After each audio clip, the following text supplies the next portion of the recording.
The board will now come to order. Madam Clerk, please call the roll. Alderwoman Tyus. Alderwoman Middlebrook. Present. Alderman Bosley. Alderwoman Evans. Present. Alderwoman Hubbard. Alderwoman Negracia. Present. Alderman Coder. Here. Alderwoman Rice. Present. Alderman Gunther. Here. Alderman Balmer. Present. Alderwoman Martin. Alderwoman Grass. Present. Alderwoman Murphy. Here. Alderwoman Howard. Present. Alderwoman Green. Present. Alderman Oldenburg. Here. Alderman Rhodey. Present. Alderman Todd. Present. Alderwoman Davis. Alderwoman Spencer. Present. Present. Thank you. Alderman Muhammad. Alderman Boyd. Present. Alderman Vaccaro. Present. Alderman Narayan. Here. Alderman Cone. Alderwoman Clark Hubbard. Here. Alderwoman Boyd. Present. Alderwoman Navarro. Present. President Reed. Here. Alderwoman Tyus. Alderman Bosley. Alderwoman Hubbard. Alderwoman Martin. Alderwoman Davis. Alderman Muhammad. Alderman Cone. 22 present. The quorum being present, we will be led today in prayer by our very own Reverend John Watson Jr. of Maple Temple. Reverend Watson, we're in your hands. God bless each of you. Hands, I must say. God bless each of you. We ask those across the city and across the viewing, those that would join us, we ask you to bow your head as we ask God to bless our deliberations. We'll quote from the Holy Scriptures. Lift up your heads, O ye gates, and be ye lifted up, ye everlasting doors, and the King of glory shall come in.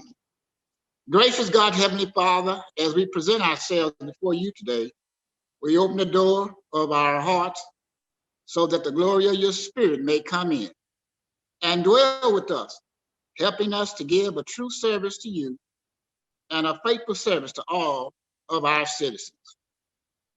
Working under the banner of truth, justice, and love, may we remember and celebrate on this month the many contributions of African Americans have made and continue to make to better our community, country, and the world at large. May we lead the people beyond the limits of difference and division and to the heights of unity and love. As these servants of the people, President Reed and each member of this board break for this session, allow them to receive a refreshing of their body, mind, and spirit from your life-giving spirit as they give attention to their families. Into your arms, we commit ourselves, our families, our community. Amen. Amen. Thank you, Reverend Watson. Let's give Reverend Watson a big round of applause and thank you for leading us in prayer today. We appreciate you and are also so very thankful that you take out of your time every Friday to lead us in prayer, make sure we get kicked off right. We dispense with line item 3, introduction of honored guests. Any introduction of honored guests? Alderman from the 23rd, you're recognized.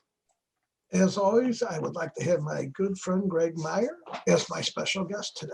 Well, welcome, Greg. Let's give Greg a big round of applause. Any further introductions? Any further introductions? And further introductions? Alderman from the 10th like to wrap us up. Certainly, Mr. President, members of the board, today, February 5th, is besides wear a red day, which I do see some of the lovely ladies out there wearing, this is Shower with a Friend Day, which Dr. Eccles, due to COVID, has requested that we do not participate in this action today. So That'd be a let's good move forward. idea. Thank you. Thank you all. Approval of the minutes. Approval of the minutes dated Friday, January the 29th, 2021. Alderman from the 22nd, you recognize on approval of the minutes. Good morning, Mr. President, members of the board. I move to approve the minutes dated January 29th, 2021. Moved Second. by the Alderman from the 22nd, seconded by the Alderman from the 14th. Any discussion? All in favor signify by saying aye. Aye. Opposed? Motion carries. Report of city officials. Report of city officials can be found in A, B, and C of the agenda and has been placed in the aldermen's mailboxes. Dear members of the board, I have the pleasure to submit the following individuals for appointment and reappointment to the Magnolia Community Improvement District. The reappointment of Mr. Matt Corses, whose term will expire March 17th, 2022. The appointment of Mr. Melchor Hernandez, whose term will expire March 17th, 2024. The reappointment of Mr. Quincy Johnson, whose term will expire March 17th, 2024. I respectfully request your approval of the appointment. Sincerely, Lyda Cruz, Mayor. Alderman from the 70, recognized on the mayor's appointments to the Magnolia Community Improvement District. I move to approve the mayor's appointments to the Magnolia City. Second. Moved by the Alderman from the 7th, second by the Alderman from the 10th. Any discussion? All in favor signify by saying aye. Aye. Aye. Opposed? Motion carries. We would dispense with line item 7. Would anyone like to take any bills or resolutions off of any of our informal calendars? Mr. President, could I take Board Bill 44, floor substitute, off the informal calendar and put it on the regular perfection calendar? All right.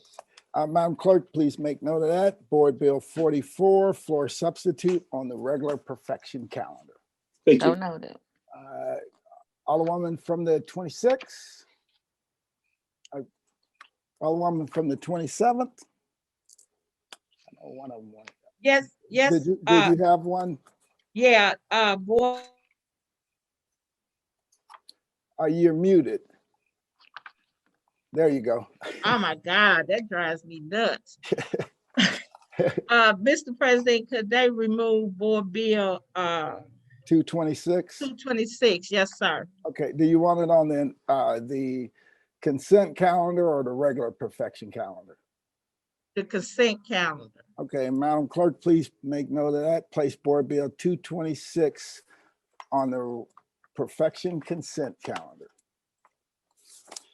Would anyone else like to move any additional board bills or resolutions off of any of our informal calendars? We dispense with line items 8 through 10. Really, you call me after?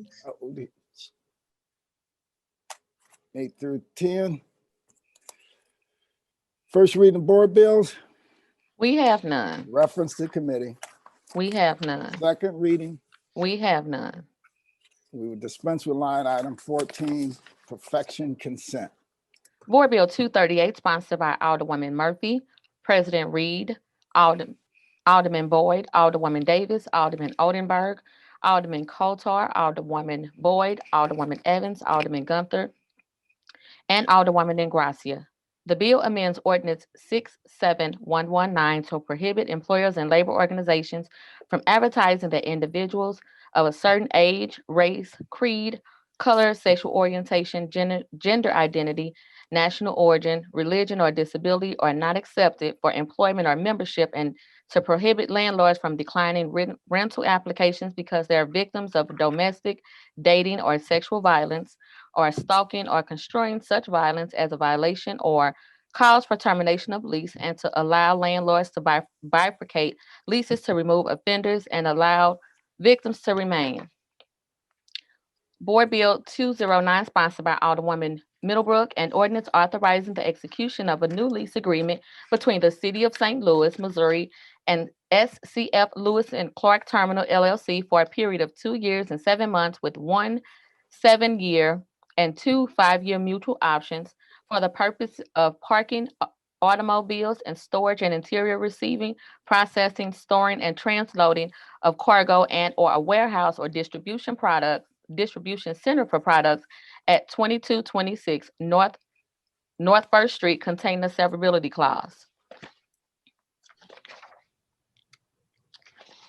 Board Bill 226, sponsored by Alderwoman Boyd, an ordinance amending ordinance number 70932 concerning recreational fires to prohibit recreational fires in the location other than a backyard or side yard, so long as the recreational fire is not visible from an adjacent public way other than an alley.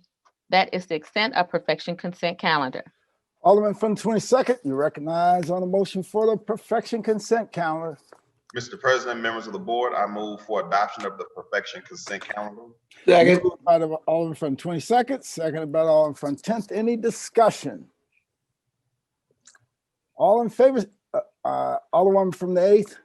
Thank you, Mr. President. I would just like to be added as a co-sponsor to Board Bill 238, if I could. All right, Madam Clerk, please make note of that. Any further discussion? All in favor signify by saying aye.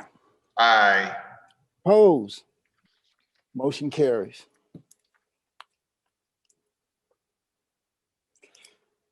Board bills for perfection. Board Bill 44, floor sub, sponsored by Alderman Narayan, an ordinance for regulation and control of air pollution within the City of St. Louis, repealing ordinance number 68137, approved October 31st, 2008, ordinance 70607, approved July 19th, 2017, and ordinance 71146, approved May 7th, 2020, pertaining to the regulation and control of air pollution and enacted in lieu thereof a new ordinance for the purposes of clarity pertaining to the same subject matter and containing a severability clause, penalty clause, and an emergency clause. Alderman from the 24th, you recognize on the perfectional Board Bill 44, floor substitute. Thank you, Mr. President. I would move to adopt Board Bill 44, floor substitute. Second. Perfect. Oh, to perfect, because adoption, that'd be third reading.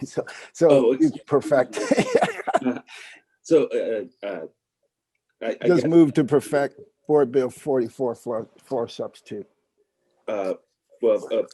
point of order, just on a procedural Yeah. question. There is another floor sub on the drive right now that I'm trying to introduce.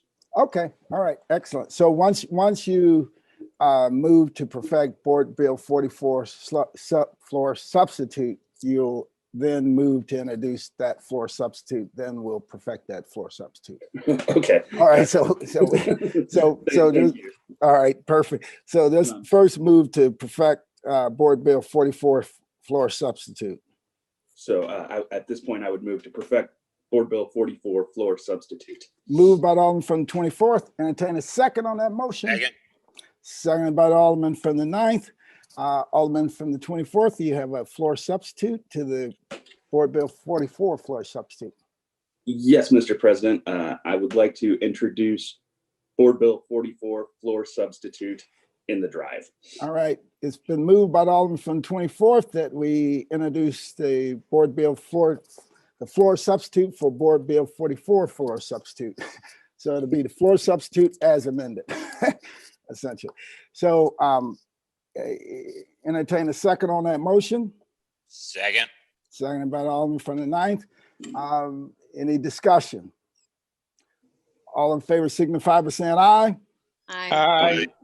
Opposed? Motion carries. Now, Alderman from the 24th, would you like to move to perfect the floor substitute to Board Bill 44 floor substitute? Yes, I'd like to perfect the floor substitute for Board Bill 44 floor substitute. That's a mouthful. I don't know how many times we've had to do that, floor substitute to a floor substitute. It's been moved by the Alderman from the 24th, entertain a second on the, I think that was the Alderman from the 8th. Yeah. Second. Roll call. All right, there's any discussion? It's been moved and seconded. It's been a request for roll call. Any further discussion? Been moved and seconded. Alderman from the. Yes, further discussion. Okay, is that Alderman from third? Okay, Alderman from third, please proceed. We can't hear. Alderman from the third, you're muted. There you go. You're good. I'm sorry, my apologies. I'm dropping my son off at work here. I mean, at daycare. So I know we spoke about this bill last week, and we, we went into depth with a lot of the things that were going on that were on the contractor side. They felt like they were not being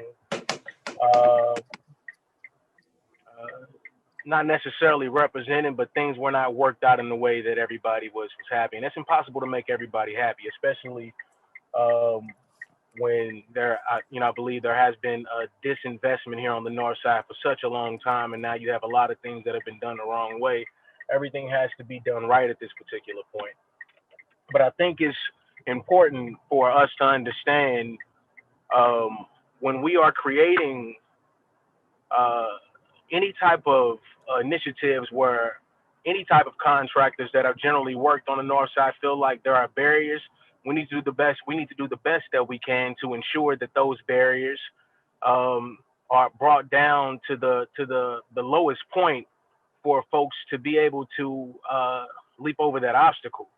I believe Alderman Ryan has worked very, very diligently and has done the best that he can to try to be amicable about the situation and bring some type of a balance to both sides. And there aren't, and I want to make this clear. Not even let me say not both sides, but more so of those who are on opposite sides of the actual board bill. We all are trying to get cleaner air. There is no opposition to that. We all are trying to make sure that individuals that live in our communities and across the city in general, when anything is being done, it's being done the right way and does not put the public welfare or any individuals at harm. But we also want to make sure that as development comes into particular areas where there is not development and people have the opportunity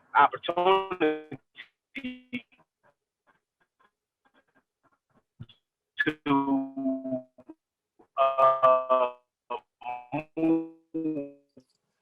Alderman from the third. And projects and having Alderman yes, from, sir. Can you hear me? You're breaking up. You're frozen. Your video's frozen right now. We have a couple other speakers. How about we come back to you? How about we come back to you when you get a better connection? Your video and everything's frozen at this time. So I'll ask STL TV to mute Alderman Bosley because his video and everything's frozen, so that we don't pick up any unattended audio. Alderman from the first. Alderman from the first. Good morning. Good morning.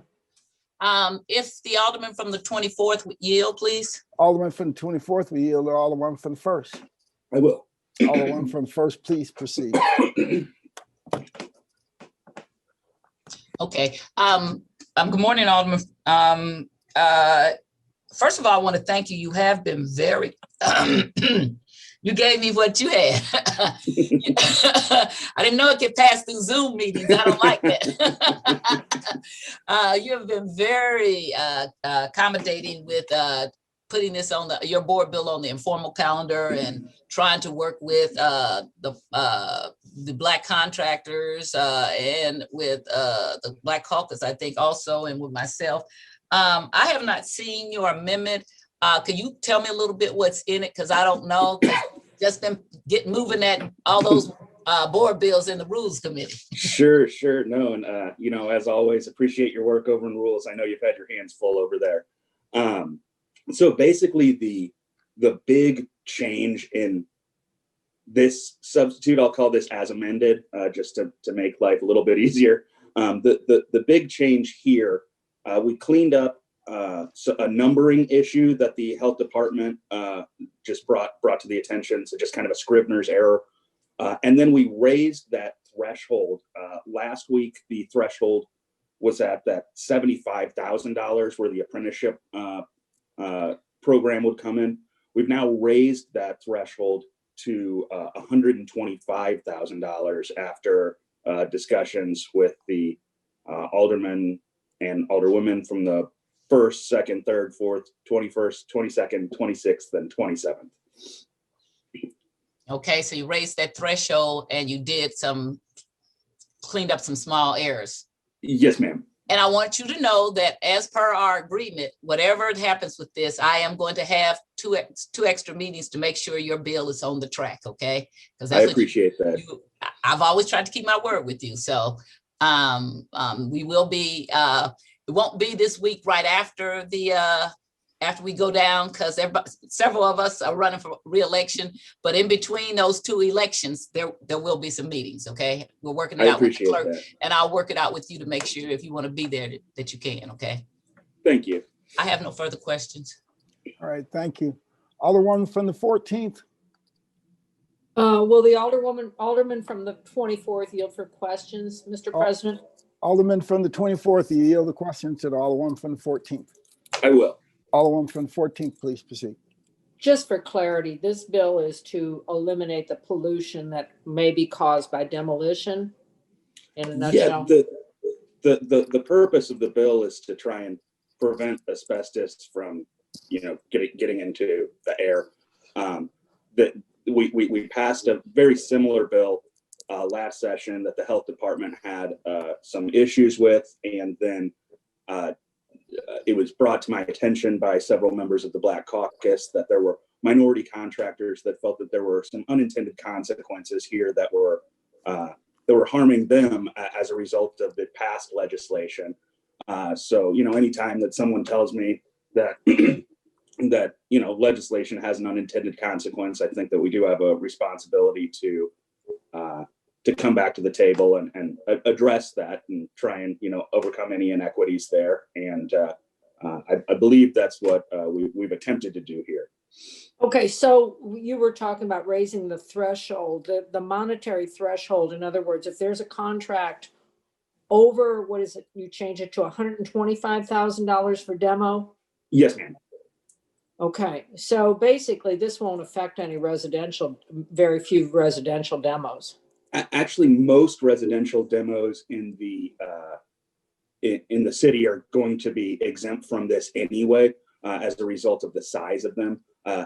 4-family dwellings and smaller are exempt from this legislation in general. The health department didn't feel that they had the ability to oversee that level of demolitions, and ultimately it's the larger projects that are the most concerning, that have the most asbestos in them, and have the greater risk of harm to the community. I guess my concern is that, we have many demos going on in neighborhoods, and I don't know, is the health department addressing health issues with that? And we have people that are working in this, and then, neighbors that may be, less than 6 feet away from demos. This doesn't address any of that? Unfortunately, it doesn't appear that we have the means or the political will to include every demolition in this sort of legislation. Okay, well, thank you very much. That's all I needed to know. Absolutely. Any further discussion? Alderman from the 6th. Thank you, Mr. President. I just wanted to say for the record to Alderwoman from the 14th point, there is a more comprehensive effort at this. It's called the Healthy Demolition Task Force. I've sat in on a few of their meetings, and the next one is on February 11th. So I'd happy to be pass along more information for you in that regard if it's helpful, because I think What Alderman Narayan is putting forward is incredibly important, but to your point, there's still more work to do. Thank you. Alderman from any further discussion? Alderman from the 22nd. Thank you, Mr. President, members of the board. We did have some very good meetings with Alderman Narayan, and I certainly appreciate all the hard work. He has been, very fair, in this process. He's been willing to listen. Just on behalf of the African-American contractors, the sticking point is the apprentice program. They seem to be on board with everything else in the bill to make it better. There were some unintended consequences as far as like fees with the health department and the other bill. This is an opportunity to make the bill that we passed in September better. But the larger contractors feel like, they've been put in a box, or they're being treated unfairly because they have to engage in an apprenticeship program, and they feel that they have the experience. They've been doing the work for 20 years. They've been doing it right. And they don't want the added burden of having to be part of an apprenticeship program. The smaller contractors, this really helps them. I mean, with a cap on it, or with, which it's been seen as a negative, by the larger contractors putting a cap, but the 125 will help the smaller contractors, those who may be doing a few houses here and there. But when it gets past 125,000 and you have these larger contractors, that's when they feel that they're negatively impacted. Now, I'm for public safety. Speaking on behalf of the caucus, we're all about public safety. We remember the testimony that was given by Teresa, and we feel for that, and we don't want to see that happen to anybody else. But the African-American contractors feel that they're doing the right thing. They have the right training. They are compliant with the state regulations. I don't think anybody can have, the more training, the better, period.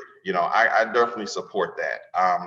It's just that we're in a situation where we need to advocate for African-American contractors who feel like they are having to endure an undue burden by participating in additional training, because they feel they're well qualified. They feel they know how to train the people that come and work for them. My comments through these discussions was that it doesn't matter how much training you have. If you have a contractor that wants to shortcut a system, they're going to attempt to shortcut it.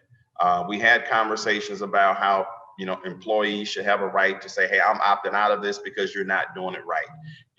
That exists whether you have apprenticeship programs or not. It's a tough situation, to vote no against this bill does not mean that, anyone that votes no is not for public safety, that doesn't care about people getting I can't hardly pronounce it, mesothelioma, the cancer, that comes with asbestos. We want to protect all citizens. I find that the breakdown is enforcement. The breakdown appears to be within the health department, not getting out there doing the inspections that they need to do. The inspections are hit and miss. I understand that. Maybe you go out there and there's a day they're doing everything right, but if you go out there a different day, you may catch them doing it wrong. I understand that, there's video footage and photographs of contractors that's doing it wrong. And that's a very large contractor that knows how to do it right. It's a cat and mouse game in a way with this, whether you have an apprenticeship program or not. It doesn't guarantee, what the African-American contractor is saying, it doesn't guarantee people are still going to do the right thing. And so I just wanted to kind of, speak on their behalf based on the conversations that I have received and my other colleagues have received on this issue. Apprenticeship programs are great. Trust me, I believe in it. I believe, every year, no matter what your profession is, and you should go and get more training. I know as lawyers, there's a certain requirement. Nursing, there's a certain requirement. A lot of professions annually, you have to go and get additional training. It's a tough situation when, you know, minority contractors, you know, already feel like they're always fighting to get to the next level. And they're out there in this space, they're operating, they're doing well, and then all of a sudden, here's a barrier that's put before them. And so that's the grief that they have. That's the concern that they have. It's the right thing to do with this bill as far as a lot of the fixes. It's just that the sticking point is having a cap on the project, which would trigger and require an apprenticeship program. So I just want to put that conversation out there from how I received it. And again, you know, I want to compliment, you know, the alderman from the 24th Ward who has, I mean, again, who's been more than fair in this process. And doing legislation sometimes is hard and it's difficult. And, you know, as elected officials, we get twisted and turned on, you know, tough topics. And this is one that's kind of tough. We as African-American aldermen, you know, owe it to our constituencies that look like us to advocate for their best interest without harming others, clearly. So just want to put that out there, you know, thank you. All right, Alderwoman from the 19th. Thank you, Mr. President and members of the board. Unfortunately, I have not had as much time to spend on this as others, but I have history. And so that's what I want to add to this conversation, because based on what I've heard thus far, all parties have not been in the same place at the same time so that we could resolve this properly. So we're talking in segments. We're dropping and changing things as we leave different conversations. And until we all come together in the same place and make sure that everybody is hearing the same thing and it's not changed later on, it's not going to be palatable to folks. But put a little history to it. When nobody wanted to do this job, and you had mainly African Americans out there doing it, most especially the smaller jobs. We're not going to talk about Spiritus and those big companies, but I want to talk about the small jobs where we needed help. And we actually had a training program at community colleges for asbestos removal. And the only people who were officially trained were minorities, because they were doing this dirty work, mainly tearing down buildings, residential buildings in the inner city. As they were growing and more money was becoming available for demo, all of that was attacked. And half of those companies went out of business because they would come in and underbid them. Then after they got the bid, they would then put in all those overcharges, and the city would be paying more than they should have paid. And they didn't have trained individuals going in who knew and understood safety. So now here we are again, dealing with a situation where we do know we have some contractors out here who will not follow rules to save their lives. But to me, it's better to have penalties set up. I would rather see these folks have penalties for when they're doing wrong. I would also like to see the ability for the health department and or the building division to shut their jobs down when they're doing wrong. Those are the kinds of things where you get everybody in place. But the training aspect of this should continue, but it should be continued for everybody on an even keel, and where it doesn't cost an arm and a leg with all these other things that are attached to putting small businesses in a predicament. A lot of the OSHA training that you send your people to, if you're union, covers this anyway, but we've got to all be at the table at the same time. And when you exit, we all know that we are now satisfied. And I just wanted to, just to have a few words on that, because I keep seeing this going back and forth, back and forth. And every time we come back to present something, one side or the other, well, that's not what we see when we talk. So I'm not in favor of moving forward with this until that's done. Thank you. All right, thank you. Alderwoman from the 20th. Thank you, Mr. President, members of the board. I want to clarify a few things.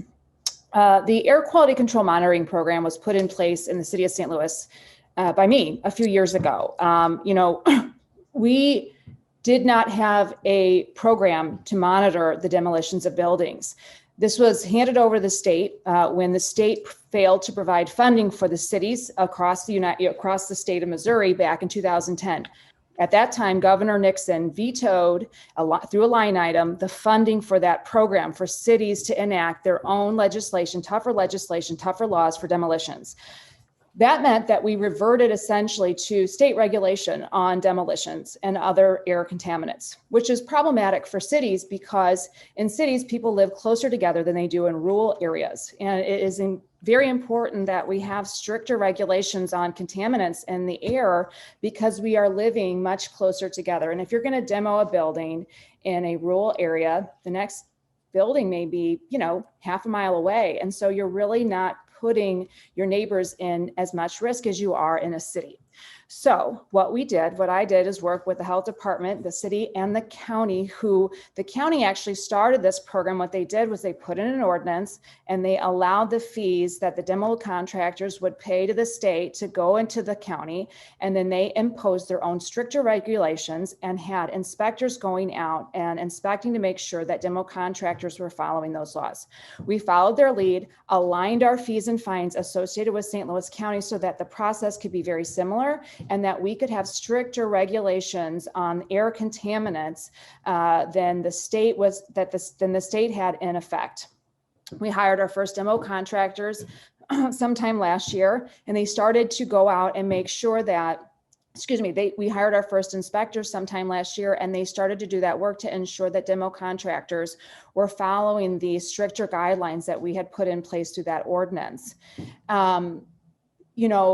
I want to clarify something that was mentioned earlier. We are making sure that demolitions of all sizes are adhering to those stricter guidelines on the first level. Now, Alderman Narayan has done an excellent job taking that first piece and expanding it and making it even more protective and doing, building off of that. But I did want to point out that, it is incredibly important that we are protecting our neighborhoods when we're allowing demolitions to take place, especially when the city of St. Louis is responsible for a lot of those demolitions through our Land Reutilization Authority. And if we are hiring contractors, we need to make sure that those contractors are not spewing out asbestos or other contaminants into our community. I'll remind you all that, we have huge disparities in health outcomes in our cities. And the number one disparity is in emergency level visits to the ER for asthma. And that happens to also be a major contributing factor to COVID-19. So this work is very important and we are doing some of it. And I have to commend Alderman Narayan for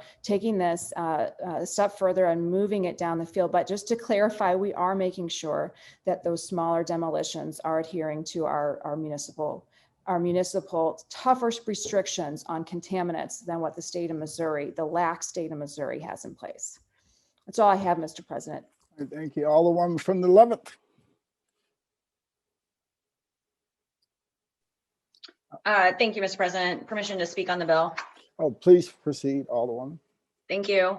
I want to say that I am glad that more and more conversation's been had about this bill. I think it's really important. I am glad to see people coming to the table. But I do just want to make one overall point here is that this really is about the workers. This is about protecting workers. Oftentimes, to the Alderwoman from the 19th point, oftentimes it is minority workers. I don't have the statistics, but I know that in the city, a lot of demolition work is done by a majority minority workforce. So, but I, again, don't have the exact numbers on that, but I do know that to be true. Just this week in Jefferson City, the COVID liability bill was heard all night long in the Senate. And one of our St. Louis area senators, who happens to be a construction worker, was talking about how he has been exposed to asbestos, I think 2 or 3 times, I want to say in the last year or so. So a lot of times people think that this is something that is really no longer an issue anymore for workers, but it absolutely is. Workers can take, asbestos home in their clothing. They can pick up their kids from daycare and it can be on their clothes. They can pick their wife or spouse could be doing their laundry. Oftentimes that's how people get mesothelioma, is just from, secondhand doing their spouse's laundry. So this is a real thing. This does cause latent diseases. The other thing I want to talk about in regards to workers is we should be valuing and promoting apprenticeship programs. We should be raising the bar, not trying to keep it status quo. They are a debt-free option for training. A lot of us on this call have student debt from education, and a lot of the apprenticeship programs in St. Louis offer debt-free while paying a living wage, a good wage. They can take care of their families and they get full benefits. Their family can get full benefits. We're talking retirement and top-tier healthcare while learning on the job and doing it right.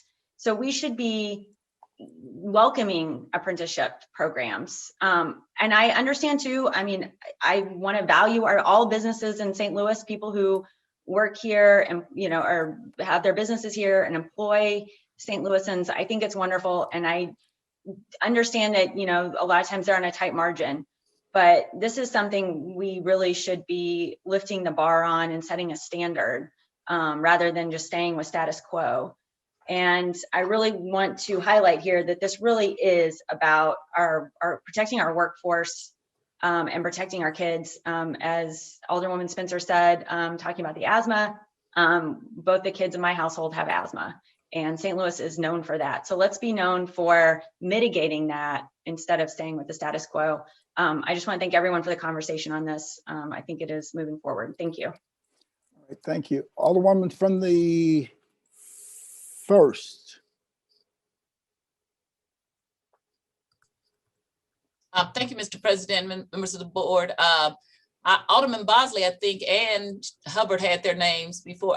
Clark Hubbard had their hands up before me, but I'll take it. No, I think Clark Hubbard's hand went down, and okay. So I don't know if she still wants to come back in.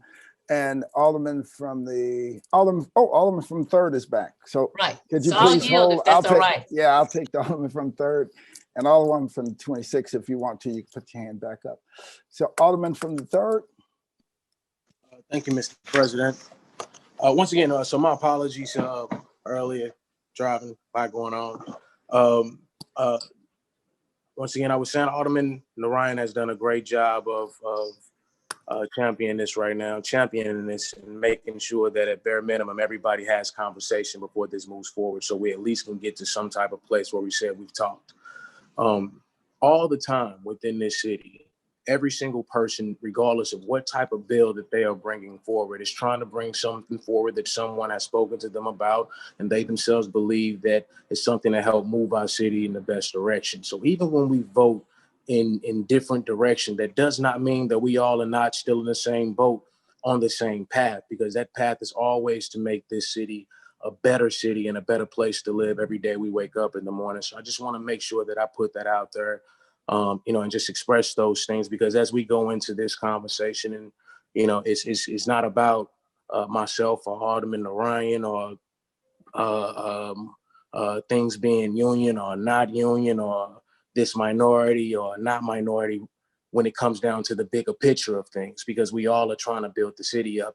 But when you get down to what helps build up that bigger picture, these are the pieces of the puzzle that help create that picture that we all want to see in the end game. And every single person has an idea of what they can add to that picture and how it is they want their life to play out 10 years from now. And that bigger picture has been something that everybody has carried their piece of the puzzle to create what it is we consider the city of this future will be. So with those things being said, would Alderman Narayan yield for a question? Alderman from the 24th, will you yield for question to the Alderman from the 3rd? Absolutely. Alderman from 3rd, please proceed.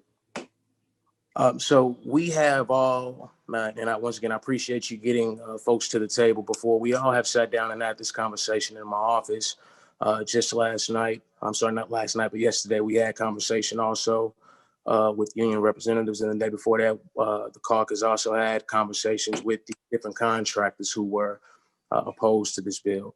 So you all have made some strides to accommodate those contractors who feel like particular things were hurting them, and also they said things about this bill that needed to be added from their particular perspective that was not there. Correct?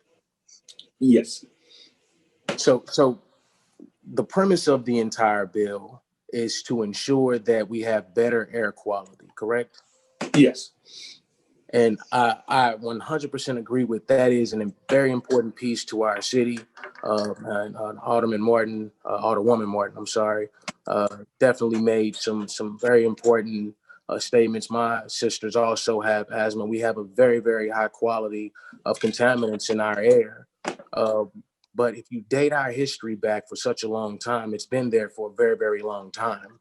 And when you get especially into African-American communities, the government themselves dropped a lot of contaminants. We won't dig into that, but those are things that, it's very, very important for us to notice the history so we can really, really look at the future of things, right?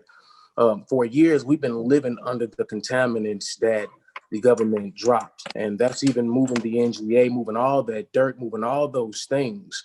And not one time was there an outcry about air pollution and the contaminants across the board that would have made, because we know the history, we know how bad things were right there at Pruitt and Igo, what they, those things are important.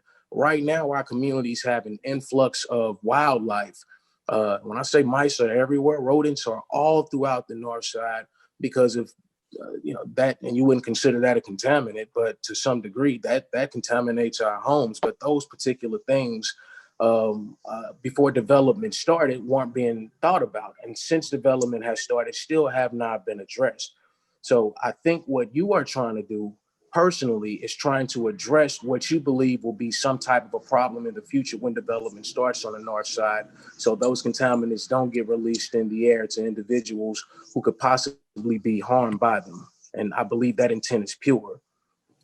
But just like everything has unintended consequences, this particular bill itself, and not every bill is perfect, but this one in particular, I believe puts a particular pressure on every person who is building on the north side. So one of the things that it talks about is not only the demolition. Now, we all want to speak about the demolition, but I want to talk about the renovation piece really fast, and not really fast, just in depth. Every house on the north side needs at least $100,000 being put into it. They have lead in the windows. It's all kind of stuff within the roof. And I know a lot of those houses are not on this list, and they are being exempt. What the issue, I believe, is when you put a cap on saying that $175,000, that's when we start at renovations, demolitions, all of those different factors that go into building up a house, and the health department have to get involved. These particular things, I believe, start to put up barriers for those people who are not only doing demolitions, but are also doing renovations. Case in point, if I wanted to take one of these high schools that have been left in my community for the last 5 to 15 years deteriorating, and I wanted to go inside and I wanted to renovate that building that nobody has been talking about, nobody has been interested in, not one person has said, for the betterment of the community, we want to make sure that the air quality is great. The windows have been up, it's been raining in that building, people have been stealing things out of for such a long time, nobody has cared. And that doesn't mean that it has to continue that way, but now we finally have interest, and maybe I can get a loan on this particular building. Maybe I can get people that are interested because of the development that is coming down the street, right? If I come up with $500,000 to put into this building, I'll say $1 million to put into this building. Immediately, the team that I've been working with on a smaller scale that we could have been doing renovations with, doing housing within the community, because we have a lot of small contractors, because we're talking about the demolition, but it's important to know that this is not only about demolition, this also addresses renovations, upgrades, and a lot of other things. And those things are important to note You know, when we get into, especially going into the larger projects that'll be coming through this city, or through the north side of the town, there's a lot of folks who don't only do demolition, they do demolition and renovations. And those people who do that everyday renovation, who has 200,000 to put in here, 300,000 to put in there, 50,000 here, and working their way up to this particular place where they can get Prop NS money and things like that. Now, once again, I know and understand that the Prop NS money off of particular housing, and that is for the single family, double families, and it's actually not specified. But the work that is coming to the city for those general contractors who are working on the smaller projects, it is eventually going to be open for those larger projects. And what's going to happen is when we get into those larger facilities like these schools and places like that, they will have to have all of their workers who've been doing this work for such a long time under the state regulations right now that already exist. They will have to go through an extra step now to renovate that building, to have their individual people to go and learn how to remove asbestos, or their project will be put on hold until you have individuals who already have that training there that you can hire. Those things are what this bill allows for. And not to say that isn't a great thing for folks to know what it is they're dealing with. But if people have already went through that particular training, and they have already went through the state level training, they already work with a team, that team knows how much this is going to cost them, what this is going to be. They have a working way that they can knock these things out in a particular time set. And they may have handled asbestos and under the state regulations. They've done a job. They don't have any citations against them or anything that has put them in court. There are a lot of businesses out here that don't have them. And of course, we don't have inspectors going all throughout the city because we don't have enough of them to be able to oversee all of these particular jobs right at this particular second. But even in the event that we did, I think we still wouldn't have all these contractors that we are saying kind of right now aren't doing a good job. And because we're going to start going to a level within this area where there'll be larger projects going on, these people need to have higher training. These programs don't exist right now in the city at all. And that's just a question. Am I correct? The asbestos removal program, the asbestos abatement program. Is there one within the city limits? Within city limits, I don't believe that there's one within city limits. So what we are doing is telling the city of St. Louis and every single person who does business here immediately that, hey, if you're going to do a business over $175,000, any demolition, renovation, you have to go out of the city limits to go through a program to get your people who have not within the last 10 or 20 or 30 years had to go through any type of apprenticeship program specifically for abatement removal, for asbestos removal, when we know the city has had these contaminants here forever, especially on our side of town. What I don't want to happen is the development to spur and everybody is rushing in to do these great things that needed to be done for such a long time. And then those individuals who have the wherewithal to do so, but not the capital right this particular second to create an apprenticeship program, because it does not exist. Me and you I asked questions, and a few questions I do want to specifically ask you. And I'm not drilling you. I just want to get my thoughts out. If you do have, something to say, I want to be respectful. But, the question is, and I asked once again, and I've continued to ask, how much does it cost? And we're saying those costs vary. Right? The costs are varied and it's based on what you want to pay your administration, is based on this. Anything that we do, and you are a lawyer, there's a cost associated. If I came to you right now this second and asked you to do a particular case for me, you give me a base price. You say, hey, this is what it's going to take. It may take these amount of hours, but if it takes X amount, this is what I'm going to charge you per hour. I'd have some type of fiscal note or some type of idea of what it's going to cost. And the department, the Department of Labor, and any other of those programs that have been set up by the state, I guarantee there's some type of a wage that has to be paid by people that's mandatory for people to pay. So regardless of whether those individuals can play 2 or 3 different positions within that company, we don't have an idea of what this looks like right this second. And because we don't have an idea of what this looks like right this second, these individual companies are saying, hey,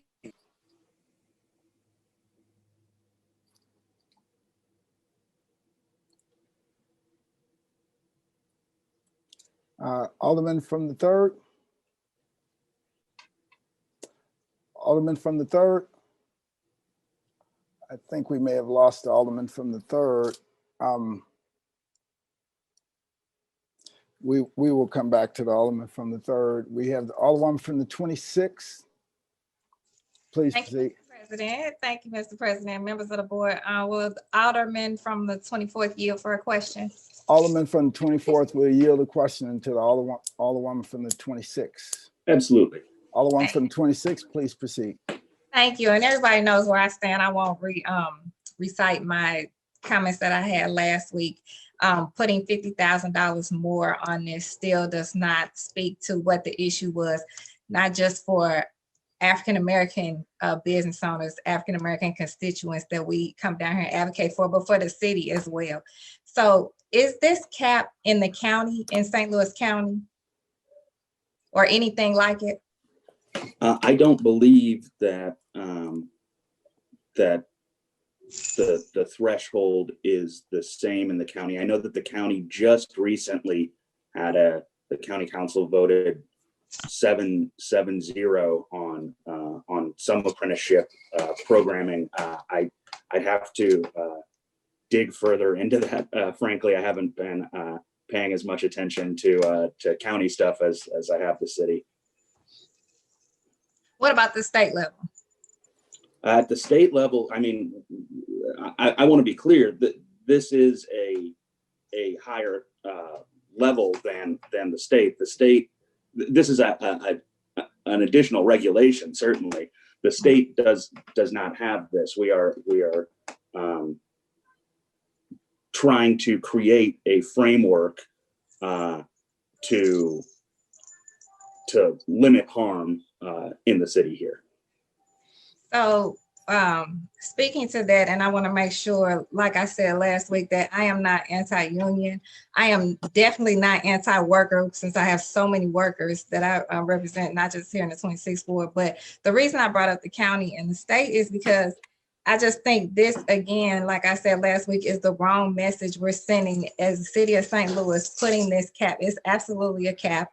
And I think it absolutely affects all levels of business in this city, because we don't want to believe that our African-American contractors will all be small level. Maybe they will be higher level. You know, we want to encourage them to do that.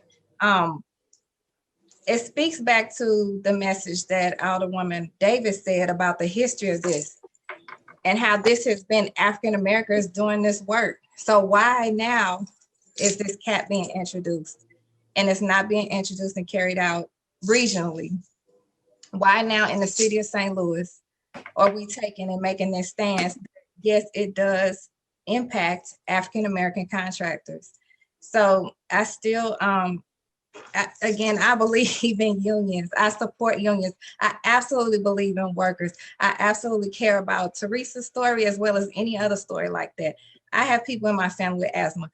Me being against this particular language in this bill that could be changed does not speak against any of that. But what it does speak about is the message that it sends in Black History Month, that we are okay with making this kind of message about African-American companies, African-American contractors in the city of St. Louis, only in the city of St. Louis, only now for whatever reason. So with that, I'm still a no. I mean, clearly the message has been sent that there is more to this. If you're gonna just waive now $50,000 more on top of it, why couldn't it be more than that? You know, if it was like that. So for me, the advocacy that I want to do for not just, again, and it's not just personal for my constituents in the 26th ward, but for the African-American demolition contractors in the city of St. Louis who care about their workers, who, because they are against this bill, are not saying that they don't care, that they want their workers to get sick, you know, anything like that. That kind of messaging, it really bothers me, because we have some amazing African-American demolition contractors in the city of St. Louis. So you can't group them like just because they don't support this, or they have a problem with this, or they're bringing up valid concerns and issues about this, that they don't care about their workers. $50,000 more. I think it's, I don't see a cap, I don't see a ceiling, but the fact that $50,000 more was added to it makes me feel like there's someone's perception of what the value is on that. It's not the perception of what the value is for me. And that's why I would still be a no on this amendment. Okay, thank you. Alderman from the 3rd, are you back with us? I am sorry about that. Oh, that's all right. Please proceed, Alderman. With Alderman from the 24th, you. Alderman from 24th, we yield to the Alderman from the 3rd. I will. I don't know if please you proceed. had questions or anything that cut off on my apologies, bro. No problem. So once again, I want to be respectful, and I always do the best that I can to be respectful to everybody while I speak, but I do the best that I can to speak from my perspective and from the perspective of those that I represent. Because there is, and I want to put this out there, you are a minority. There is a lot going on within the city that has affected minorities, and I think there's a good push right now throughout the city and the country in general for those things to not necessarily be right, or to be looked at and see what we can do to start at least bringing some type of a progressive movement forward in all these cities where minorities exist. And that's, all of the folks that live within the United States, but especially brown people, where we can start making some type of a balance in government where they stay, where people can actually get more from the government that they've been getting, and this is just being realistic. We are putting out tax dollars right now to do all these demolitions. And then we have tax dollars coming right back to do all of this renovation. Those things will continue. There'll be more incentives coming into the North Side to do a lot of different types of work. And I know you know that. So just being realistic, as a question, how many projects do you believe on the south side of St. Louis, on the west side of St. Louis, Central West End, any part other than the north, very, very particular parts of the south side, where Alderwoman Spencer, Alderman Gunther, a few parts where they live at, maybe even a part where Ingracia is, but realistically, where would these demos be taking place where the apprentice program is needed at this particular point? Exactly where do you think that the city or this particular law will be spending most of its time? Where will people be regulated most? Now, we can say all across the city, but demos are not happening all across the city. So I just want to ask you, realistically, where do you believe most of these demos will take place? In what neighborhoods? I think that we can probably say that most demos that are going to take place over the next 20 years in the city are going to be on the north side of the city. But this legislation also encompasses renovation work. I know that there's been schools in my ward that have been renovated that this legislation would apply to had it been in place at the time. I think that on a lot of these bigger projects, as they come down the pipeline, that I believe that this legislation will be helpful because, especially with things like schools, these are massive projects. They're in neighborhoods where people are, quite close together. And with those big buildings, you have a lot of asbestos in a lot of them. And this legislation ultimately is just trying to create that framework for safety. Understood. And I want to point this out to every alder person here, if you do not know. Our schools are being closed down. I mean, all of them on the north side. And this won't be the last time over the next 4 years where schools are forced to be closed down, right? So there will, at some point in time, be a peak in interest in renovating these schools, doing something different to them. Those things are going to happen right next door to the individuals, exactly like you just said, Black people, the north side, who've been living next to them forever. And disarray in those who went inside of these schools, went to them, and now they're going to be turned into something totally different.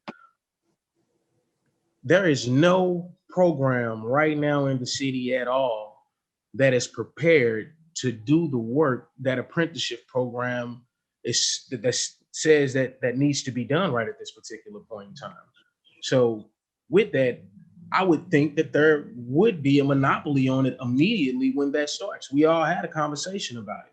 We don't want this to be a monopoly. And of course, other people have the probability and the chances to be able to do exactly what other entities are. But there's only one entity right now in the city that's set up to be able to do this work, maybe two, MOCAN and the unions. We got to be frank about it.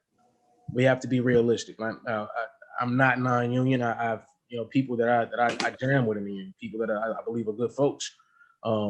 Just like I have good contractors who I believe are good contractors in the city, and I got some who I believe that should not be out there contracting at all.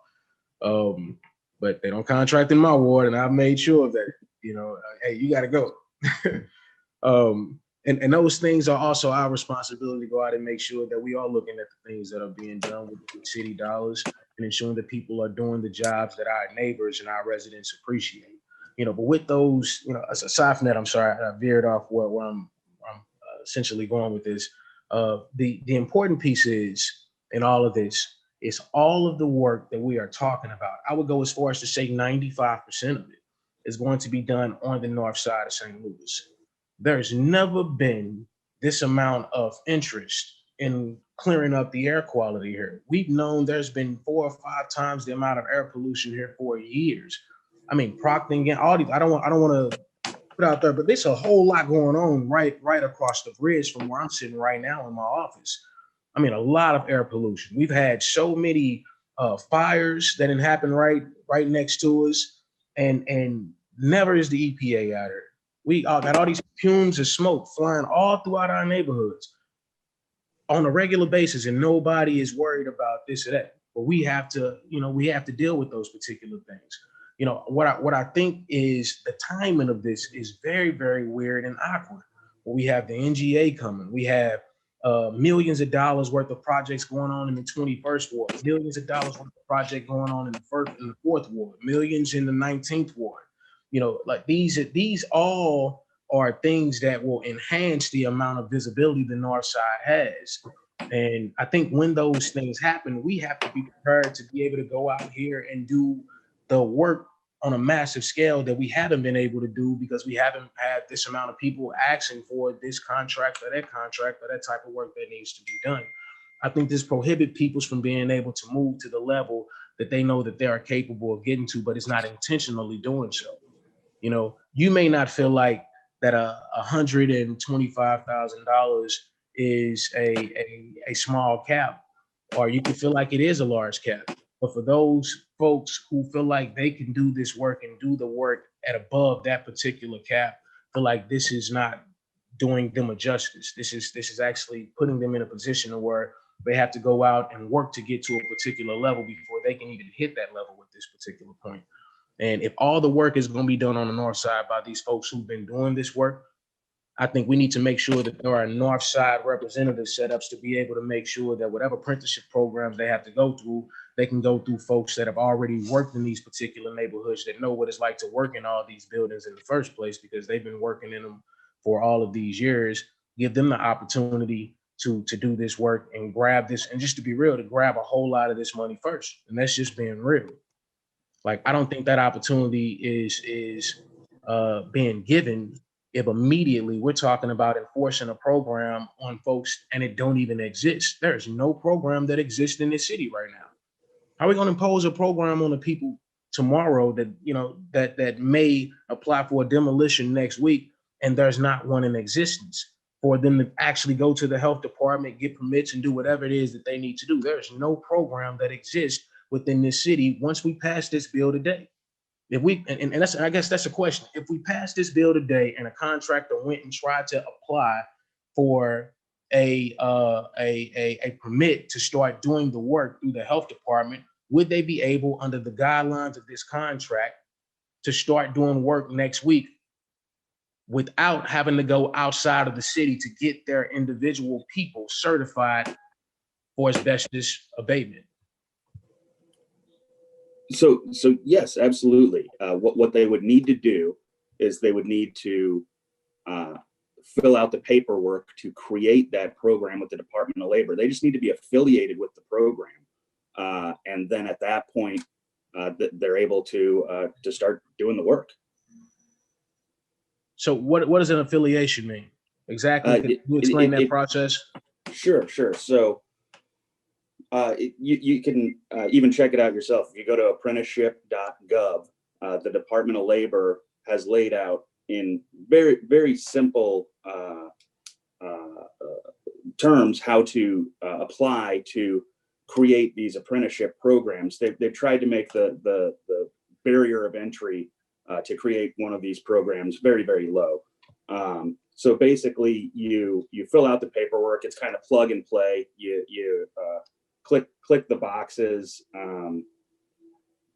as they apply to your company, and within a week, 2 weeks, you'll hear from the Department of Labor, and you can that you've been approved or denied, and then why you've been denied, what would need to change, and then you're up and running. You can also find an existing program. There are existing programs throughout the state here, and get affiliated with them, and then you would be able to start the work again. Understood. So how much would it cost for one to go through one of those programs? So the cost would vary based on the on what that apprenticeship program, the contents of the program, basically based on what you were trying to get done. There's no cost associated with actually setting the thing up unless you were to pay a lawyer to do it. But it's laid out on that apprenticeship.gov website in a way that it's designed for a lay person to be able to set up. And then the cost really comes down to the administration of the program with those. So how much would you think that administration on-site cost? hours and then offsite? How much would you think the administration cost would be? Give us an idea. It would vary on how you wanted to do it and the size of your program. Can you give us an idea, though? I know you represent this bill. You have to have some type of idea of what the administrative cost would be to set up the program. It's very hard for me to go into the cost of a hypothetical program without having more details on it. Basically, Are we talking $10, $5, $100? Would it be? I mean, it would be something that you're up for $0 because it would be something that to administer this for $0. It would be something that your bookkeeper or your administrative folks would be keeping track of as far as the hours that someone had in the on-site training and then the educational training, and then getting that into confirming that all with DOL so that the whole thing was overseen. And so the on-site training, you have to have a journeyman, somebody that is there who knows this work that can take you through that program contingent upon what it costs. You have to pay that journeyman, of course, right? So how long does this program last? Is it a 2-week program, 6 months, 10 months? How long would this apprenticeship program last? Ultimately, that would be something that you would set up with the Department of Labor based on your individual circumstances of your company. So the Department of Labor, they approve it or deny it. It's all that kind of plug and play. But depending on what your company is doing, you go in and you click those boxes, and then that sets the scope of the apprenticeship program that you're trying to do. And from there, you'll have your variables. Well, since we're speaking at specifically asbestos abatement, how long would it take for one to go through an asbestos abatement program? We know it's not existent, but if the Department of Labor is who you got to go through to set up your program, and I write something up today and say, hey, it's going to take me 2 weeks to get these people through a specific training. This is how I'm going to train them, this and that, yada, yada, yada. And there's no company right now that I can go to specifically that gives me a real idea of, hey, this is what we did, so I can kind of follow that as a stepping stone to get to where I want to be. I'm saying specifically, is there like an idea from the Department of Labor of like a minimum amount of hours that has to be done to learn to be abatement, to be certified, for asbestos abatement? If you are including all the on-the-job training, which I think it's important to note that this is a vast majority of this training is on-the-job training. So it's just basically having someone oversee you while you're doing the work. So you're actually on the job site working. So to move through from an apprentice to a master on this would take basically 2 years on the job of going from I don't know anything, like I've never been on this site before, I know nothing, to I'm a master at this. So you get these contractors and they have to go through an abatement program to do what in particular? To work on the projects, or they have to have apprentices that's going through an abatement program to work on the abatement for the project that they're trying to demo? I'm sorry, can you repeat that question for me? All right, so these contractors, they have the workers that they have working with them already, right? Mm-hmm. Now they get a building that has asbestos in it. Now they can get the demo contract, but they need an extra source to be able to have that asbestos removal, correct? I mean, not an extra source, but they need to have a separate company bid on the asbestos removal because this separates them. Unless you have people who are apprentices and have went through some type of a 1-year program, or your company is partnered with the 1-year apprentice program that puts you through asbestos abatement, correct? Yeah. So basically, you would either kind of subcontract out that asbestos abatement, or you would have workers affiliated with your company that had this training in order to ensure that they knew what they were doing. So, and I appreciate that. And I just, once again, bro, I appreciate you. This is all respect. Sure. Absolutely. So just asked about 5 minutes ago, if someone was to get a contract right now to demo a building, and they had to go through an apprentice program or whatever it is in 2 weeks, would they be able to go out here? I mean, not they didn't have to go through an apprentice program, but if they got a demo contract right now and they had the money to be able to knock this building down, could they start on it within 2 weeks? You said yes, they could, right? So yes.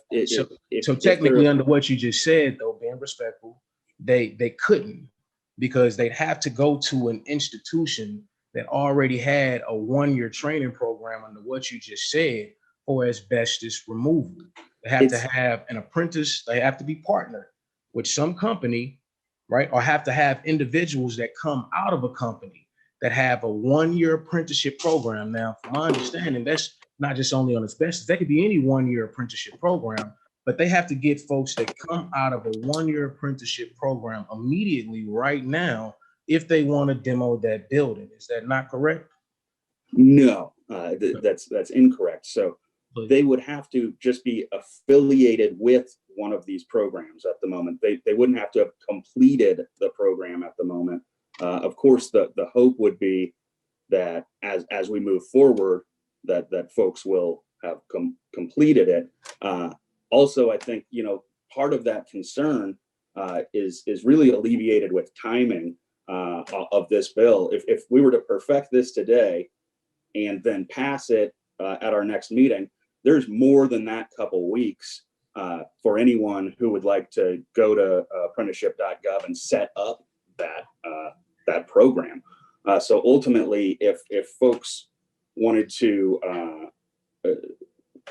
ensure that there was no gap for them, which I think is what you're trying to get at, is no. So what you're saying is, it's not necessarily the gap, bro. What I'm making sense of, like, once again, you're alluding to the possibility of people being able to do work, and this is just really not possible under this bill when there is nobody who can provide the necessary resources under these guidelines right at this particular second for them to go out and do the work that they're contracting for. like once again, you said that's false. I just want to just make sure I'm clear on it. If that is false, let me make sure that that's clear, because I don't want to ever put you in a position where I've explained myself and I'm completely wrong. And I just want to make sure everything is I get it right. 'Cause I don't want to be drilling you and I don't have my perspective right. So person goes out and get this contract. You said they have to be affiliated, right? They have to be working with a contractor who's an affiliate, right? Now, is that an affiliate apprentice with any apprentice on any type of apprenticeship? That's apprenticeship in framing, apprenticeship in plumbing, or only asbestos abatement apprentice? So that the specifics there again are going to go back to the approval that the Department of Labor would have in when you apply for the program. You're going to no. I'm speaking right now under these guidelines. We passed this bill, not the Department of Labor. Because Department of Labor right now, from what we talked about, especially last night, they wouldn't give us particular mandates or this and this because this program isn't passed. So we got to pass this program, and then they can tell us how to regulate. That's my understanding of what we talked about. So aside from all that, what I'm saying is right now we passed this thing, right? We passed this, and you have to be an affiliate. From what you said, an affiliate of a program, of an apprenticeship program. Right now, under these guidelines, what type of apprenticeship program is it? Any apprenticeship program, or is it only specifically asbestos abatement? Now, this isn't about the Department of Labor. These are the particulars of this bill. The Department of Labor has nothing to do with this in particular right this second. I'm just asking specifically, if we pass this, once again, and you have to be an affiliate of a program that exists to be able to do the asbestos abatement. Is that an affiliate of any apprenticeship program, or just an asbestos abatement apprenticeship program? The bill doesn't lay out that it's specifically 100% asbestos related. That the apprenticeship has to be 100% asbestos related. That again would be something that the scope of the apprenticeship program would be something that the organizer of the program would set up. And so the hope would be that you would end up with numerous programs here in town, and there could be some internal competition there, maybe about who has the more desirable program to affiliate with, where you're going to learn the best, where you're going to have the best resources, have the best connections that you make, all that. So the answer to that question was that there is no particular language here that forces you to be affiliated to do this work with asbestos apprentices, right? You don't have to specifically have to be in an asbestos apprenticeship program, right, to be able to start working on this building. That's what you just said, right? Yeah, that's any apprenticeship program. That's the language in the bill. Yeah. So this is all about asbestos abatement. This is all about clean air. This is all about ensuring individuals who are in our part of town turn down buildings right now, right this second. And you want them to do it right. We want them to do it well. We want them to be in programs that give them the skill set to specifically remove asbestos. Why are we making these folks liable to go through any apprenticeship program, period, to go out here and do asbestos abatement removal? If this is only about asbestos abatement removal, why is there an availability for you to go through any apprenticeship program, period, to be able to walk inside that building that I just said, if I put a contract on to do an abatement on next week or 2 weeks later, that means that I can have somebody that is working on plumbing come right out of an apprenticeship plumber program and say, hey, I'm gonna give you 2 weeks of what the city give you. I want you to put this mask on, read this, do this, pass this program. Buddy, you are going to go do some asbestos removal. I know you wanted to do.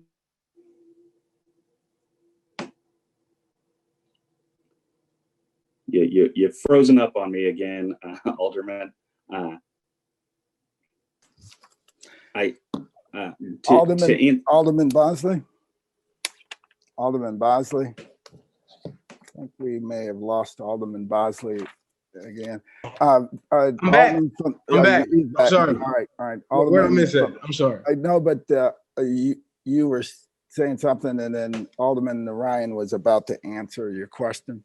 My apologies, bro. This man, my connection is. I'm trying to get it right. Totally understood.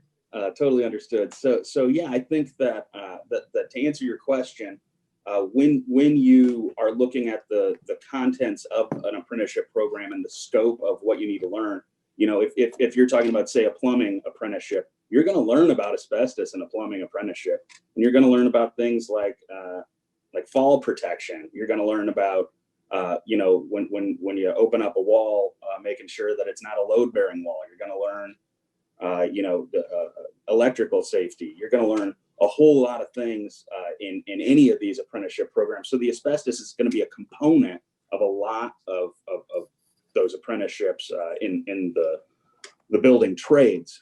But I think, you know, it's very important to note that on these bigger jobs, which is what this bill really encompasses, there's also issues with, you know, not all the asbestos in town is less than 6 feet off the ground.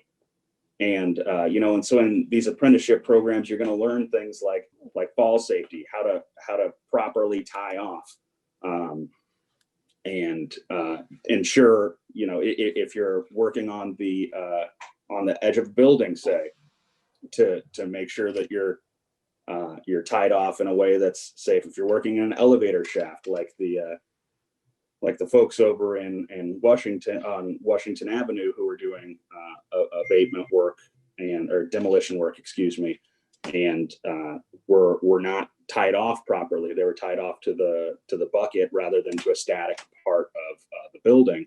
And, you know, when the bucket fell, they fell too. Had they gone through an apprenticeship program, they would know the proper way to tie off to that static part of the building. Right. Those folks would still be alive today. Being respectful, this is not about the elevator shaft. And man, when I say I pray for those people, it's messed up for any business to put you in harm. And that's one thing we need to do better as a city, is turn those individuals up who think they can come through here and treat workers like anybody, don't care about them. That is, I mean, God, that's on us. That's on the city of St. Louis, not only on that business. We try to put it on the businesses, but our charter says that we're supposed to inspect these people. Our ordinance gives us the power to go say, that's wrong, shut it down. I don't care if you put $1 billion here, shut it down now.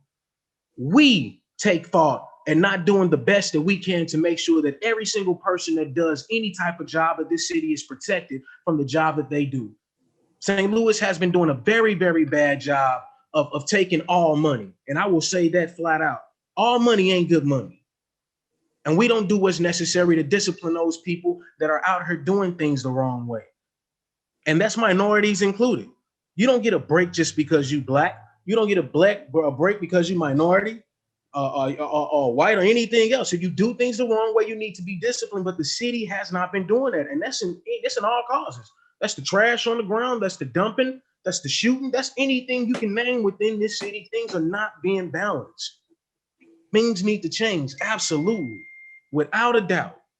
But we have to change them the right way. And we have to focus on what the focus is when that is the particular focus. And if we're going to focus on air pollution and asbestos abatement, why are we saying that they have to go through any apprenticeship program?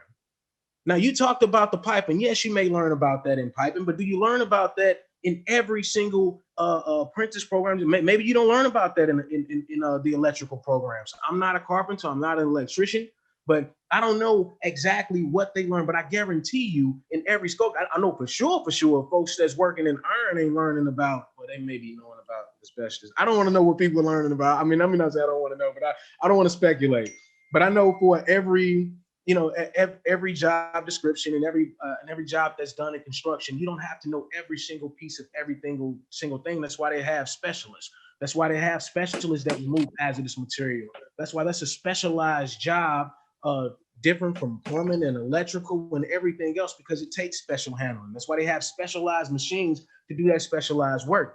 And if we're going to say that this is a specialized bill focused on a specialized thing, which is taking the air quality from here down, down here up to here and giving us a way, way better quality of life and breathing wise, and it's all about abatement, then that's what this particularly should be about. And this asbestos, this abatement asbestos bill, if that's what we're calling it, is not specific to abatement. It's just specific to being an apprentice. And by my account, it's only 2 apprenticeship programs in the entire city that I know of that do year-long programs, and that's MOCAN and the unions. That's it. So which says if right now I want to do a building under these particular guidelines, I have to send my MOCAN is minority owned. I'm not saying nothing negative about it. But if I don't want to send my folks through MOCAN, if I don't want them to go through an apprenticeship program specifically for what MOCAN does or this and that, and I want them to do something different, I should not be forced to under the guidelines of we need to have you go through a program for anything. If we're going to make it about abatement and asbestos and only about asbestos, if we want air quality to be that thing, then every single demolition in the city should have air quality monitors up less than 10 feet from it. And every single resident in the entire city should know what that air quality monitor is. And it should make a noise when it gets outside of what it is or gets outside of the levels that it should be in. Those things exist, but it's not in this bill. And if we're going to force people to pay money, force them to go out here and make sure they remove the asbestos, things happen all the time badly on the job, just like that elevator shaft. That's a terrible, terrible thing. It was not on purpose. Nobody intended for that to happen, but that's an unintended consequence of not doing things all the way the correct way. And if we're gonna go all the way the correct way, maybe we should add in the air quality monitors throughout the city whenever there's a demo, so we should all know what the heck we breathing in around this stuff, if that's what it's gonna be about. And anytime that monitor goes off, those individuals is out there have to pay a fine because we know you didn't do what was necessary to provide more resources to ensure the community does not end up with less. And that's just what it comes down to, because even under the premise of this bill, if we pushed it through today, we still have to have the amount of inspectors that we don't have right now to go out and enforce it. Because you, and nobody else is gonna run around enforcing it. We got a million other things that we have to do. And if they're not enforcing it right now, and we don't have the people in the personnel department ensuring that these jobs are filled because they're that much more important to our health quality and welfare within the city, because they are the ones that got to go out there and make sure that this is enforced. Because from our account right now, we don't have inspectors. If we got 2 doing this work within this city right this second, and we don't have anything within this bill that says we need to have 5, 6, or 7 regulating, then we still at a disadvantage. And we still are doing a disservice to the residents because we are saying that paperwork, this bill is going to make your air quality better, not enforcing this bill. Not ensuring that everything about this bill is being done that is not being done before this bill got here, because this encompasses the rest of what the city ordinances already have on board about air pollution, correct? This adds to that existing framework, yeah. Understood. So if it adds to it and is already not being enforced, we don't lack in only the language, because that's definitely something that lacks as we see right now. But having the residents notified whenever there's a demolition, I think that's super dope. That's cool. If those things are not being happened, people are not privy to what's going on right next door to them. I think that's very, very important, right? Seriously. So yeah, I actually really agree with you on the enforcement part. I think that it's unfortunate that we haven't funded through the budgeting process all of the inspectors over in the health department that I believe that we should. And ultimately, that's why a program like this is so important, because when you're not getting that enforcement, you need to make sure that the folks with the boots on the ground have the education necessary in order to be safe. If no one's looking over the shoulder of the folks who are doing the work, then they need to know the best practices for doing that work. Understood, and that's I agree with that. But what we are saying right now that these people that are doing this work right now are inadequate at what they do. They need to go through an extra step and not only learn how to do asbestos abatement, but they need to learn how to do carpentry work. You need to learn how to do plumbing. Hey, y'all been doing a terrible job on that plumbing. We need you to go through any apprenticeship program. I don't care what it is, but you got to learn something before you can get over here and do over 500, 100, over $125,000 of work. You got to learn you something. We got to go through a program, and that program is going to be either MOCAN or the unions. And if you want to create one, go ahead, but we don't know what it looks like just yet. So figure it out. Do what you got to do. We know we're going to be fine because you wouldn't be doing this bill if we didn't know the companies that exist right now that are already have these particular programs set up to be able to do these apprenticeships. We know they'll be fine. And we know, once again, there are only two. Now, if you can name another one that's within the city limits, please do so. There are other in the area here, but not inside city limits. That's the point. We trying to bring money to this city. We can't keep outsourcing everything we do. If we want to be the innovators of tomorrow, we have to create the people who live. We have to give the people who live here what they need to be innovative for tomorrow. They need tools. They need money. They need jobs. They need experiences. They need to fail so they can learn what success is. The only way you know how to fly a plane is by knowing how to crash one. And that don't mean you have to physically do that, but you have to go through those tests. You have to go through those hours. You have to figure it out. We always have failed throughout human civilization and then gain from those failures. So yes, you have people that are not doing things the right way, but there's an opportunity now because the money that is coming through our city for them to not only do things the right way, but to be over and beyond the scope of what it is that they've been doing and what they've been subjected to, right? That's like saying, and not you, but there are a lot of individuals who live in these inner communities that like to be doctors and lawyers, but they've never seen one until they go to the doctor and they have to get a shot. But looking next door, seeing individuals go from being in school, seeing somebody go from going to college and go to here to go to seeing those steps, seeing those people trip, fall, bust their knee and come back to the neighborhood and still go after what it is that they want. Those are how you build individuals in communities who come back to the community, give back and stay within the city. They get something from the city. And people that don't get something, they end up leaving. That's why individuals are leaving this city left and right, because they don't feel like they're getting back what they put in. And you don't want folks to feel like that.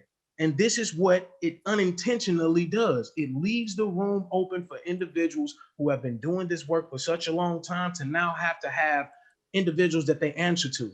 Now they have to be forced into the unions because they're the only ones that have a program that gives you the ability to do an over $180,000, $125,000 job, or you have to go to MOCAN if you want to be within the city.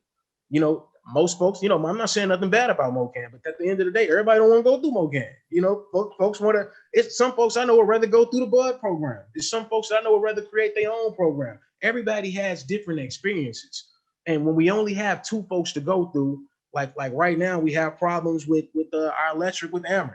You know, but Ameren is the only provider in the entire city of St. Louis. You know, we appreciate them because they keep the lights on. But if there were 5 and 10 other contenders like they are in California, I guarantee you prices would be much lower and much, much easier for us to negotiate. I think when you have a program that's telling people that they must abide by right now, and there is no actual realistic program set up that tells them how it is they can set their program up, and you're telling them this is all about asbestos abatement, but it's any program, it's very, very confusing, bro. And it tells people that, yeah, this is about asbestos abatement, but you might not get asbestos abatement training when you go through any of these apprenticeship programs, because you can go through any apprenticeship and come through here and do what's necessary to be involved in tearing down abatement.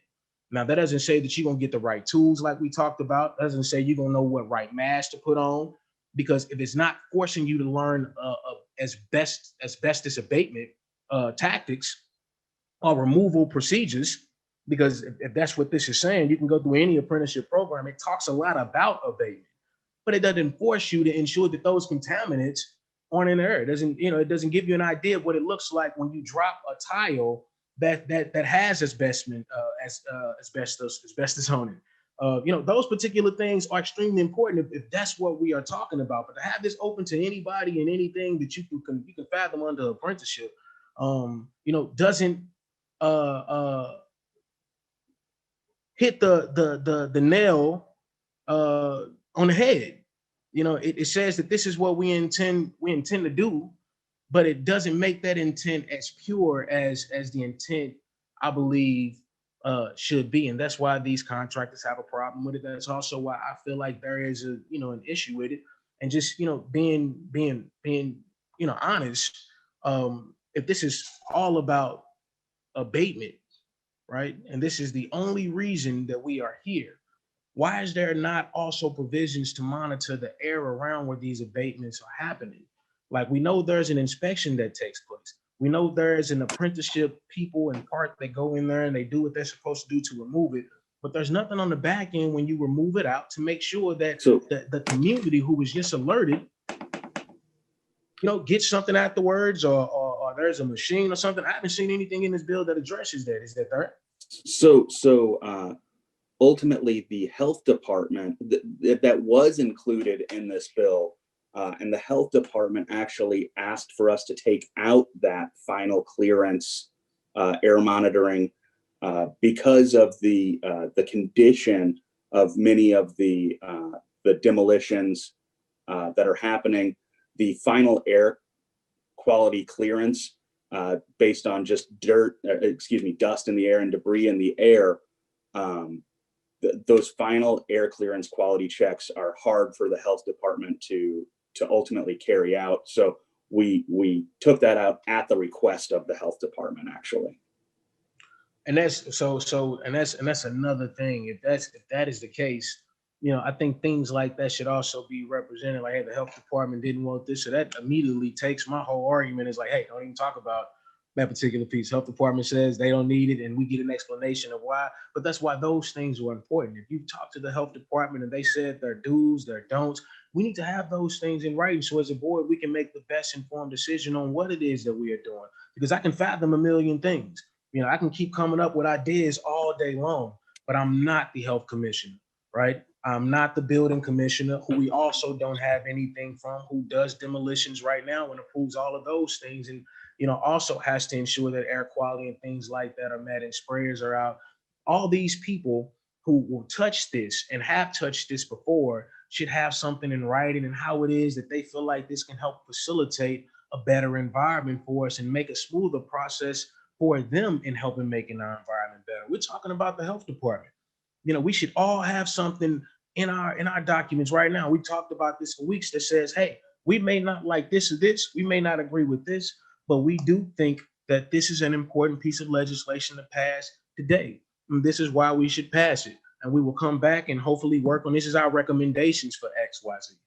Right? Those things are not there. Same thing from the building division. We are trying to figure out how to make these things work. I think, once again, your intent is pure. And I appreciate you working towards ensuring that there is some type of conversation happening before we just run things down through folks who feel like they're, you know, they're being oppressed by it. And, you know, I, once again, don't have anything against the unions at all. I think they provide hundreds of jobs. I have folks right now working in the unions and will be out there selling, you know, drugs on the block right now if that opportunity hadn't presented themselves, and they, you know, are building things that they never thought they would build. So the unions definitely have provided great things for our communities and for the city in general. And it's not about the union or non-union or MOCAN or not MOCAN. And that's what, you know, another reason I brought them up. It's about things being fair and balanced across the board and trying to figure out how to ensure that whatever it is that we do as a city does not affect the multitudes of people who've been living under the stress of not being able to move forward, you know, within the city. We got to make sure that they feel like there's a pathway to success. You know, that has to be done. Nobody should in this city with the wherewithal to do something feel like it cannot be done because the legislation prohibits them based on a level that didn't exist before we started looking into doing something on these sides of town. So, I mean, I know, I mean, I talk a lot, man. I just, you know, just gotta put my heart out there, like I said. But I appreciate you. And just, I guess, as a last question, is there any way that you can provide the board once again with a minimal cost of what it would cost to set up this, not to set it up, to administer it? Because the setup, as you said, is zero cost. It's paperwork application unless you pay a lawyer. But to actually administer it with a director or this or that, a journeyman that would take you X amount of time. Of course, you said once again, you don't have to have somebody that's went through the entire 12-month program just yet, but they have to be affiliated with a 12-month apprenticeship program. And I guess that would mean that as long as you signed up to MOCAN or to the unions last week, you're able to start going to go work on asbestos in 2 weeks. Is that what that says? Yeah. Or like I said, you can fill out the paperwork, send it over to DOL, and then as soon as they approve it, you'd be good to go. As far as the administrative costs, again, the administrative costs are going to vary. It's going to be different for a company with 3 workers than it will with a company with 300 workers.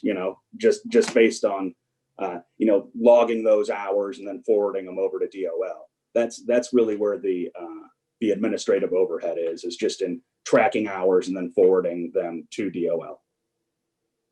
Understood, which would cost you to pay an administrator, somebody that would be there taking the time to do that, and a journeyman, of course, to teach them on hands-on if that's what the department says is needed for the training. I believe that is what's needed for an apprenticeship program. You have to have journeyman teaching, correct?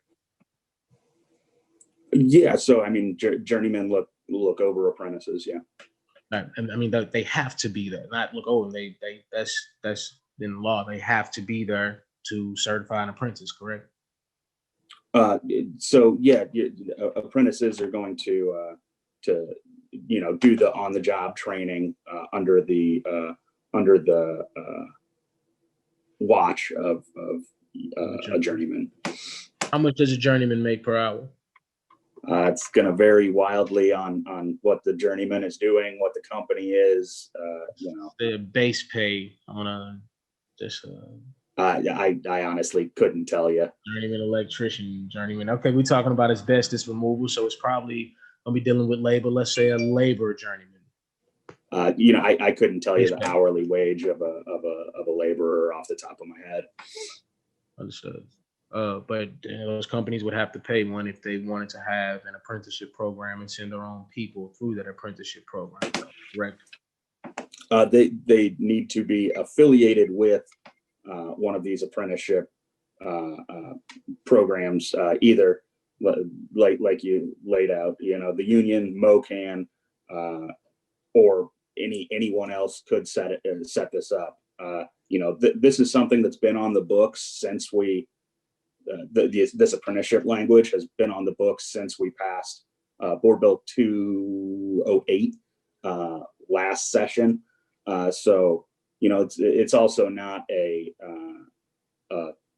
surprise, I guess, to anyone in the industry. There's been quite some time for anyone, any interested party to figure out how they would like to proceed inside of this new framework. And ultimately, I think it's also important to remember that it's not this piece of legislation that's enacting that apprenticeship language. That's something that we all voted on unanimously last session. In fact, what we're doing here is pulling back a little bit as a result of the conversations that you and I and others have had over the last several weeks to ensure that there is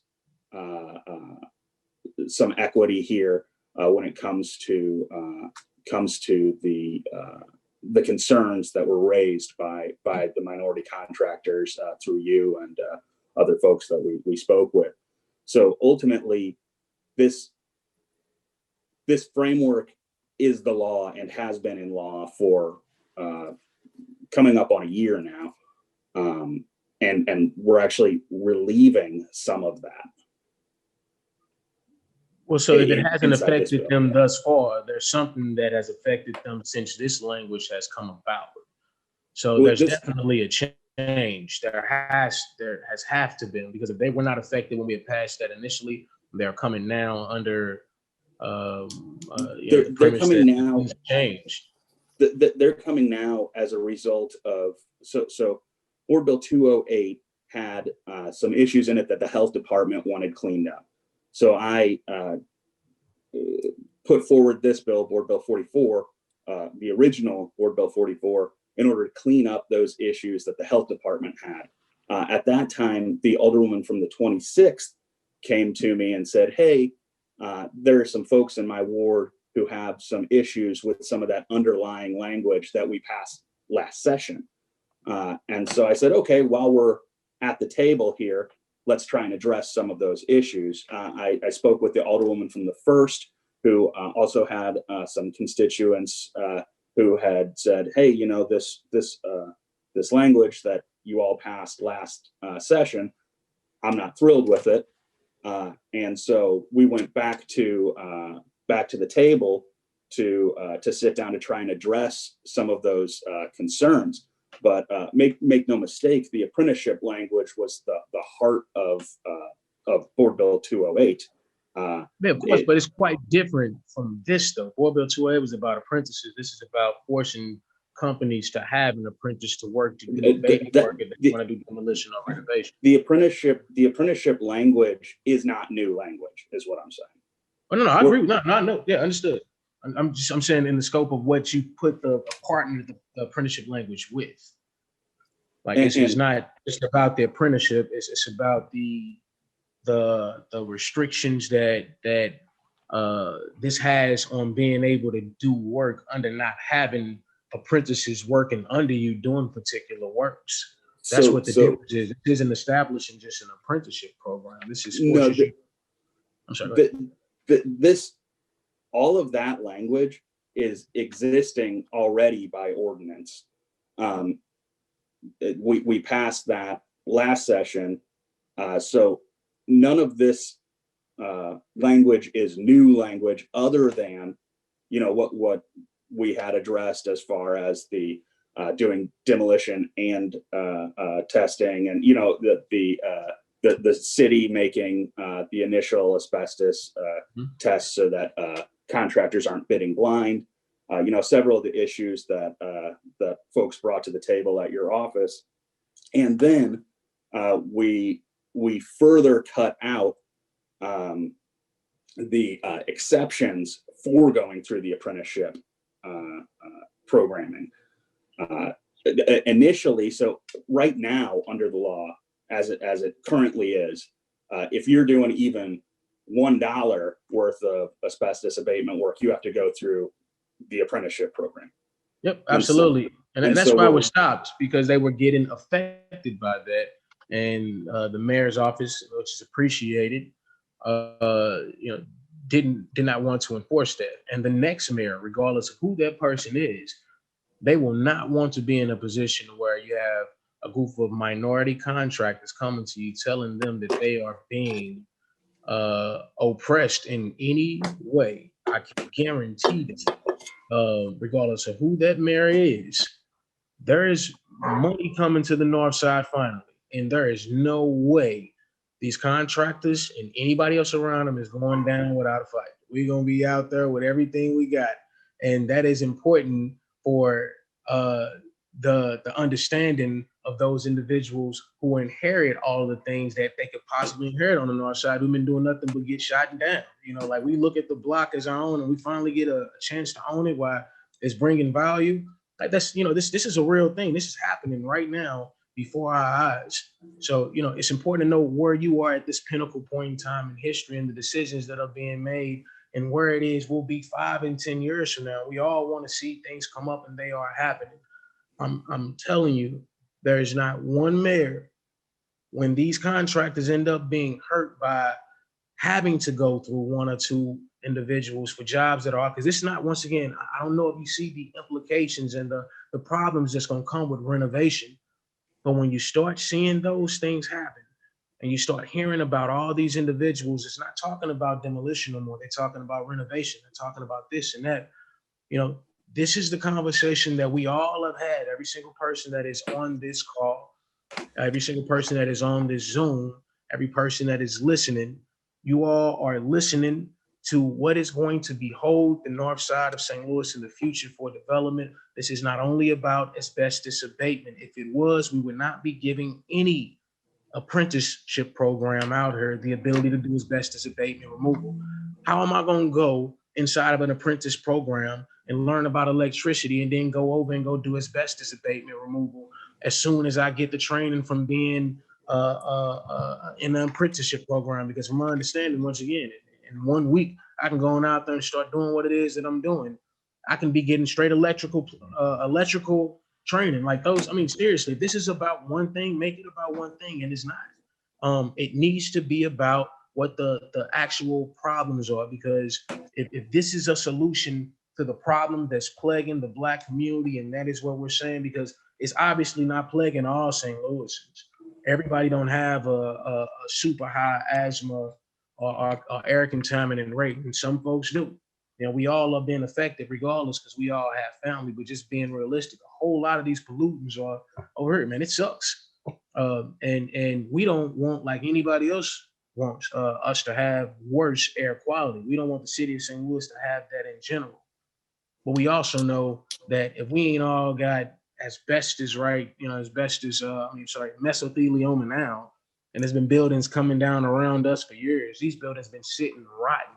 You'd be surprised how many buildings don't need to be torn down. They're just falling down right next to us. We laying right next door, and we not dying from mesothelioma. The whole building collapses next to us. Thousands and thousands of buildings sit in decay and get wet while the roofs cave in and all these other things. There is no mesothelioma that has plagued the North Side. We have our problems with asthma, that shows.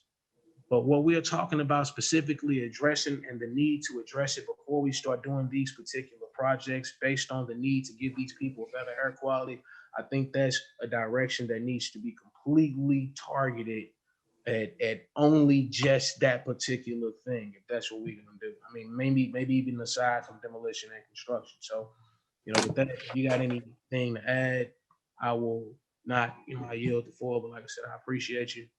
And with that, I yield my time. All right, thank you, Alderman. Alderwoman from second had her hand up, but it's down now. I don't know if she still has any questions or comments. I'll move on.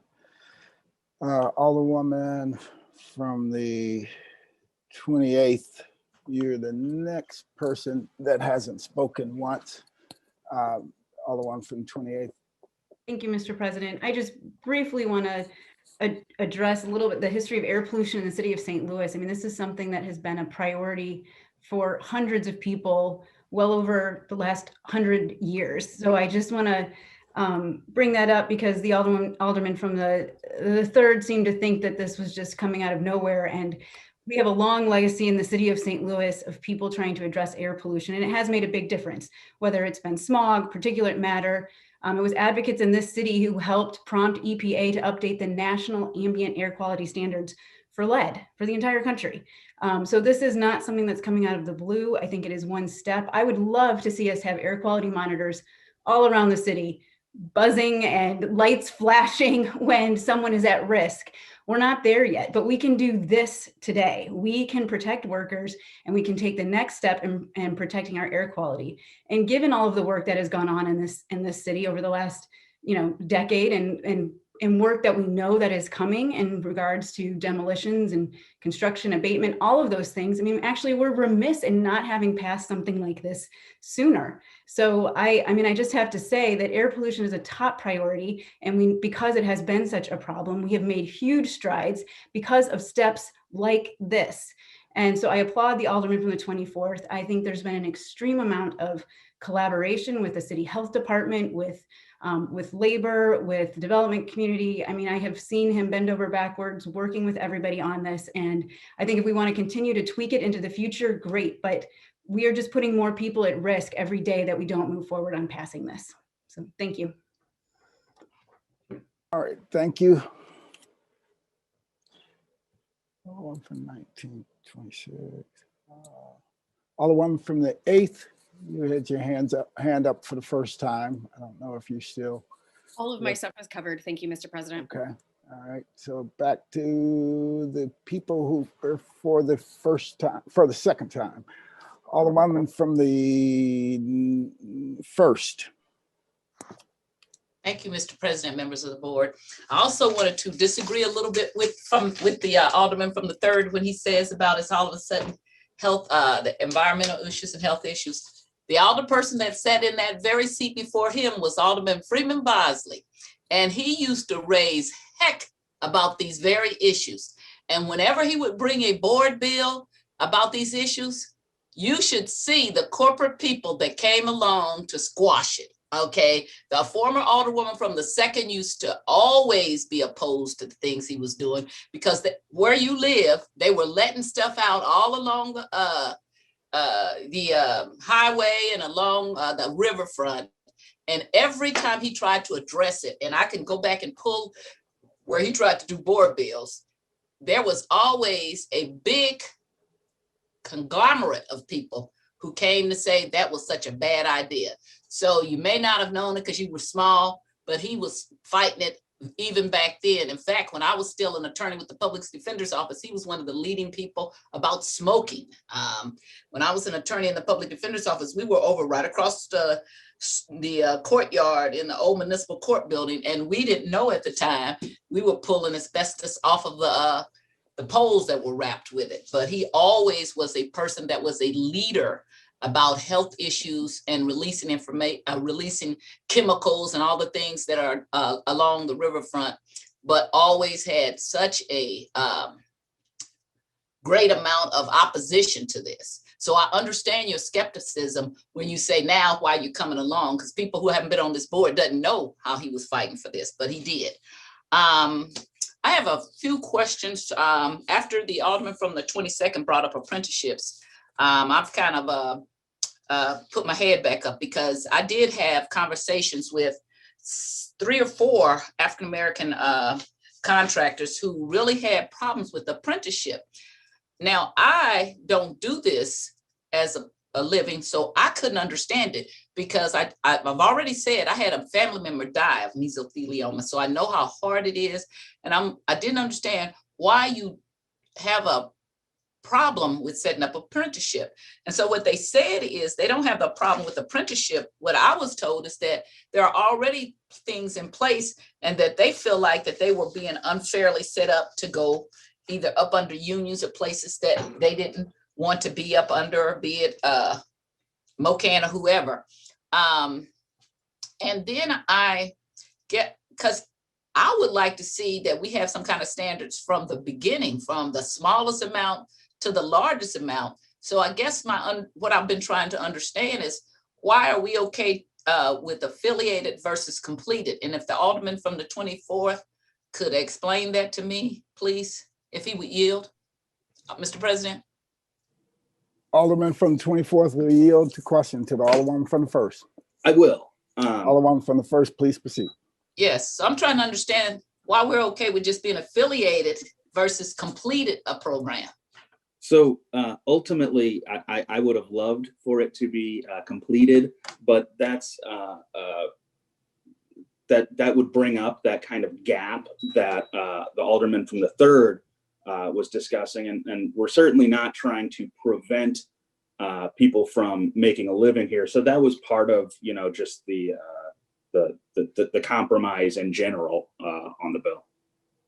The hope is that as folks are affiliated and as time moves forward, that they learn as they're going through it. And then, 2 years from now, 3 years from now, 5 years from now, we have a workforce doing this work that is better trained and ultimately is able to look out best for both themselves and the community at large.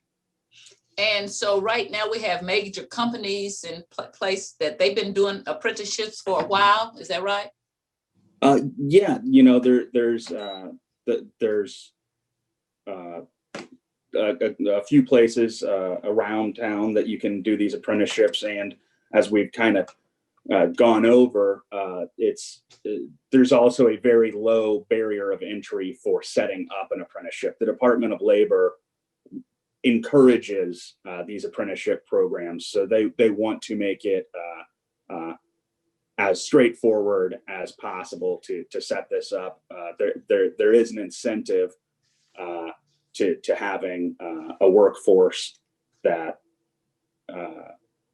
knows worker safety, and particularly when we're looking at something like this where the effects go even beyond the worker into the community as a whole.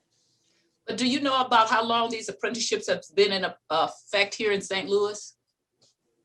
How long have we had that they've existed? Yes. That would have to go back to, the beginnings of the labor movement, I would assume. Okay, but I'm saying specifically for asbestos. Do you know how long those kind of apprenticeships have existed?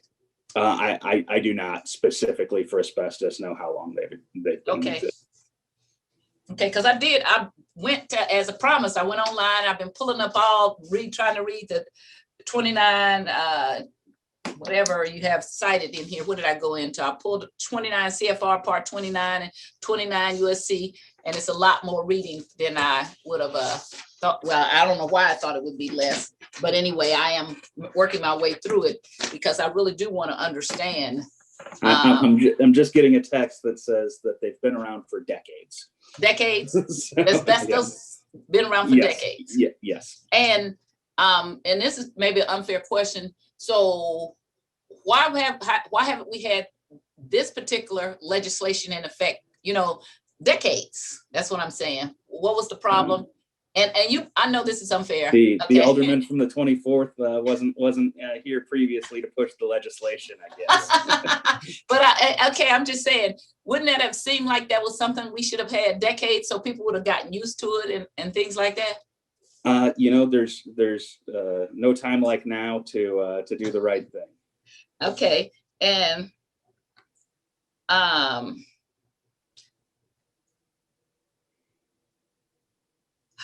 do you know if the city could provide some kind of funding or set up an apprenticeship program? Was that ever discussed at all? So there was some discussion about the potential of SLDC being able to potentially set up one of these programs. There also is, my understanding is there's grant money through the Missouri Department of Natural Resources, or excuse me, not Natural Resources.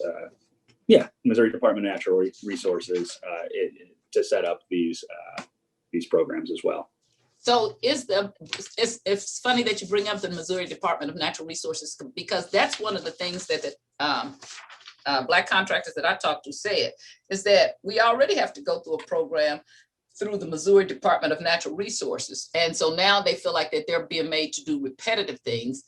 Do you know the difference between what the Missouri Department of Natural Resources does and so the MDR program is a classroom only program that I think it encompasses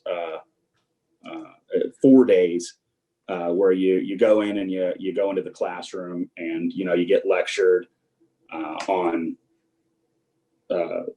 asbestos. The apprenticeship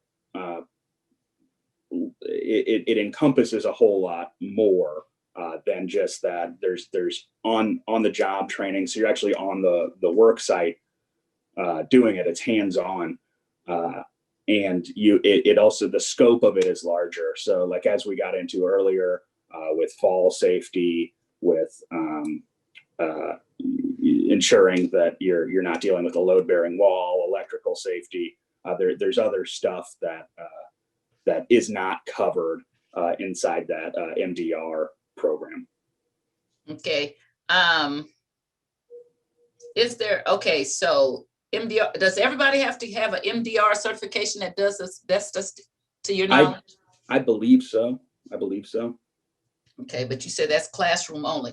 But up until this time, if you got certified through MDR, that was enough for you then to be able to go out and do asbestos removal, or is that right? Yes. Okay. And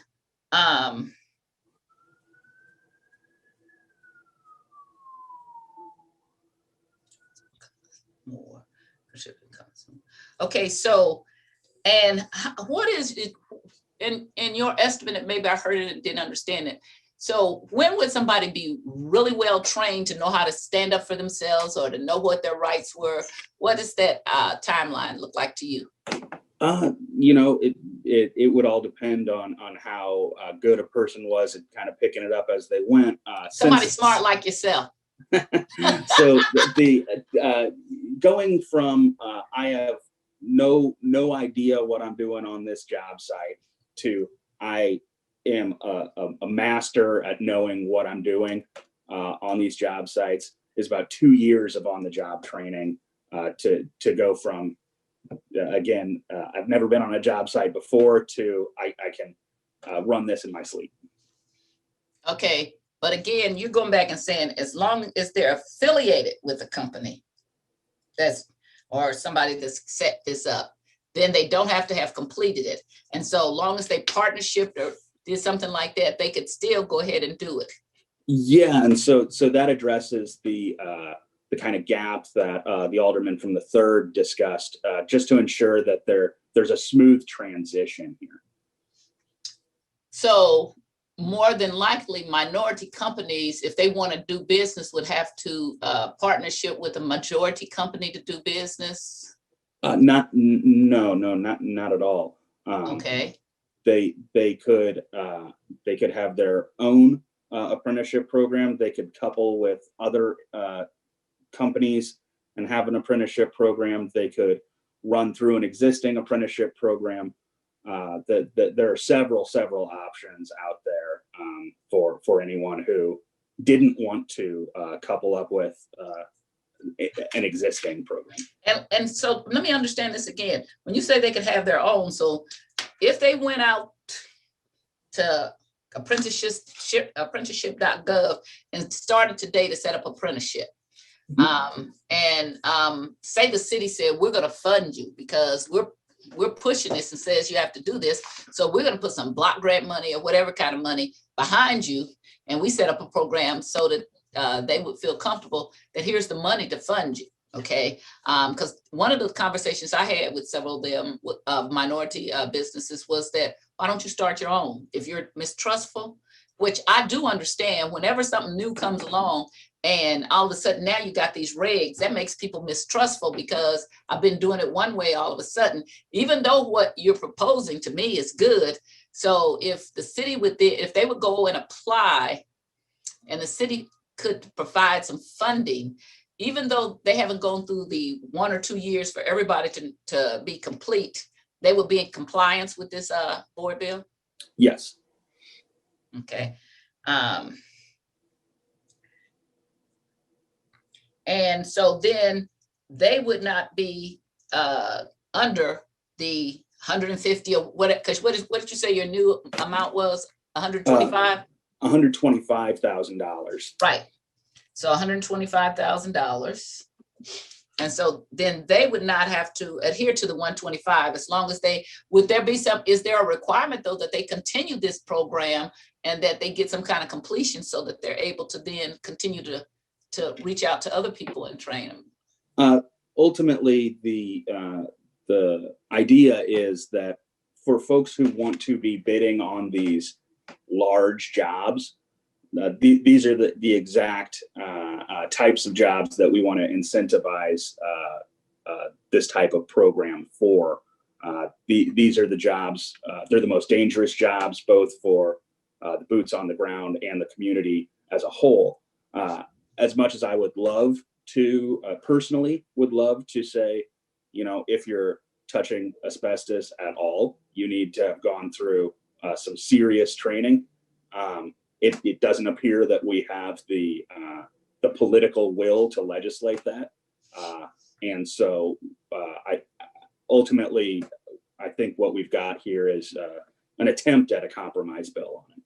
Would you be so I'm sorry, let's go back to the city.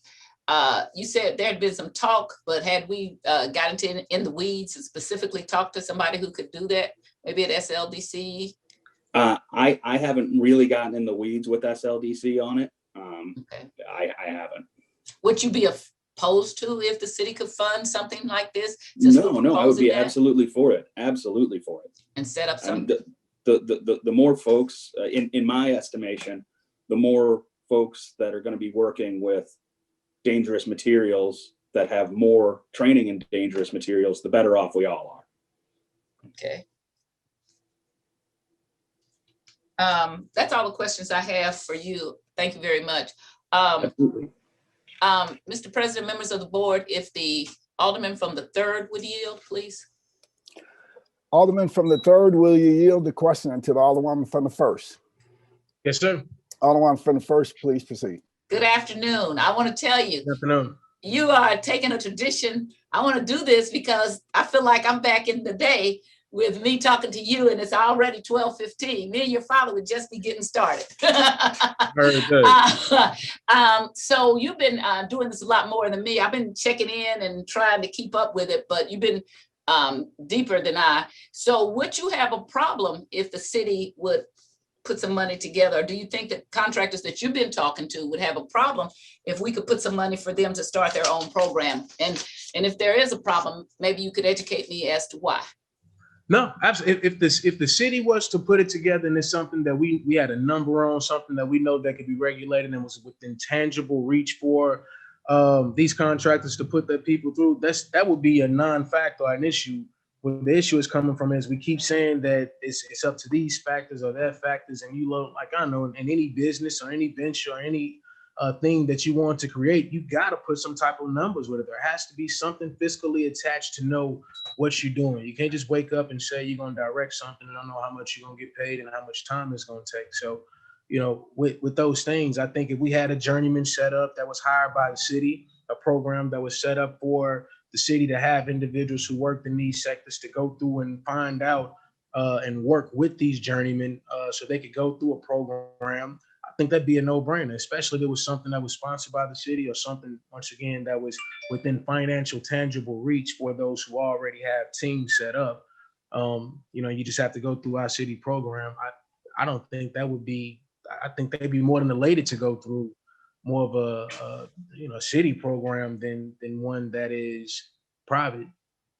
And so if the city says they couldn't do it, my other option would be, what about the city fund it for them to set somebody who is large enough to set it up themselves and pay the fees? We're mandating this, we're changing something. So do you think the people that you've been talking to would be opposed to if one of the larger companies that was African-American, minority owned, would set it up and go through the process and maybe with some help? Because that's the whole thing about mentoring and monitoring. And if you're going to mandate something new, do you think the people you're talking to would have a problem if one of them could set it up?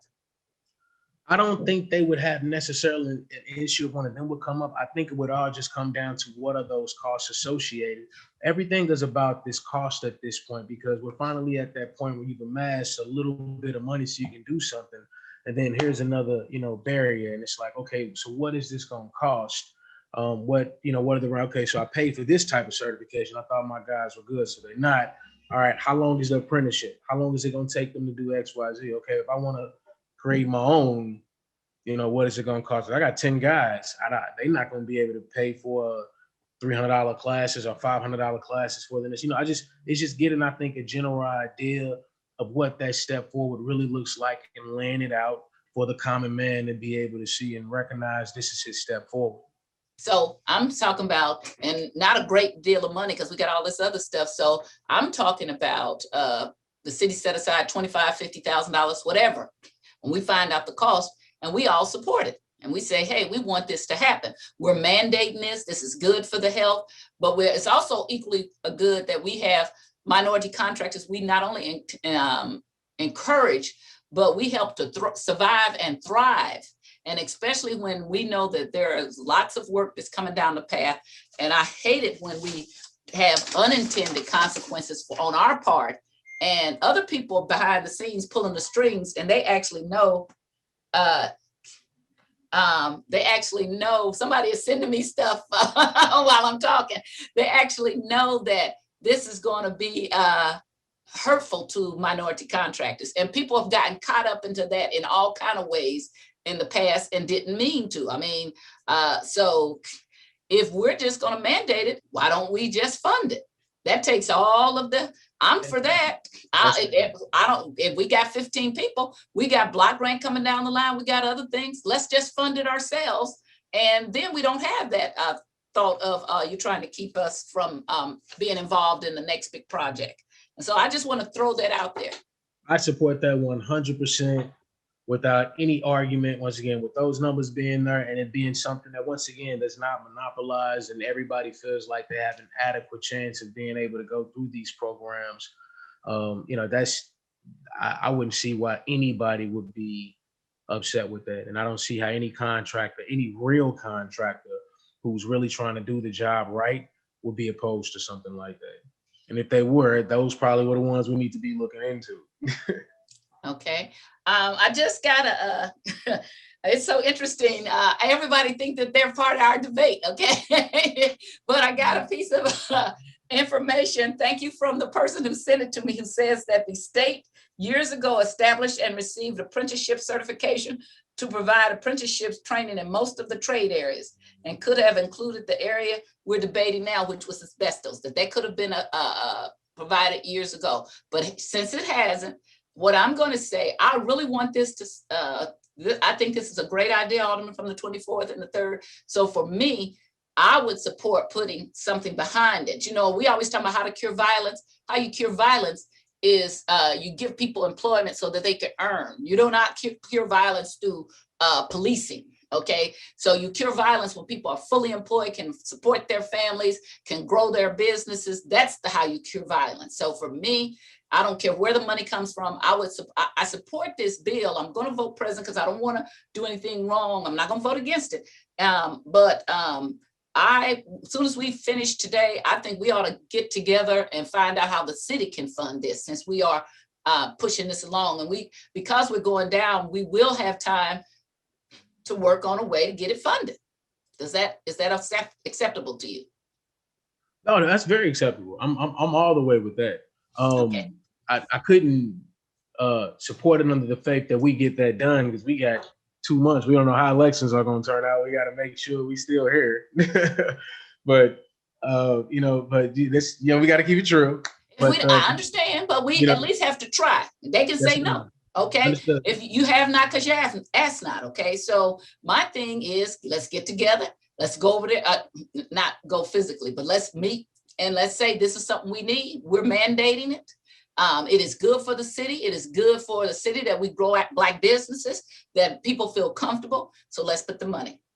I have no further questions, Mr. President. Thank you. All right. Thank you, Alderwoman. Okay. Alderman from the 26th.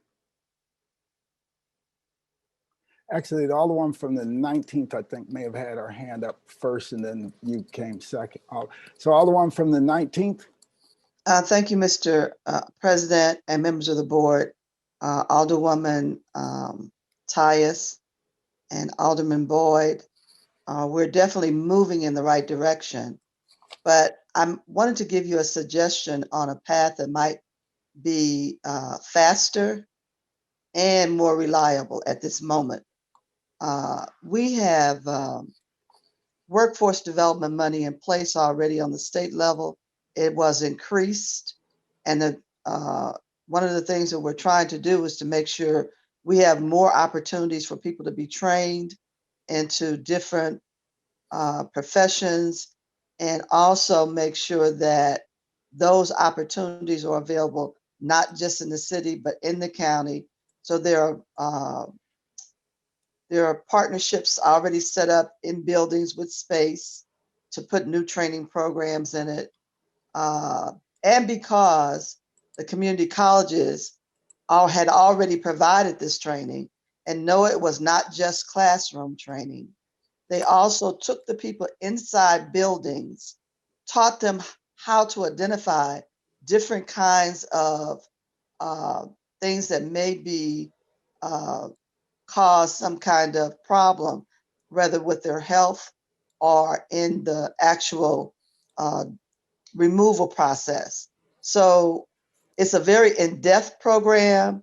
We don't have to recreate anything. It can move really fast, and the funding is already in place. And they're looking for programs to get started. So we know how we are, and we already crying we don't have any money. So maybe we could look at both of those at the same time. And I really believe the state level will move faster. And I also wanted to just reiterate the alderman from the 3rd Ward who talked about air quality. If we were serious about air quality in this city, we would have done a whole lot better a long time ago. Because where he grew up, I was the housing director over there for the 2nd, 3rd, and 5th Ward. And people would wake up in the morning with all kinds of pollution on their cars, their houses, their lawns, even to the point some of the things that were on their cars actually peeled the paint off of their cars. And a number of companies had to repair people's cars. So I know what they don't do with air pollution, because we turn our heads with companies that are very large and we allow things to happen. But yet we put fancy bills in place as though, we're serious. But we know what really takes place.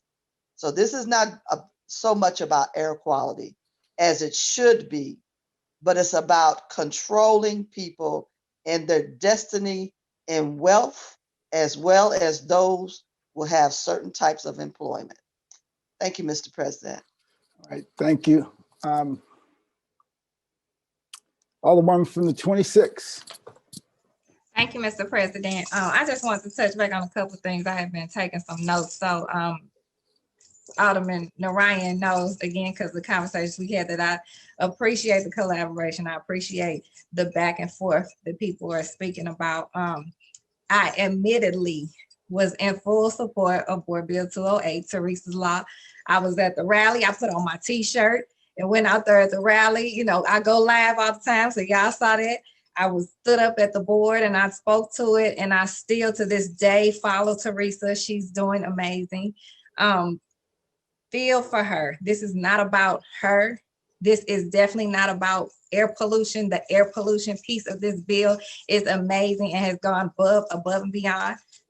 Alderman Orion's work has gone above and beyond on fixing some of the other things. This is not anybody being against any of those things. Alderwoman Davis just spoke about how this has negatively impacted our communities the most, which most things do. So this is nothing about any of that. This is about now a chance to make something right that people like myself admittedly did not know was not right in the beginning.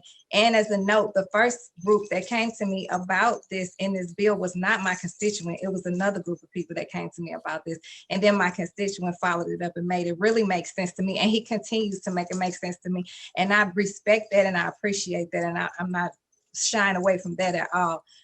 But Alderwoman Tyus spoke about something that we had thought about before. And again, Alderwoman Davis, about if the city is going to enforce it, then why can't we enforce it and then fund it? Why do we have to put this on contractors, again, which it will negatively impact minority contractors in the city of St. Louis in 2021? In Black History Month, if we're trying to push towards racial equity, inclusion, all these buzzwords that people like to use, then maybe the city can do something to help fund this, take this weight off of them that they're already dealing with enough weight on its own. So like maybe through the program that Alderwoman Davis said, or Slate, or maybe contracting with something that the city can do to have this free apprenticeship program, just like they are offered when they go through the unions. Again, I'm not anti-union, but make it make sense why it still falls back on that. Read between the lines here on what we're trying to do and what we're trying to fight for our communities for. So it's important for me to ask, if we do that, which I think everyone, it sounded like people would be in agreement to that, then what do we do on the interim? Now, here is, again, a chance for us to make this right, something that was wrong. And again, I take full responsibility. If I had known back then, I would have been making the same arguments or voicing the same concerns that I'm voicing now. But now today, this is not being against air pollution and how it negatively impacts our city. But what can we do today to make it right? And then in the interim, if we are going to do this, what do we tell them? How it's going to make it make sense to them in the interim, I guess is the question I have. If Alderman Ryan would yield for a question, what would be Alderman from 24th, will you yield the question to the Alderman from 26? Absolutely. Alderman from 26, please proceed. I don't want to take your nod in your head as a as an agreement, but how would you feel about us trying to do what Alderwoman Davis, Alderwoman Tyus said? If the city is going to do this, how can we take this off of our, who's going to be impacted by this? I don't know why people want to talk around that, but the African American, the Black contractors is who's going to be negatively impacted by this. If we can't change the language, I know an amendment was offered up several times, but I guess that just didn't make, you know, you all weren't able to get that amendment worked out. If it goes through, what are we supposed to do on the interim? And would you be open to working to do the funding strategies that Alderwoman Tyus and Alderwoman Davis spoke about? Absolutely. I would definitely work with Alderwoman Tyus and Davis on trying to figure out how we could, whether it be SLATE or SLDC or, you know, whatever mechanism that we could use. Again, the purpose of this, where my intent is to ensure that folks actually, you know, with the shovel in hand, have the proper education to ensure their safety and the safety of the community. And so the more folks that we can get through these programs, the better off we're all going to be. So I would certainly work on that. Well, okay.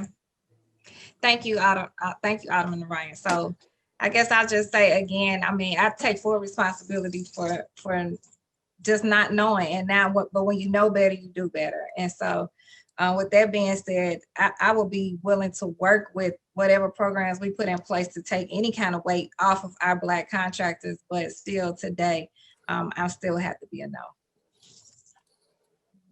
All right, thank you. Any further discussion? Any further discussion? Any further discussion? Okay, Alderman from the 24th, you're recognized to close. With that, I will renew my motion. All right, it's been moved by the Alderman from 24th, seconded by the Alderwoman from the 8th, that we perfect the floor substitute to the floor substitute for Board Bill 44. Is there a request for roll call? Roll call. Madam Clerk, please call the roll. Alderwoman Ty, I'm sorry.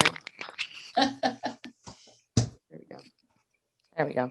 Alderwoman Tyus. Present. Alderwoman Middlebrook. Alderman Bosley. No. Alderwoman Evans. No. Oh, yeah, you know what I mean? Alderwoman Hubbard. No. Alderwoman Ingracia. Aye. Alderman Kotar. Aye. Alderwoman Rice. Aye. Alderman Gunther. Aye. Alderman Ballmer. Aye. Alderwoman Martin. Aye. Alderwoman Grass. Aye. Alderwoman Murphy. Aye. Alderwoman Howard. Aye. Alderwoman Green. Aye. Alderman Oldenburg. Pass. Alderman Rhodey. Aye. Alderman Todd. No. Alderwoman Davis. No. Alderwoman Spencer. Aye. Alderman Muhammad. Alderman Boyd.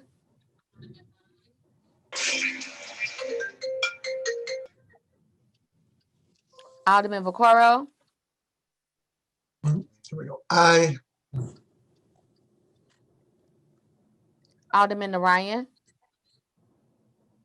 Aye. Alderman Cone.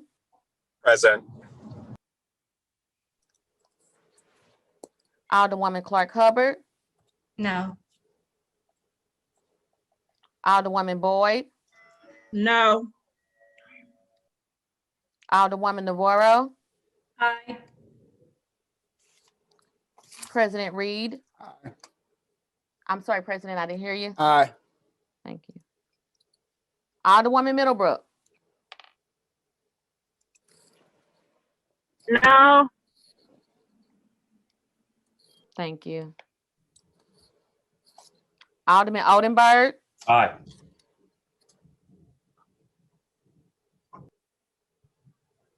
Alderman Muhammad.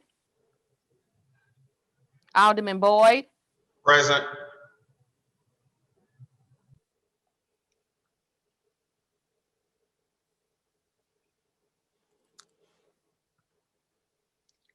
"17 aye votes, 8 no votes, and 3 voting present. By your vote, you sustain the motion of the Alderman from the 24th and perfected Board Bill 44, floor substitute. That is the extent of board bills for perfection. Third reading consent.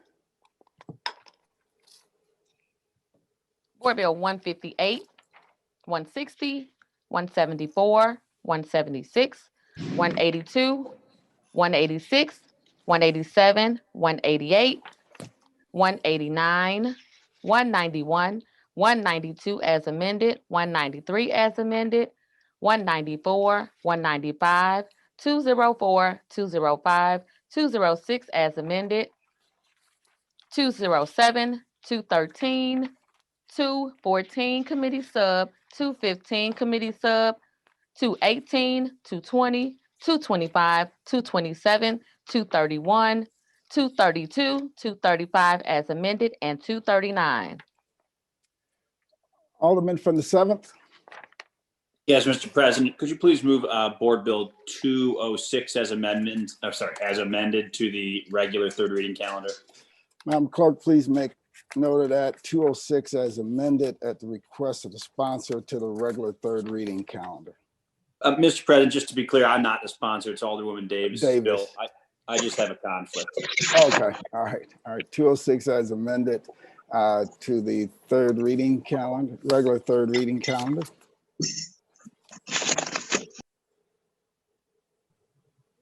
So noted. Alderman from the 22nd, you recognize on the motion for the third reading consent calendar. Mr. President, members of the board, I move for adoption of the third reading consent calendar. Moved by the Alderman from 22nd.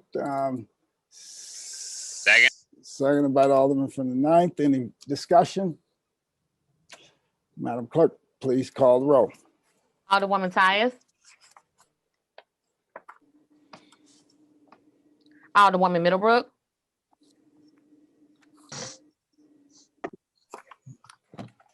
Alderman Bosley.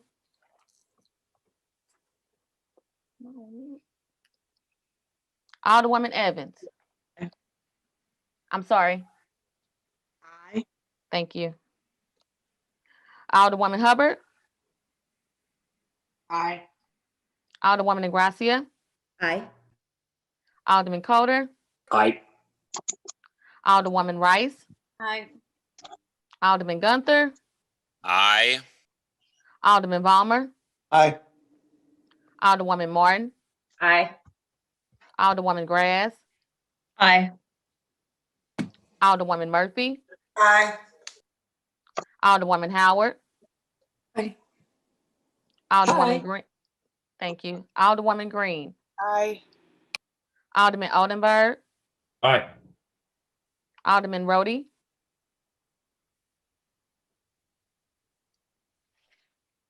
Alderman Todd. Aye. Alderwoman Davis. Aye. Alderwoman Spencer. Aye. Alderman Muhammad. Alderman Boyd. Alderman Vaccaro. Aye. Alderman Narayan. Aye. Alderman Cone. Aye. Alderwoman Clark Hubbard. Aye. Alderwoman Boyd, Aye. Alderwoman Navarro, Aye. President Reed, Aye. Alderwoman Tyus, I'm sorry, present. I forgot to take a board bill out of there, so present. Alderwoman Middlebrook,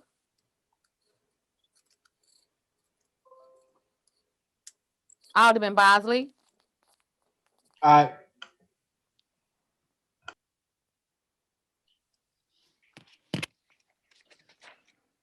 Alderman Rhodey, Aye. Alderman Muhammad. 26 aye votes and 1 voted present. By your vote, staying the motion. Alderman from 22nd, third read, and finally pass the aforementioned bills. Third reading, report of engrossments. Board Bill 221, Committee Sub as amended, sponsored by Alderman Oldenburg, President Reed, and the following alderpersons: Clark Hubbard, Collins Muhammad, Bokoro, Davis, Murphy, Green, Howard, Gunther, Valmer, Coder, Spencer, Narayan, Grass, Evans, Alderwoman Boyd, and Gracia, Martin, and Middlebrook. An ordinance to amend City of St. Louis revised so as to permit the Board of Trustees of the Firemen's Retirement System to simultaneously act as the Board of Trustees of the St. Louis Firefighters Retirement Plan, but not until such time as amendments to Missouri Revised Statutes 87.140, 87.145, 87.55, 87.260, and 87.350 have become law to permit the Board of Trustees of the Firemen's Retirement System to simultaneously act as the Board of Trustees of the St. Louis Firefighters Retirement Plan and contain an effective date. Alderman from the 16th, you recognize on the third reading and final passage of Board Bill 221, Committee Substitute. Thank you, Mr. President and members of the board. I move to third read and finally pass Board Bill 221, Committee Substitute as amended. Second. Moved by the Alderman from the 16th, seconded by the Alderwoman from the 14th. Alderman, please proceed. Thank you, Mr. President, colleagues. This board bill was debated at a pretty good length a couple of weeks ago at perfection.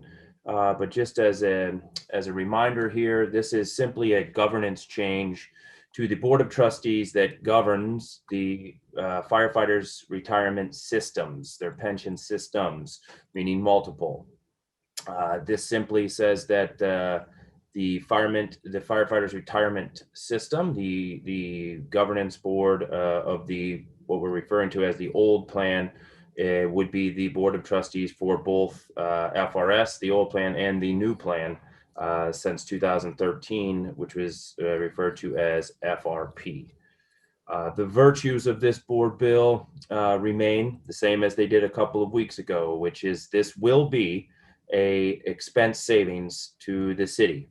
City spends personnel, equipment, and other costs associated with administering the FRP, the new plan. And this will be a savings to the tune of at least $500,000 a year, likely more, once similar vendors, actuaries, and other third-party attorneys, et cetera, transaction cost types are consolidated. The other virtue of this is this puts workers in charge of their own financial destiny in terms of the investment decisions that are going to be made.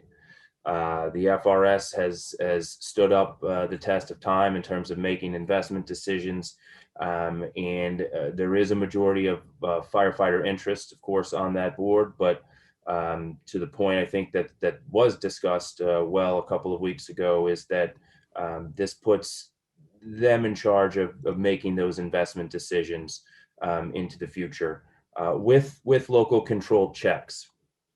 I think it's also important to make sure that we say this doesn't change any of the hard-fought efforts that really did control the costs that were associated with the FRS system that we're putting the city on an unsustainable path in terms of its contributions. Those savings remain absolutely intact and are unmolested by this bill.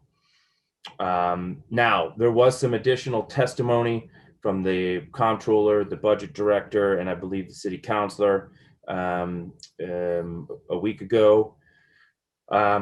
Without a lot of financial detail, I believe the comptroller and the budget director were quoted by saying that this would be a significant step backward from the hard-fought pension reforms that were made in 2012 and 2013, and that it's a forfeiture of local control.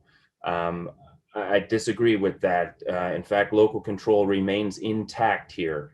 If any proposal is made to alter benefits, reduce, increase, or otherwise, that needs to come via local ordinance to the Board of Aldermen, and of course, have the support and/or signature of the mayor's office. No enjoining, no muck and mire is required with enjoining legislation. That's solely a local ordinance matter and control. So I would argue we're still housed within the confines of local control. Additionally, the disability board. So the board of trustees under FRS would not have any, regarding the FRP plan, would not have any decision-making authority when it came to giving disability. So that still remains a control of the city in terms of all forward disability decisions if any employee is making a claim of disability. So again, also fortifying the argument that this very much still remains a local control matter when it pertains to FRP. I believe the city councilor also made some testimony around the abuses of the prior FRS board, that there were significant abuses around salary, around salary benefit paid, and there was even a bit of that discussion a couple of weeks ago when we were perfecting this. I think, and probably to the fault of the sponsor, the fact was not brought up that there was a settlement agreement associated with curtailing those costs, and quite frankly laid out parameters, eliminated a lot of salary contributions, and laid out parameters for controlling those costs well into the future. I'm happy to kind of spin that settlement agreement around because I think that would be helpful. But it also goes into detail that bonuses that may be referred to in the conversation of this bill are not what you think of as the Goldman Sachs type large bonuses. That is simply sick leave. So I think the number that was thrown out and has been thrown out from the budget director and others is that $17,000 was paid in bonuses to this board in the last year. That's simply folks that have accrued sick time they did not take. So, I guess I would argue the line item probably needs to change so it doesn't get over sensationalized in conversation around this, as well as in the media. Also, a 6% in that settlement agreement, a 6% match was eliminated. So the 4 employees that exist for FRS, the workers, if you will, who would be working on behalf of the Board of Trustees and the plans, don't receive wild or exorbitant severance packages or bonuses. And that settlement agreement was agreed to by the city. So I'm a little disappointed that it wasn't brought up as a fact when the budget director, the comptroller, and the city council were giving most recent testimony. But to close, this bill has broad support. This bill has the support of the firefighters union. This board has over 20 co-sponsors. This board has been vetted. This board was given 11th hour testimony just last week. And the discussions have been, I think, educational. So with that, I'll certainly entertain questions, Mr. President. All right. Alderman from the first, you recognize. Thank you, Mr. President, members of the board. I have gone back and forth with this one. I heard about the sick leave. People get upset when people get paid their sick leave. I was here when we okayed payment of sick leaves in the city, and there were some people got some large amount of settlements, and we got the board got criticized about that. But my thing is, that's a benefit that you earned, and if you didn't use it and you get paid for it, and you really weren't sick, that I think that's unfair to criticize people for taking something that other people took and used. Okay, if you weren't sick and you had it and you were leaving, I still stick by my decision many years ago, although we were roundly criticized. So I don't have a problem with people getting paid for their sick leave. I just couldn't quite figure out what was the big deal. Luckily, I have a number of Black firefighters that live in my ward, and one of them, I guess, worked with the pension system. And so what he said to me kind of made me understand more. He said when the new system was forced in place on the firefighters, there were some people who got treated very rawly in the deal, that people that were maybe had 17 or 18 years or something, and then they hadn't quite made the 20-year cutoff. And so they didn't say, we're gonna let you stay in the old plan. They just cut them off and said, that's too bad, you haven't made 20 years. And so therefore, you're just cut off. And I guess I'd like to, I'm requesting if the alderman from the 16th Ward would yield. Alderman from the 16th Ward will yield to the Alderman from the 1st. I will, of course. Alderman from the 1st, please proceed. Okay, so Alderman, is that what I just characterized? Is that something that happened that you know of when they went into the New Deal? Where the people who had, I guess you had to have 20 years, and if you had 18 or 19 years, then they didn't let you just go ahead and say, okay, I'm gonna let you stay in the old plan because you had an expectation and you've gotten this close. Is that true? That is correct, Alderwoman. You could have been 19 years and 1 day short of the cutoff, and you would not have been able to stay in the old plan.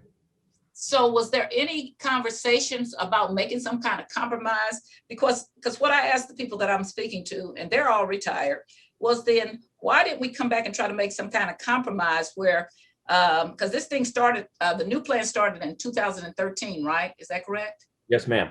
Okay, so and so I went to 5 years back. The people who were hired in 2008, they actually had no expectation of vesting or doing anything. Why couldn't we have started that at 2008 and let everybody who had the 20 years go ahead and be in that plan? And I know you didn't do it, so I'm asking an unfair question. I'm just trying to get your thoughts of why it happened like that. Alderwoman, I think that's a great question you're asking, and probably a lot of firefighters were asking at the time. And that I think at the time of the negotiations, the city didn't want to talk to anyone along those lines. And I believe it was through Judge Durker's ruling that the 20 years was what kind of made that the cutoff. Okay, that's Durker's ruling, but the city still could have negotiated this. Certainly, and still could. I mean, in theory, yes, ma'am. I wish these people, I don't know who has my number all of a sudden. They're texting me like crazy. Okay, so I'm going to turn this thing off in a minute. Stop it, whoever you are. And so, and just asking you, would there be any, because what I'm worried about, I'm not worried about workers getting their benefits and rights because they have a right to that. And I grew up in a family that had a union family and they fought for benefits and I used them, and so did my family. But I'm worried about what is the future going to look like in our city, because we're going to be in financial problems. We're going to have financial problems, and we haven't been making the income because we based a lot of our income on convention and tourism. Was there any talk with you in the city about maybe now making that compromise of going back to 2008 and maybe changing it? Or did you just have enough political will that you just decided you didn't pay flair with us, so we're going to now take our stuff back? So can you kind of tell me, was there any give and take with you in the city at all? Not between myself. I will say I think that the firefighters union has probably been in a constant conversation with the mayor's office, probably over the last 3 years regarding where some of those firefighters with, call it 15 or more years, but not quite 20 at the time, did get pinched out of some benefits. And And I don't think those conversations went to anything substantive in the way of looking to rectify or change it. I think that's a conversation that's probably going to continue to have between hundreds of folks who again sort of did get sort of squeezed between that time frame. But to my knowledge, those conversations have gone nowhere. And so if we change this, will those people be made whole, or how does that work for those people? No, at this time, this is not a change in any benefits here or to any benefit structures. We're not altering that at all. So, I mean, I suppose this is America, and it's possible that a few years down the road, you can always re-engage in those conversations. But this does not fix that as we're speaking to today. And so, but that's my next question was more on the line of your complete answer. Could there be something we could do to make those people whole? I mean, not within the confines of where we are with this board bill, but yes, the city and the Board of Aldermen could reopen negotiations and likely fix that if they wanted to. Yes. Can you tell me why they wouldn't, or you have any idea why the city wouldn't want to keep their word with the people? And again, I know you didn't do it. Yeah, no, I mean, I guess if I'm speaking on behalf of the city, I would say, well, we're leery of opening up any conversations around benefits because of the potential costs, and we know that costs got out of hand, where the contributions, the city's required contributions, became untenable and unsustainable. Would likely be, I think, the hesitation on the city's department or on the city's behalf. But to your point, Alderwoman, there are people who expected benefits, and their pension system was turned over on its head, and now they're part of a new system where they, make no mistake about it, they lost benefit. So this group of people who, for lack of a better word, got squeezed or were treated unfairly, aren't they a finite group of people that we can identify pretty easily? I believe that's correct. So we wouldn't be opening a can of worms if we fix this. We would just be righting a wrong, to me. Is that correct? Once again, Alderwoman, I agree with you. It would be a finite group of folks that would be fixed. It wouldn't be opening up the whole negotiation of the plan. Okay. I have no further questions. Thank you very much. Thank you, Alderwoman. Any further discussion? Any further discussion? Alderwoman from the 28th. Thank you, Mr. President. You know, I'm sure like many of us, the first time we were introduced to the budget or, heard from the budget director, the situation with the pension systems was very much highlighted. And it is very significant to me that the budget director and the comptroller and the city attorney have all, said that this is a bad deal for the city. And it does weigh on me very heavily that a lot of people have worked hard to transition to a new system. And this feels very much like a step backward. I appreciate that people are trying to negotiate something in the middle here, but I think the folks who have worked on this for so long had very much set a path in motion that would be a transition to the FRP. And I think that by overturning that and going back, this is a huge disservice to all of the work that has been done, to the firefighters and to the city as a whole. I haven't heard any reason why we need to move backwards. I mean, I understand we've talked, there's some arguments that, maybe this would save money in some respects, but the movement all along has been to, transition over, and going backwards I just haven't heard any arguments as to why we should do that, why we should reverse course at this point. I mean, I can make some guesses about why it's being attempted right now in this particular moment, but I think if we're really looking out for the best interests of the city's finances, the budget director and the comptroller should be very significant opinions. We should all be really, I think, deferring to them on this issue, and so I am. And I know I was an early co-sponsor of this, but I will definitely be voting no on this. Thank you. All right, any further discussion? Any further discussion? Oh, wait a second. Alderman from the 8th. Thank you, Mr. President. Could I inquire of the Alderman from the 16th, please? Alderman from the 16th, will you yield the question to the Alderman from the 8th? I will. Alderman from the 8th, please proceed. Thank you so much. Thank you, Alderman, for yielding. I had so in looking back over why governance was moved and how it was moved around, one of the elements that I know was significant during previous debates on this were the disability board. And I'm looking at the bill right now. Section 13 is, let's see, page 17 of the bill. It says, so I'm just trying to clarify if this is new language or if this is if this is a continuing format of the disability board, because this one says it would be a 5-person board, and 4 of them would be, okay, no, so one is appointed by the comptroller, 2 are appointed by the mayor, and then 2 are current trustees, so firefighter appointees. Is that right?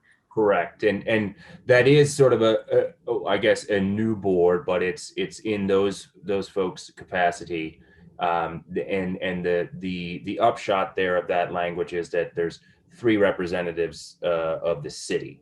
So when we talk about local control, right, or control on the city's behalf or the city's interests, when it comes to disability decisions, the city would have sort of a majority, if you will. Okay, and do you know what the old formulation was? Or the current formulation, I guess, the current format of the board right now. The current FRP board. The disability that's handling. So I guess The board of trustees would make the decisions on disabilities. So this is a hybrid board of the FRP's trustee board. Sort of 2 folks fall off, which I think is a retired firefighter and the budget director ex officio. Okay. So disability was previous or is currently under the FRP. And so this is moving disability out on its own. Okay, that is helpful. These are a lot of acronyms and a lot of boards and things to try to keep straight. So I appreciate your clarification.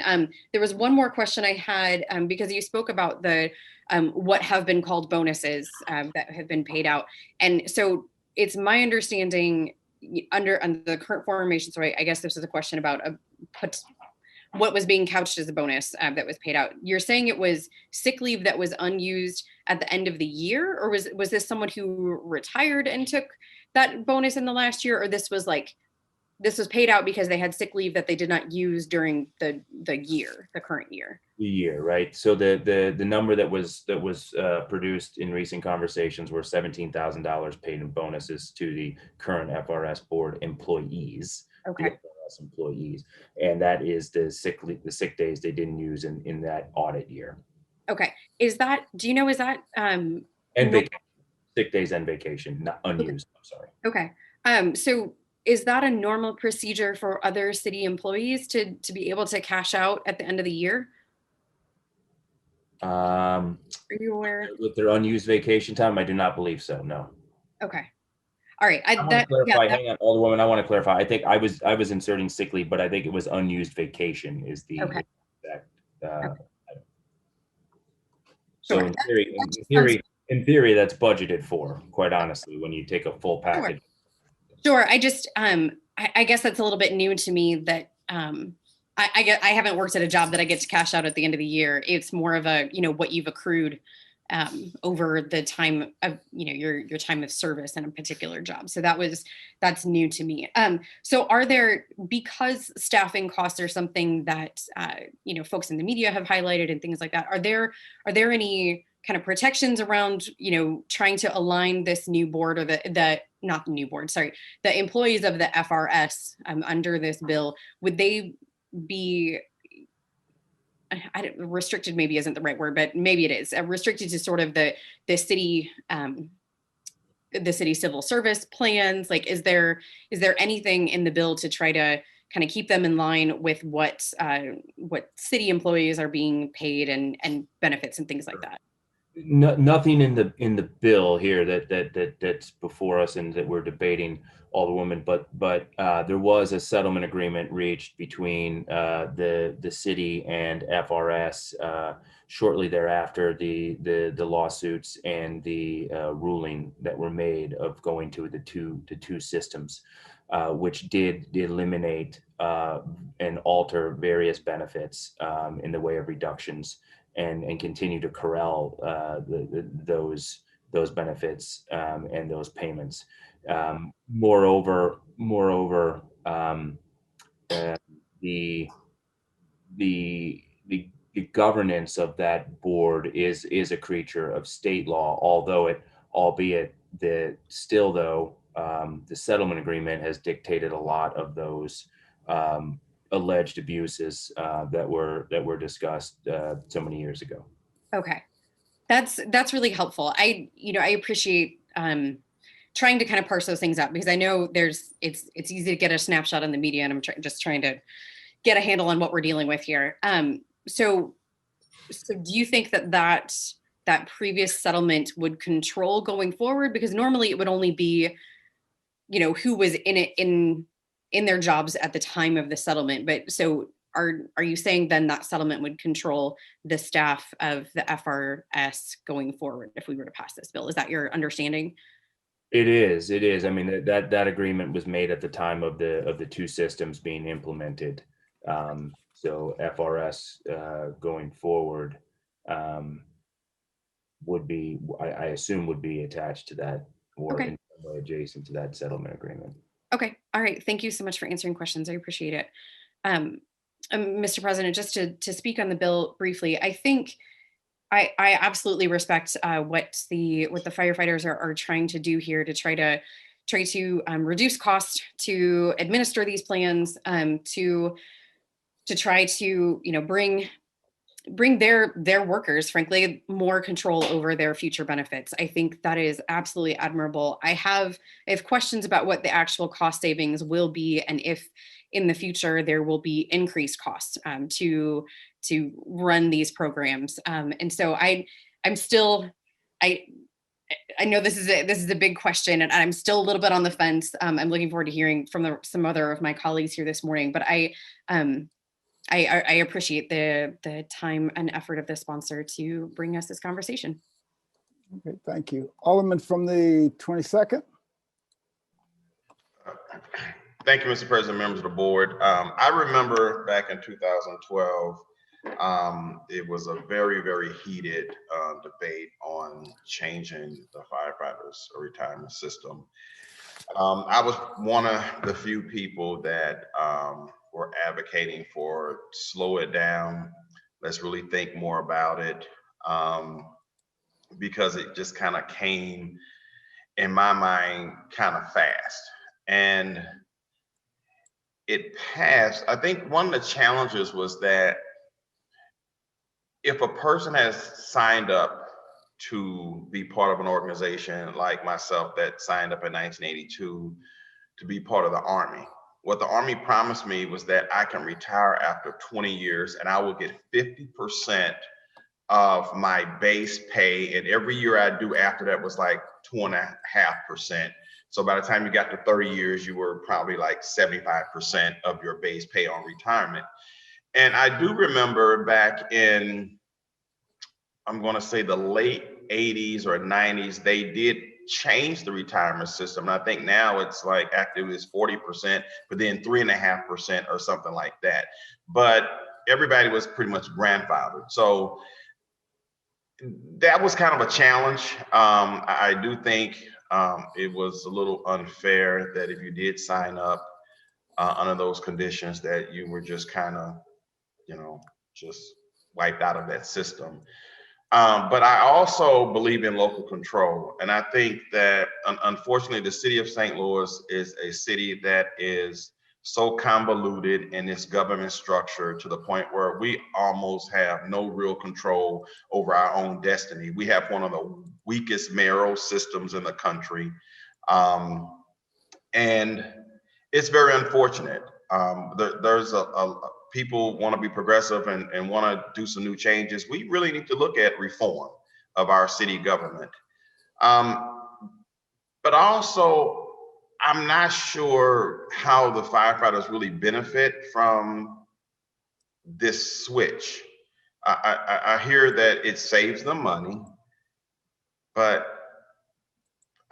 I don't see how it truly benefits them. If it's a system whereby any benefits has to be voted on by the Board of Aldermen, why are we doing this? I mean, I love the firefighters and the police. The firefighters, I don't care what anybody's saying, I'm gonna stand on this, has one of the best pension programs around the country, as far as I'm concerned. I've talked to a lot of firefighters, they're happy. They're happy they only work, less than 2 weeks a month for the most part. They do have one of the most dangerous jobs in the city, as well as the police, but they're well trained. They're well trained and they're well compensated as far as I'm concerned. A lot of them have secondary jobs. The pension program is a phenomenal pension program. I don't know what this really fixed. I'm just kind of feel like I'm in a quagmire on my decision, because it's not real often that a group says, hey, look, I want to help you save more money. And so let's change this system so I can help you save more money. It's almost like it's too good to be true in a way. I'm for local control.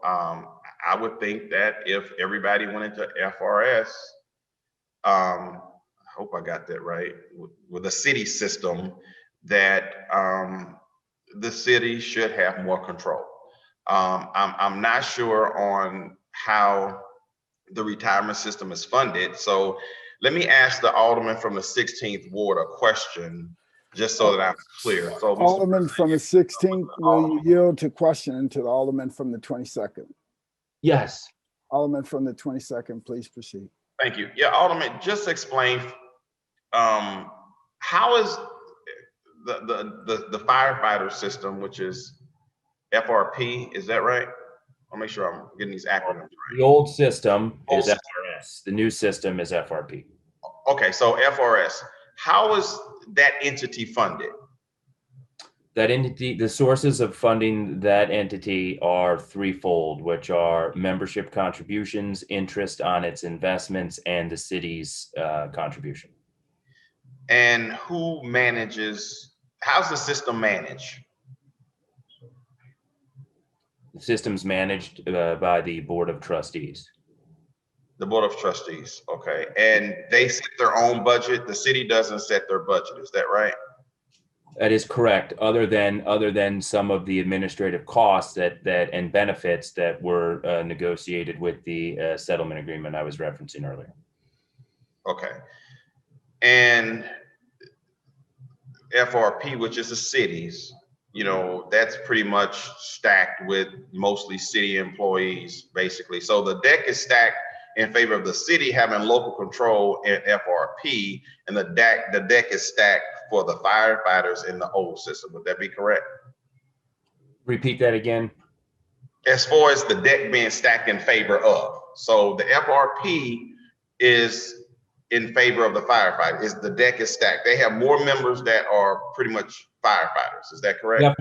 The FRS has a majority members that would be considered firefighter interests. Correct. Okay, and so if you have more of your members that can vote is part of your group, then it makes sense that you would pretty much be able to do almost anything you want to do, right? Yeah, I mean, I think in terms of looking out for firefighter interests, sure, and having firefighters, it'd be like if there was a board for those in the retirement system of the United States Army. You'd want, probably 2 bureaucrats, but then 3 folks who maybe served or were retirees of the Army, who could really sort of put the voice of those workers, right, not bureaucrats or city officials, at the forefront of their investment decision-making power. Okay, so let's be clear on the whole local control piece. So what is the city losing? What kind of control is the city losing by supporting your bill? I would argue none, in the sense that the Board of Aldermen would have to continue to control any requests or changes to the pension system, FRP. The Board of Aldermen remains the local domiciled elected control over the city of St. Louis, I believe, still, maybe. Right. So I guess that's where I'm confused, and I'm just, it's because it sounds like a good deal. I mean, it's like, okay, you're saving money, you're going to one plan to that plan, but then the comptroller is resistant to that. Certainly the budget director, who I well respect, thinks it's not a good deal. And again, here's another opportunity where the comptroller could be here, where we can ask the comptroller questions, but maybe she didn't know about the meeting. So I trust the opinion of the comptroller and the budget director, because they are the ones that have to look out for the best interest of the city finances at the end of the day. Mm-hmm. But I'm not finding where this is really a bad deal. So I just want to listen to some more debate on why this is bad. You know, and again, I wish we had the comptroller here that could really bring it home for most of us who are confused, like myself. Thank you for yielding, Alderman. Sure. Thank you, Alderman.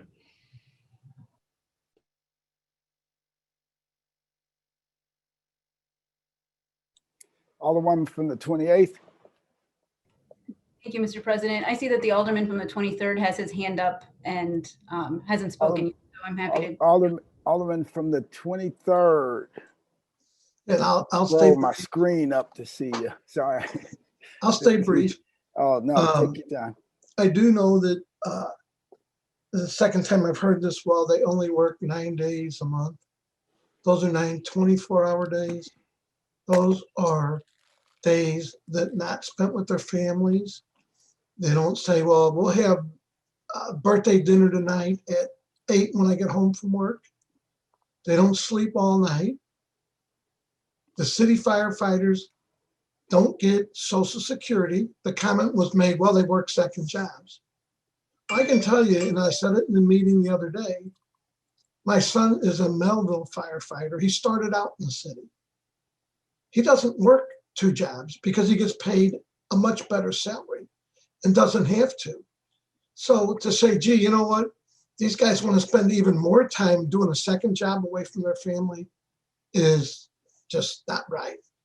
And the other reason I think that they would prefer to have some say, because again, they don't get Social Security, is you go back a ways when the city was controlling things, they had to sue the city to get their pension. They weren't funding the pensions. So in this whole per capita thing, the firefighters' pension costs us probably the least of all of our pensions. They said, well, that's because there's fewer firefighters, so it just costs more per firefighter. Well, if you take that logic, I'm going to assume, although I don't know the numbers, I will assume that the Board of Aldermen per capita pension is probably more than anybody in the whole city. Or we can break out anyone like the mayor's office. I would think if you say per capita, the 6 or 8 people there, if you take their pensions per capita, they're the highest. So if we want to start the per capita stuff, you know, you can start breaking it down to each department. So I just take issue where they say, gee, you know, these guys only work 9 days. It is like, for instance, you know, today's, you know, Sue's birthday. So I'll say happy birthday to Sue. But we can't plan anything because, again, you know, my son's on his 24-hour shift. So we have to plan around that, and they have to plan family events around that. But, and I'll just end it with this. I don't blame those guys for not trusting the city, that they want to have some say. And again, this is the same group that 15, 20 years ago, their pensions were being underfunded and said, gee, you know what? We have to sue. And they had to sue the city to get their money. It wasn't like the city said, you're right, we'll fix it.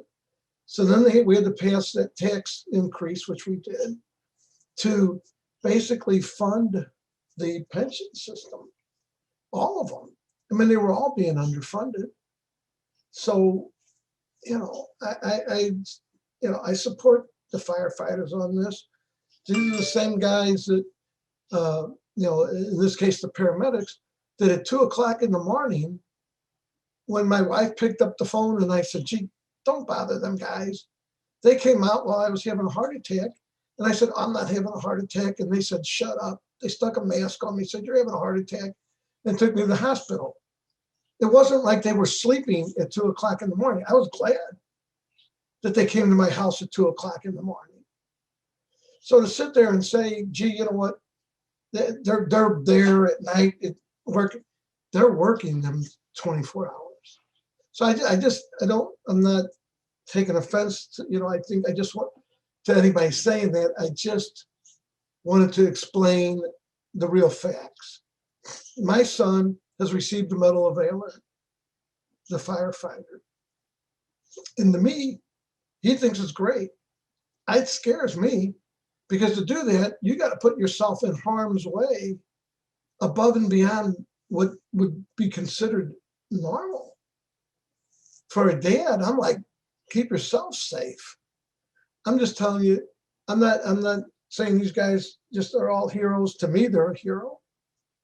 But and again, I'm not saying anything for people who don't understand, but having 2 kids in the police department and another one who's a firefighter paramedic, and again, my son started out in the city fire system, making, I think at the time might have been 40,000 or 41 or 42, and then went to Melville, where his base salary, I believe, and I'm guessing, but I believe it's over 70. And you can go anywhere in the county and double what you're making in the city. And you wonder why we have such a shortage.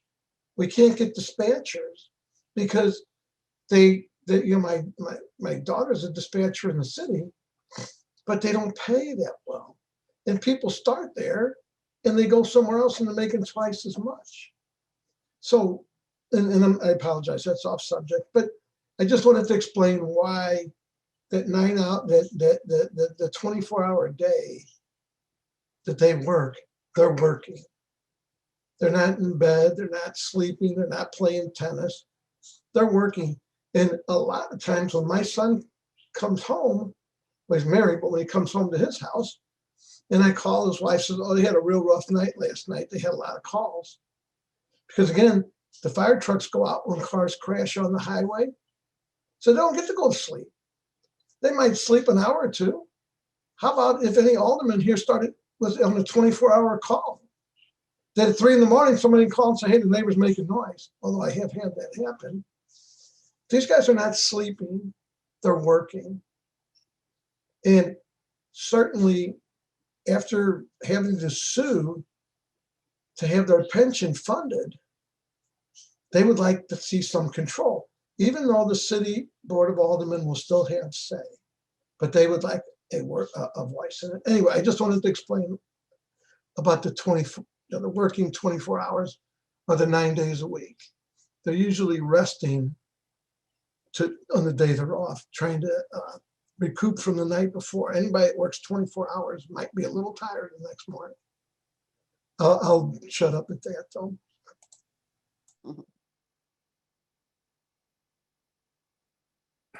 Thank you, Alderman from the 23rd. Alderwoman from the 19th. I see you have your hand up for the first time. Thank you, Mr. President, members of the board. I just wanted to ask one question of the sponsor, please. Alderman from the 16th will yield the question to Alderman from the 19th. I will. Alderman from the 19th, please proceed. Thank you very much. I wanted to ask if I'm clear on this. This bill is about administrative procedure. Is it changing the law and policy that we have in place for administering that new pension fund? Does this bill change any of that? I want to make sure I understand. I believe the answer is no. It doesn't change any of that. This is simply a governance shift that the FRS board will be the administer straight. Honestly speaking, it's not governance either, because governance is the policy and procedures that are in place. That's what you govern by. This is administrative work that they're going to be doing. I believe that's correct. Yes. Point well taken. Yes. Because I couldn't find anything else, because I didn't see anything that said I'm changing this policy, or I want this law changed, or any of the procedures that we have put in place for the new pension fund. That is correct. No, there's no policy changes at all. You are correct. It is administrative procedure as far as processing, just doing the technical work. Yes. Okay. Thank you. Yep. Thank you. Other woman from the 28th. Thank you, Mr. President. I want to first say that I don't think this debate has anything to do with the tremendous respect and admiration that we have for firefighters. What we are looking for is a system that is going to protect firefighters and be fiscally responsible for the city as we move and moving forward. I do want to respond to a couple of things that came up earlier. And I did circulate a legal opinion with the alderman, and I will read that in a minute. And I think after talking with some of the folks who have been involved in earlier negotiations, what I've been told is the firemen refused to negotiate in 2012 on any points whatsoever. And that is reported in an article that I just recently shared from 2012 from the National Association of Public Pension Attorneys. I think the idea that people got squeezed in the previous deal, I think is disputed by the fact that anyone who was working while in FRS kept all of their accrued benefits in FRS. And also, I think this question about the city maintaining approval or any sort of approval authority once this happens, it has not really been settled. Once this goes to a state-controlled board, the role of the city at that point, I think is going to be a matter for a judge to decide, because my understanding is that the FRS is going to claim that they are controlled by state law, not by the city. So I don't think we can assume that if we pass this, the city is still going to be able to maintain any control. So I think the issues about local control are serious ones for our consideration. I do want to just share this legal opinion from Michael Garvin, and I'm sorry we didn't have it first, but in the drafting of this bill, no one requested a legal opinion from the city attorney. So he says, "Dear Alderwoman Navarro, this is in response to your request for analysis regarding Board Bill 220. This bill would return control of the city's fire pension system to the firefighter-controlled board that governs the closed fireman's retirement system. The purported benefit would be that administrative costs would be reduced by eliminating the staff at the new plan that replaced FRS, the existing firefighters retirement plan. As the budget director has previously stated, those savings, quote unquote, are illusory. Some context is necessary for any analysis. One of the key points of the 2012 pension reform legislation was to create a system under local control. The old FRS is governed by state enabling statutes. The majority of the board members must be firemen. This format effectively blocks any constructive changes the city may wish to implement. The 2012 legislation was also designed to address abuses perpetrated by the old FRS board, including improper funding of retirement benefits in a way that costs the city significantly more money.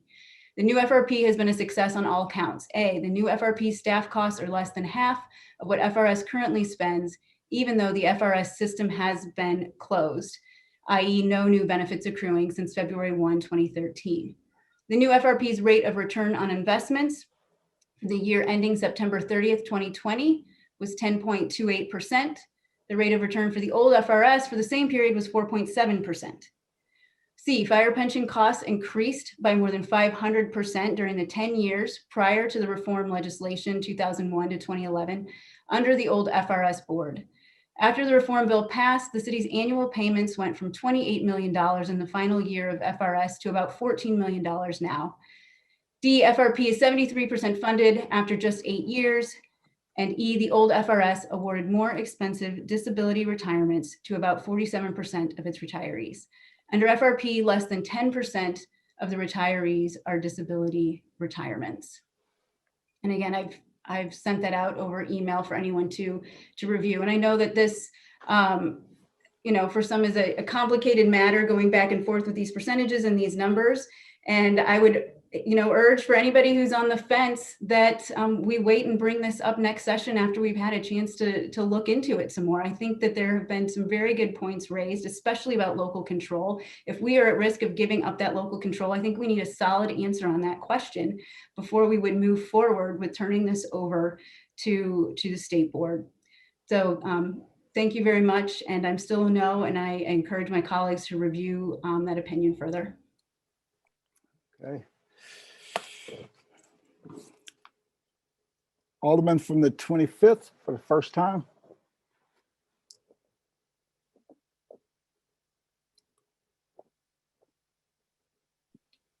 There you go. Thank you, Mr. President. I spoke out about this when it was on our floor a week or two ago now. The more that we continue to have conversations with those that are directly responsible for administration of FRP and are familiar with the changes, directly familiar with the changes from FRS, the more uncomfortable this is. Again, this was a board bill that did not have any testimony during its committee hearing. We have been getting information piecemeal. The intent of this is to consolidate plans with what the city councilor says are illusory cost savings that would, by the fact that it's being consolidated into FRS, save some administrative expenses. I find that to be a very difficult pill to swallow. You're consolidating into a plan whose expenses are twice as high from an administrative perspective as FRP. Why does that make any fiscal sense whatsoever that we would consolidate into a legacy plan whose administrative expenses are more expensive than the existing plan? That makes no sense whatsoever. Further, there's so much that really needs to be discussed, to my colleague from the 28th point, with respect to local control. I think that is a worthy discussion. I think that we need to have a better understanding of that before passing this out. In terms of this being a simple administrative change, I think we need to also understand that these boards have investment authority. They literally make fiscal decisions on behalf of the members of the pension plans. Those decisions can cost the city millions, not thousands, not hundreds, not tens of thousands. They can cost us millions of dollars and obligations. The way these pension systems work, they have to go through an actuarial process that determines how much funding we're obliged to fund them at.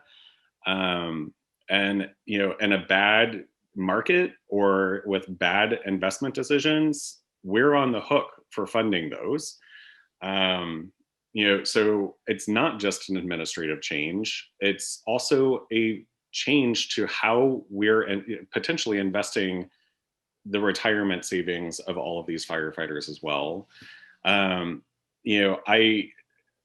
would urge folks to, if you feel, uncomfortable or feel like you need answers or, want answers, to even just vote present on this. We're heading into a new session. There's no reason why we can't introduce this again in a new session and actually have a deliberative process on that. And that's where I'll leave this discussion at this point in time.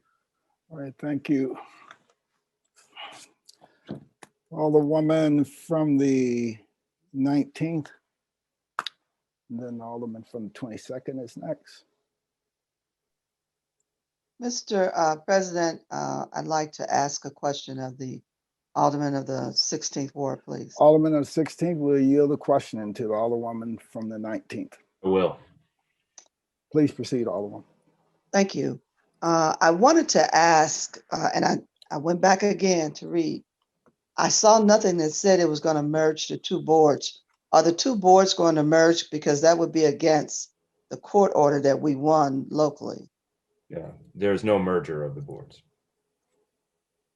Okay. And I'm saying this to you because as a former president of a pension fund for 5 years, I do understand that you can be the administrator of another pension fund and not have any decision-making ability, but just simply be the administrator for them, but not have any decision-making power. So I wanted to make sure again that I understood that if you were trying to merge the boards, which would be against the court order that we won, that would be a problem. But that is not the case. And so I'm concerned about the legal opinion because it does not address that properly. And that's what I got to make sure that those boards are not merging, they stay separate, because that's what's important here. Okay? And I agree with the Alderman from the 25th.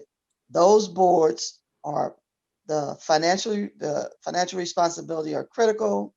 We've known that for a long time, that we've had problems, not only with the fire pension fund, but the police and the others, because at the end of the day, if those board members sitting there are not trained properly to understand their tasks and to also be very responsible and present when decisions are being made and not let plan managers make decisions for them.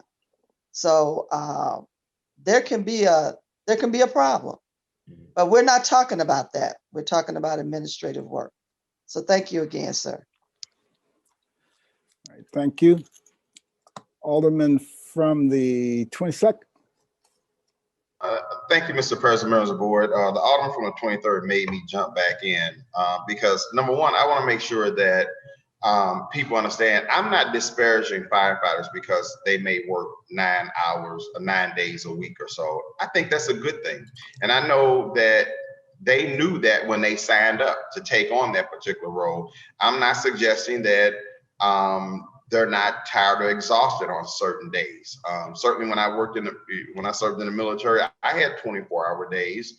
You called a charge of quarters. You had CQ duty, and you had to stay up and make sure you walk around the perimeter and everybody was safe, and on and on.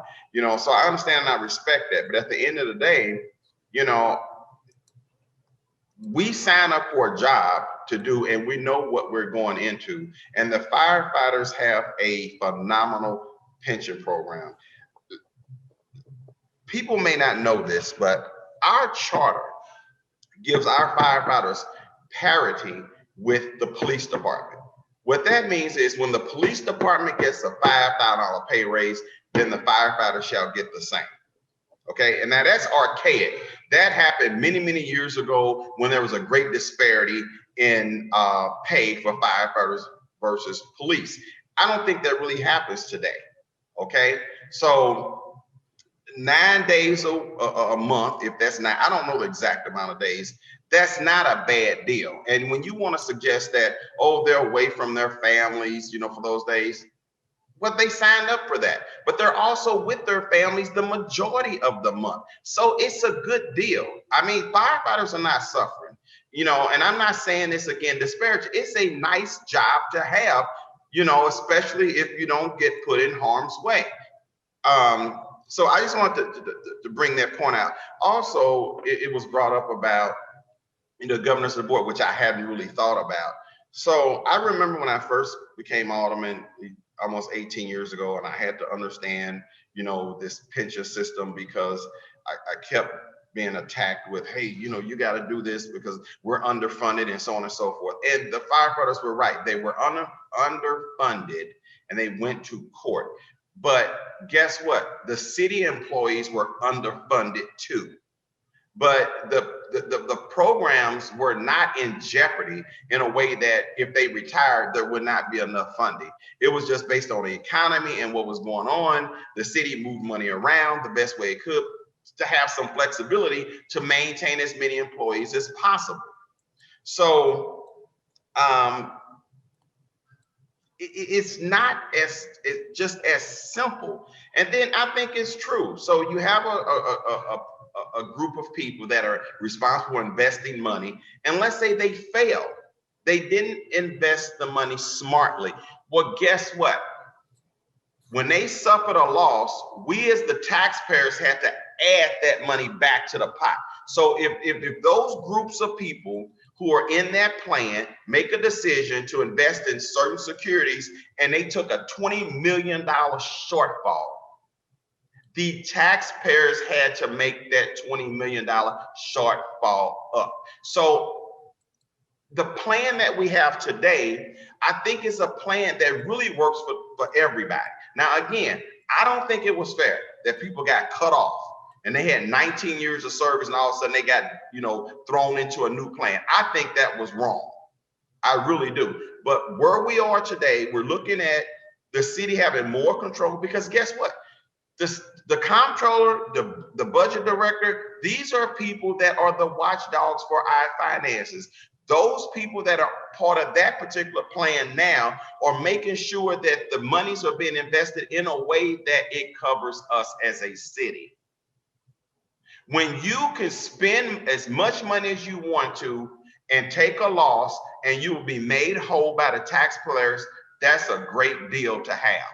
But it's not a fiscally responsible deal for the taxpayer. And that's what I had to learn early on. I support everybody's pensions being made whole at the end of the day. And I think this could go on for a long time, you know, with me, because I remember back then, I think it's 90% funded it had to be or something like that back when they, going back to about 2010 or something like that.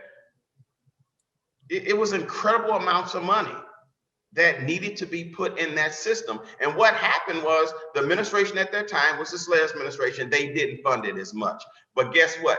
They kept a lot of employees on the payroll to provide other services across the whole city. So it was a juggling act. I don't think what we're trying to do today, you know, what they did back then ended up in a bad deal. So what happened in 2012 happened. We are where we are today. And if I'm hearing correctly, and I want the alderman from the 16th ward to correct me because I was confused and I thought I wasn't confused and I'm starting to get confused again. If we transfer all the control and authority back over to the entity that was losing money, that's not a smart deal. That doesn't make sense to me at all. So I want to make sure that we're making a decision that is truly in the best interest of the city, not just the firefighters. I don't want the firefighters to lose not one benefit that they've earned. Let me be on record to say that. Not one benefit that they have earned. But if the comptroller and the budget director are saying, hey, look, you know, this looks good, but it may not be good. I think it gives us a reason to pause. And maybe we should sit on this and come back next session in April and really think about this some more. It's unfortunate. It's election time. People, again, I said this last week, people's backs are against the wall. Nobody wants to be perceived as anti-fire. I'm against firefighters because that is absolutely absurd. There's not one member of this board that can be accused of not being for public safety and the employees that protect us, the first responders. But at the end of the day, we also have to make sure that we are making a decision today that's in the best interest of the city as a whole. We are one city. We are set up, unfortunately, like no other city. If you go to Chesterfield, you go to Florissant, you go to these, districts where they keep talking about, oh, they make $80,000 a year out there, blah, blah, blah. Well, guess what? If you put those benefit packages together, the city of the St. Louis have better benefits for our firefighters and our police than any other municipality in the state. And I want somebody to dare show me that I'm wrong. And I'm talking about put the benefit package together. I'm not talking about you can go out to Ferguson Fire Protection, the city of Ferguson, and work for them and make $70,000 as a firefighter with 20 years, but in the city of St. Louis, you're only making 55. Because if you add all those other benefits, you may be making 100,000. I'm making that up. I don't know that to be scientific today. I'm just talking about what's fair. And we have to be fair to the taxpayers as a whole. And we need to make sure the decision that we're making today is in the best interest of the city as a whole. Period. So I don't want to be accused of just making a mockery of the fact that firefighters only work 9 days a month and they're away from their families. And boy, Jeffrey Boyd surely doesn't feel any compassion for the fact that their family members are without them for certain days of the month. That is not fair to me. Being a firefighter has a lot of great benefits in the city of St. Louis. And if it didn't, we wouldn't have people applying for that job. Thank you. Thank you. Alderman from the Alderwoman from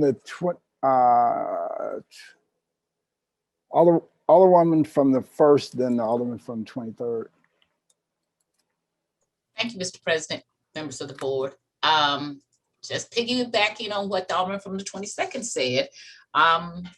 When he said that, one of the things, the people who came to speak about this board bill in my committee was Darlene Green, Paul Payne, Richard Franks, and Michael Garvin, who are the city comptroller, the city budget director, personnel director, and city councilor.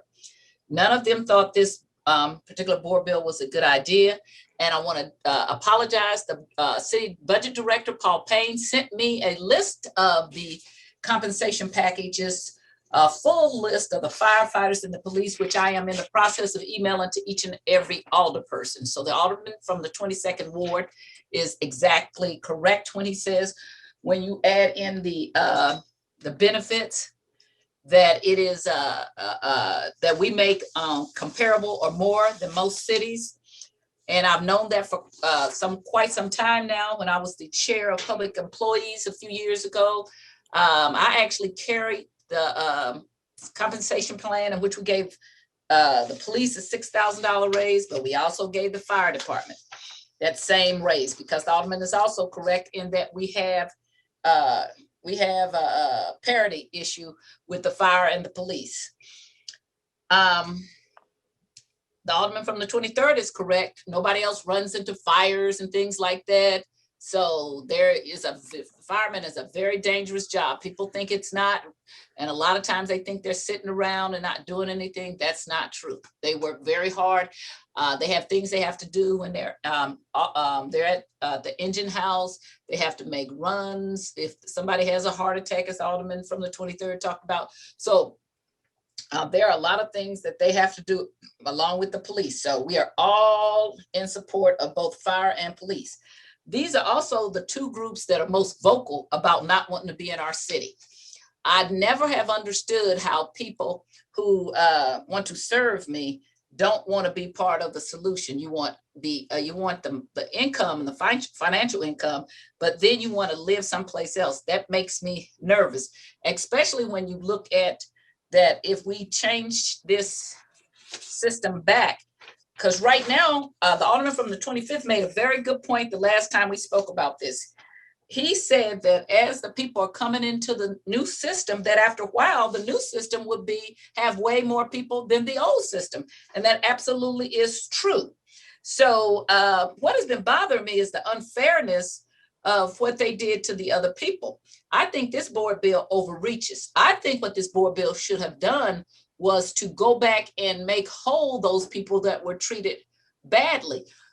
And that's a good thing. But to undermine this new system that is working and is financially reasonable, and also make sure that we have money for other employees, because if your position is, I just want mine and I don't care about the rest of them, that's an unfair position, because we have city employees. And I just got texts and notes from people saying, but what about the rest of the city employees? It is the very same thing I heard when I sponsored the bill for the police and therefore the fire. It's like, how can you give them such a big raise or amount of money and you didn't do it for us? And at that time, I made a statement saying that all city employees are important. They are.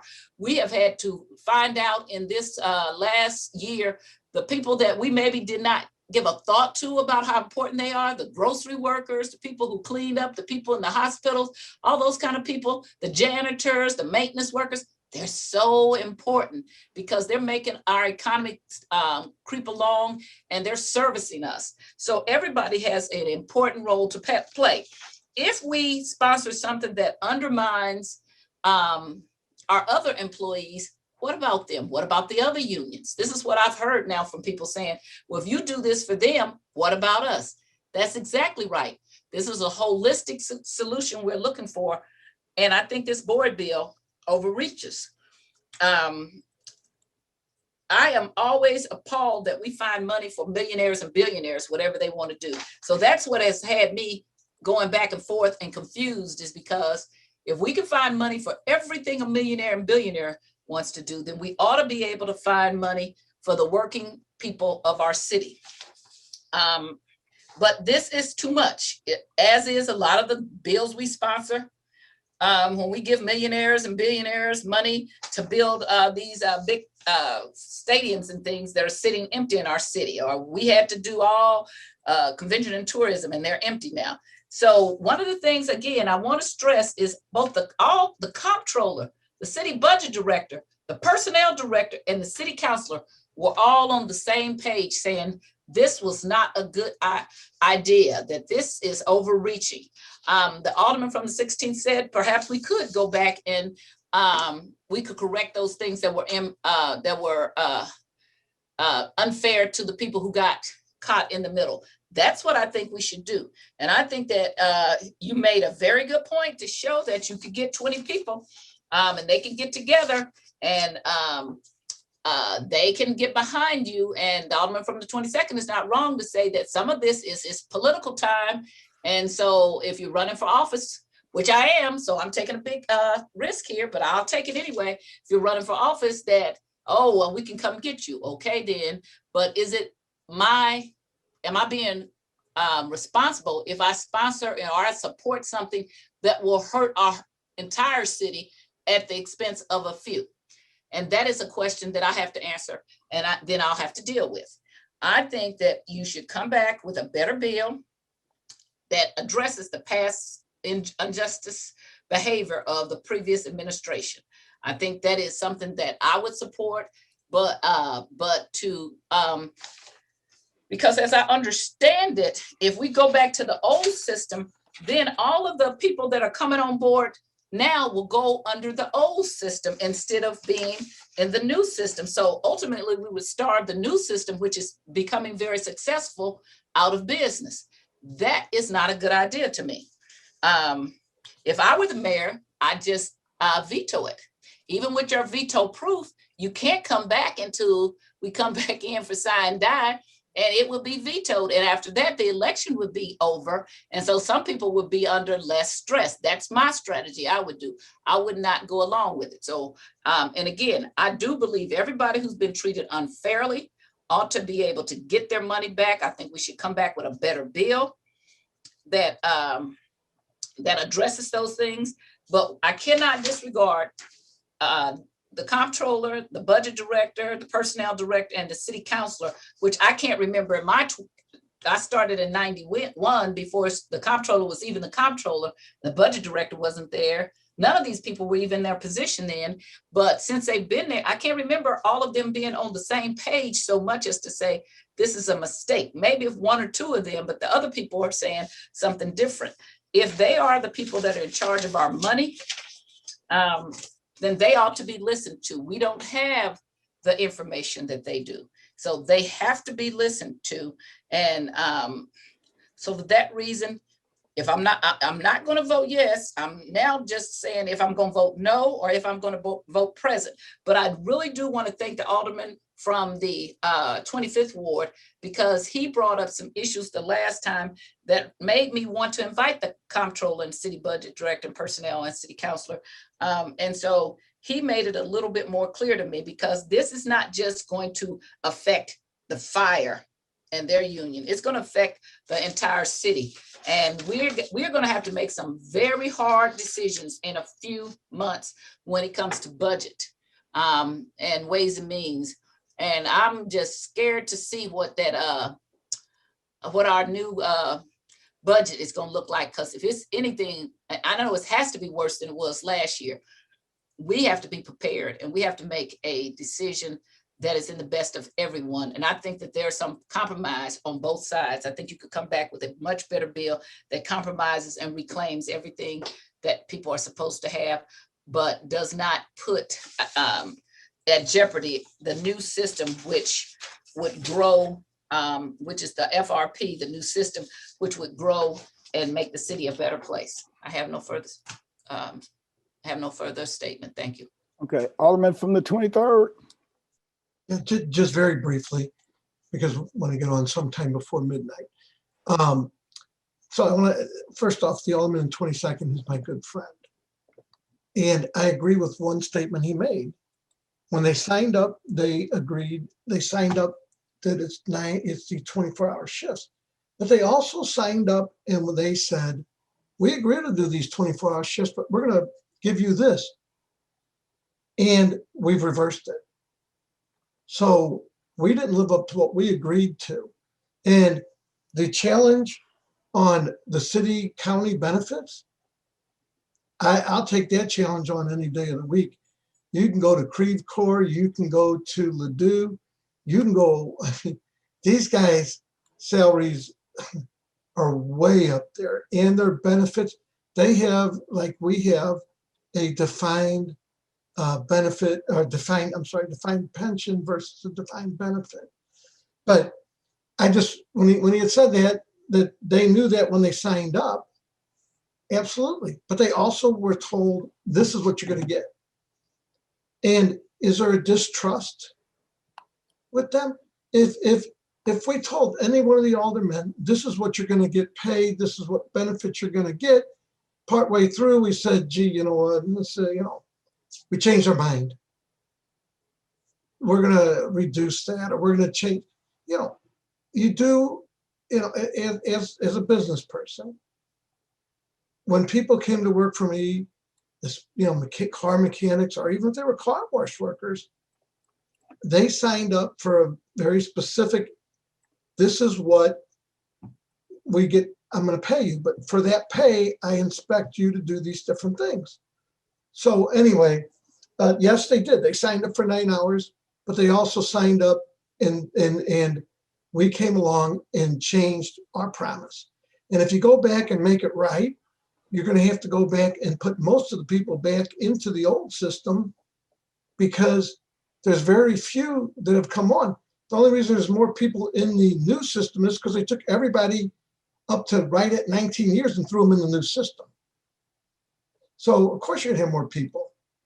Anyway, I just wanted to answer the question that, yes, they knew they were signing up for the 9 days, but they also were given certain rules. And whoever had the challenge, let me know, because I can go through and show you where benefits in the county are way better. But I will say they have a lot more people funding The counties have, with the protection districts, have a bigger pool of money to work with. But you can't say that it's not a better deal. Anyway, so we can vote on this sometime today. I'm gonna move on. Thank you. Any further discussion? Any further discussion? Alderman from the 16th, you recognize to close. Thank you, Mr. President, members of the board. I think it's incumbent upon me to maybe bring us back to the center here. We often, as the discussions unfold on a board bill in third passing, there can be a lot of misinformation and misinterpretation. So I think it's important to bring us back to center that says, you know, anyone who was less than 20 years is in the new system that had profound cost savings to a sustainable pension plan that's both good for the city and good for firefighter retirement system. Somebody gets hired day one to the fire department, they're in that new cost saving plan to the city. This is a pro forma move to say that we are going to have one board of trustees that had managed successfully since the 1940s. The old system manage both systems, the old system that will eventually freeze out and the new system that still maintains and houses all those profound cost savings, the win for the city. All of that is still under this construct. So no one is reverting back to the old system here. This is administrative from a board view of administering both the new plan, all the cost savings, and the old plan that will eventually freeze out. With that, I renew my motion. Thank you, Alderman. It's been moved by the Alderman from the 16th, seconded by the Alderwoman from the 14th, that we third read and finally pass Board Bill 221. Committee substitute as amended. Madam Clerk, please call the roll.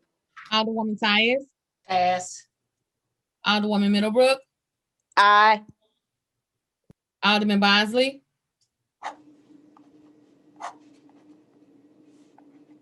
Alderwoman Evans, Aye.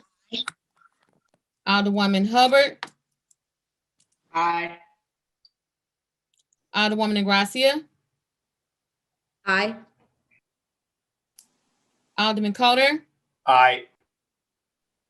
Alderwoman Rice, Pass. Alderman Gunther,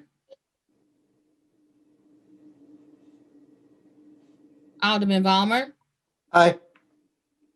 Alderwoman Martin, Aye. Alderwoman Grass, Abstain. Alderwoman Murphy, Aye. Alderwoman Howard, Aye. Alderwoman Green, Aye. Alderman Oldenburg, Aye. Alderman Rhodey, No. Alderman Todd, Present. Alderwoman Davis, Aye. Alderwoman Spencer, Aye. Alderman Muhammad, Alderman Boyd,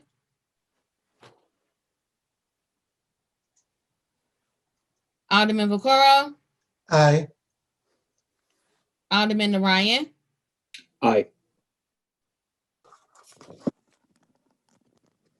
Alderman Cone, No. Alderwoman Clark Hubbard, Aye. Alderwoman Boyd, Aye. Alderwoman Navarro, No.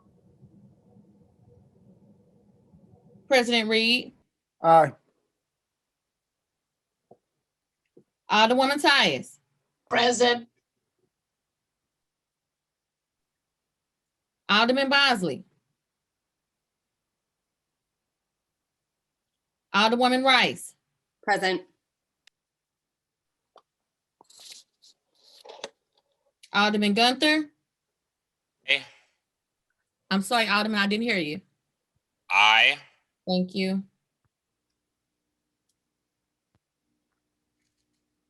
Alderman Muhammad, Alderman Boyd, Present.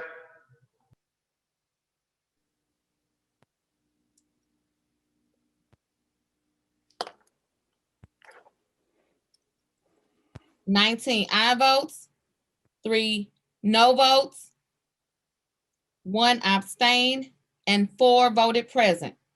By vote, you sustain the motion of the Alderman from the 16th and third read and finally pass Board Bill 221, Committee Substitute as amended. Board Bill 206 as amended, sponsored by Alderwoman Davis, an ordinance approving a redevelopment plan dated December 15th, 2020 for the 1801 Washington Avenue area. Alderwoman from the 19th, you recognize on the third reading and final passage of Board Bill 206 as amended. Thank you, Mr. President, members of the board. I move to finally pass Board Bill 206 as amended. Second. Been moved by the Alderman from the 19th, seconded by the Alderman from the 22nd.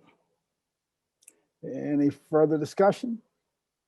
Mr. President, this is a opportunity to finally have a new construction in the downtown west area.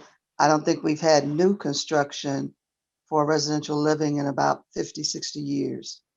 This will have commercial on the first floor. It will also give garage parking. I know there's been a lot of complaints about surface parking, and I think that all of what we have been trying to do to bring back more residents to our city, this will have appeal. Thank you. All right, thank you. So moved by the Alderman from the 19th, seconded by the Alderman from 22nd, that we third read and final pass Board Bill 206 as amended. Madam Clerk, please call the roll. Alderwoman Tyus. Aye. Alderwoman Middlebrook. Aye. Alderman Bosley. Aye. I'm sorry, was that Alderman Bosley? Yes, ma'am. Aye. Thank you. Alderwoman Evans. Aye. Alderwoman Hubbard. Aye. Alderwoman Ingracia. Aye. Alderman Coulter. Abstain. Alderwoman Rice. Aye. Alderman Gunther. Aye. Alderman Vollmer. Aye. Alderwoman Martin. Aye. Alderwoman Grass. Aye. Alderwoman Murphy.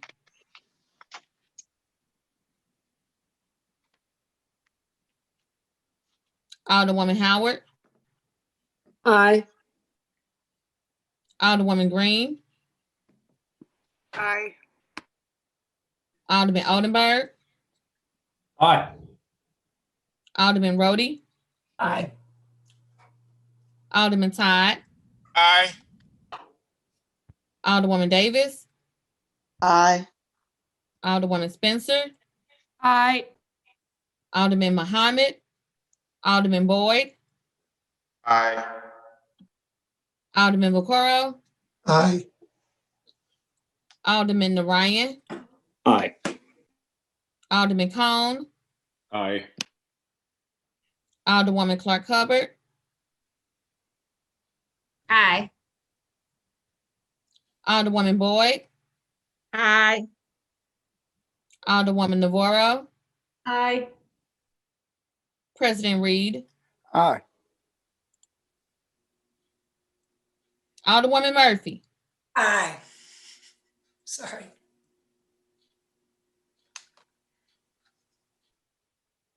Alderman Muhammad. 27 aye votes and 1 abstain. By vote, you sustain the motion. Alderman from the 19th, third read and finally pass Board Bill 206 as amended. That is the extended third reading report of engrossment. Report of enrollment. Board Bill 158, 160, 174, 176, 182, 186, 187, 188, 189, 191, 192 as amended, 193 as amended, 194, 195, 204, 205, 206 as amended, 207, 213, 214 committee sub, 215 committee sub, 218, 220, 221 committee sub as amended, 225, 227, 231, 232, 235 as amended, and 239. All other business being suspended, the president shall in open session affix his signature hereto to the end that these may become law.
Alderman from the 19th, you recognize on the motion for a courtesy resolutions calendar. Oh, sure. Thank you, Mr. President, members of the board. I move that we adopt our courtesy resolution calendar. Moved by the Alderman from 19. Moved by the Alderman from 19, seconded by the Alderman from the 27th and the Alderman from 22nd. Any discussion? All in favor signify by saying aye. Aye. Opposed? Motion carries. Thank you. Alderman from the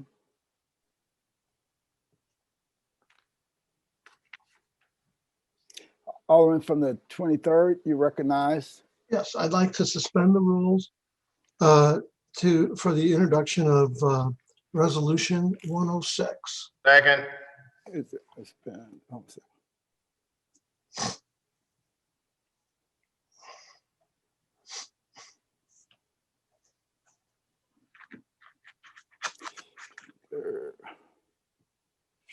okay, is Resolution 106 in the drive for everyone? It is in the drive for everyone. Okay. The clerk put it in there. Okay. And everyone should have a copy. Resolution 106. So it's been moved by Alderman from the 23rd, seconded by Alderman from the 22nd, that we suspend the rules for the purposes of introducing Resolution 106. Any discussion? Alderman from the first? Alderman from the first? You're muted, Alderwoman. Okay, so I'm sorry, this resolution 106 is the same resolution that we already passed out as a do not pass from the committee, which was resolution 97, I think it was. There's differences. There's corrections and differences. Yeah, you'll be able to discuss the details, you know, all of that stuff in the bill. This is just suspend the rules for the purposes. And I'm going to object. I'm going to object to unanimous consent. Okay. Been moved by the Alderman from 23rd, seconded by Alderman from 22nd. Any further discussion? Been moved by the Alderman from 23rd, seconded by the Alderman from 22nd, that we suspend the rules for purposes of introducing Resolution 106. Madam Clerk, please call the roll. Alderwoman Tyus, No. Alderwoman Middlebrook. Alderman Bosley. Alderwoman Evans. I'm sorry, I didn't hear you, Alderwoman Evans. Aye. Thank you. Alderwoman Hubbard. Aye. Alderwoman Ingracia. Aye. Alderman Coder. Aye. Alderwoman Rice. Aye. Alderman Gunther. Aye.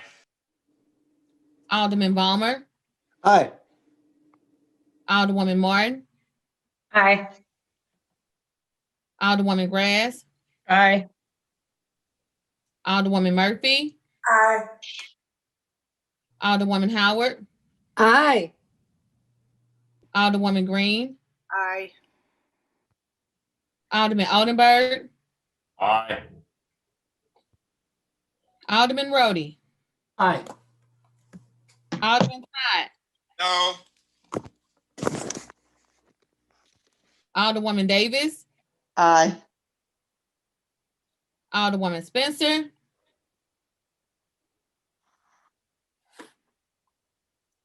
Alderman Muhammad. Alderman Boyd. Aye. Alderman Vaccaro.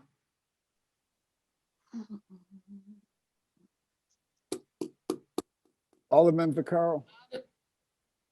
Alderman You- Wright. I said, I'm sorry, I was still mute. Aye. Alderman Ryan. No. Alderman Cone. Aye. Alderwoman Clark Hubbard. Aye. Alderwoman Boyd. Aye. Alderwoman Navarro. Aye. President Reed. Aye. Alderwoman Middlebrook. Aye. Alderman Bosley. Aye.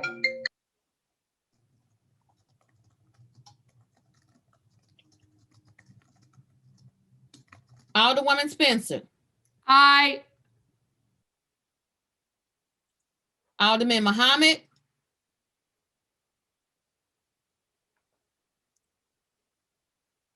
$25 aye votes and 3 no votes. By your vote, stay in the motion of the Alderman from the 23rd and introduce Resolution 106. Madam Clerk, please place Resolution 106 at the end of our regular resolutions calendar. So noted. First reading of resolutions. Resolution 96, sponsored by Alderman Cone, Forest Park Advisory Board Member, appointment for Ms. Gwen Moore. Alderman from the 25th, you recognize on the first reading of Resolution 96. Thank you, Mr. President. I would actually like to make a motion that we move resolutions 96 through, I believe it is 107. I could be 105. 105 to the Parks Committee. Okay. Guess we, hold on a second. I guess we could take those up as a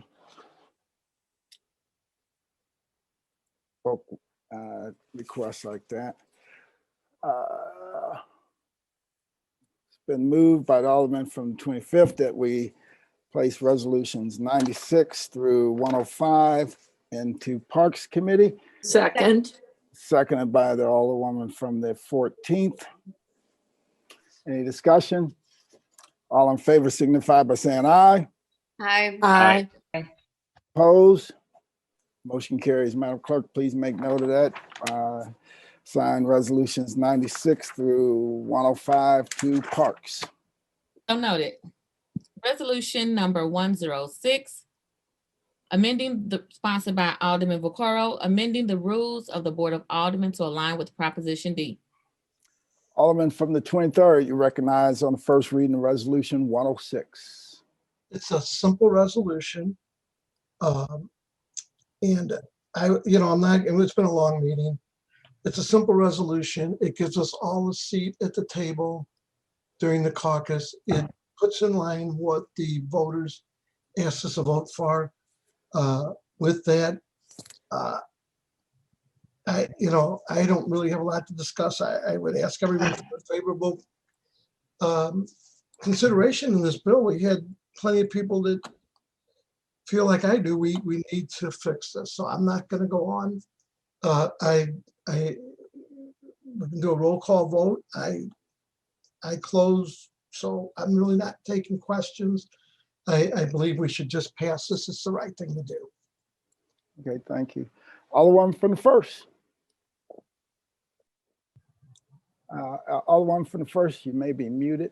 We can't hear you. Mr. President, members of the board, in my 30-year history, I cannot remember, but the board gets to have a will, so I will accept that. But in my 30-year history, I've never remembered where a resolution has been passed out of committee, no recommendation because it failed, and then you bring the same resolution. But I do acknowledge that the majority and more than the majority of the board has a right to make a decision about their rules, and I'm comfortable with that. I think there's a lot of misinformation and outright lies that have happened around resolution 78 as amended. But I don't need to fight this anymore, except I won't be supporting it based on just the procedural thing. All of that misinformation that the Alderman from the 23rd has used is just not true. And also the Alderman from the 15th has said stuff that's not true. Said how she didn't trust the process. Okay, then that's fine. Don't trust the process. But again, this is another instance of just like Proposition D, you're going to see what's going to happen. And then I don't want to hear it. Don't come and talk to me. Don't come and say anything to me. This is ridiculous to come back after you can't get it passed and bring it right back the same way. But so I will be voting no, not because, oh, I didn't get my way or anything like that, because it's just not true what was said. And the process is rigged and wrong. And we don't need rules if everybody can stomp their feet and lie and use all kind of characterizations. I don't know if any of you all watched the hearing yesterday, but one of the things that the Alderman from the 23rd talked about was that if we didn't do this, even Jesse Todd could be a committee chair.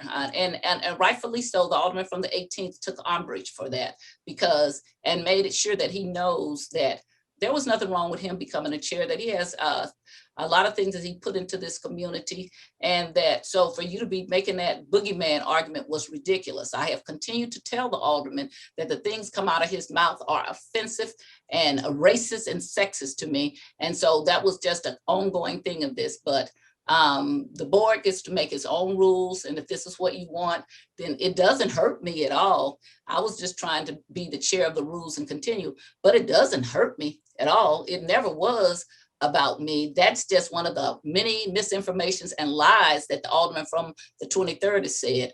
But if that is your will, and if the people who are going to be affected don't care, I don't either. I still don't want to be a independent, and I'm going to work on becoming a Democrat again, not just down at this board, but what we can do to change this thing, because I still hear every day of the people in my community who don't like it. In fact, yesterday I got 5 phone calls as people went to vote saying, I don't understand this craziness.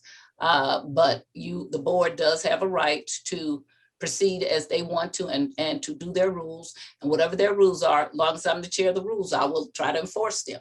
I think this is a roundabout way of going around what happened. And he just didn't even need to do that. He could have just brought the 78 as amended back out and just had it passed, because it's already it should have been on the agenda. But if this is the way you want to do it, that's fine with me. It is a mistake, and you will find out. And I will be voting no. Please, I would like to have a roll call. Thank you. All right, thank you.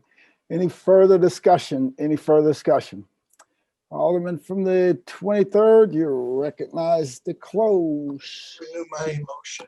All right, well, now you need to make a motion. Oh, okay. Yeah, so I'd like you can request unanimous consent, and if that's objection, we're not going to get that. So okay, I will. Well, now, hold on for a second, Alderman. So now you need to move to suspend the rules for the purposes of voting this resolution out today. So objection. So no, you can't really object to that. I am going to object and ask for roll call. So it's gonna be a roll call. So Alderman, so now you need to make a motion to suspend the rules for the purposes of taking resolution 106 up today. So I would like to suspend the rules to take up board bill Resolution. 106. I'm sorry, it's been a long meeting. Oh, that's all right. It's been moved by Alderman from the 23rd. Entertain a second on that motion. Second. Seconded by the Alderman from the 14th. Any discussion on the suspension? It's been moved and seconded. Madam Clerk, please call the roll. Can we call for previous roll? Or is No, that- we cannot, because I don't accept the previous role. Madam Clerk, the Alderman from the first is absolutely correct in that. So Madam Clerk, please call the roll. Alderwoman Tyus. No. Alderwoman Middlebrook. Aye. Alderman Bosley. No. Alderwoman Evans. Aye. Alderwoman Hubbard. Aye. Alderwoman Negracia. Aye. Alderman Coder.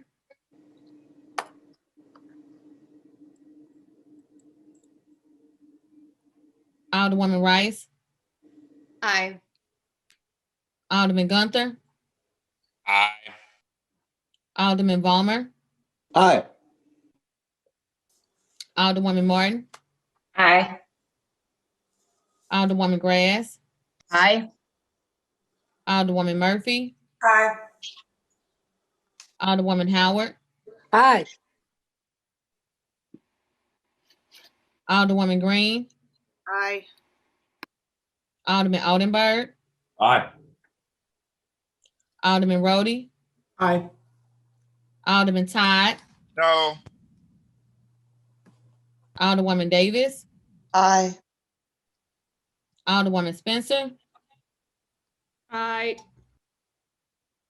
Alderman Muhammad. Alderman Boyd. Aye.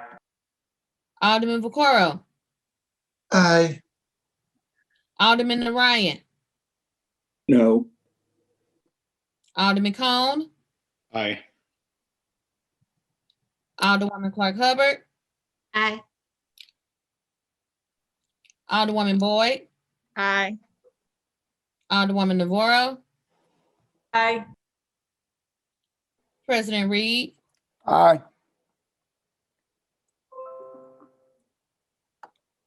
Alderman Coder. Aye. Aye. Did you hear that? Yes, thank you. Okay. Alderman Muhammad.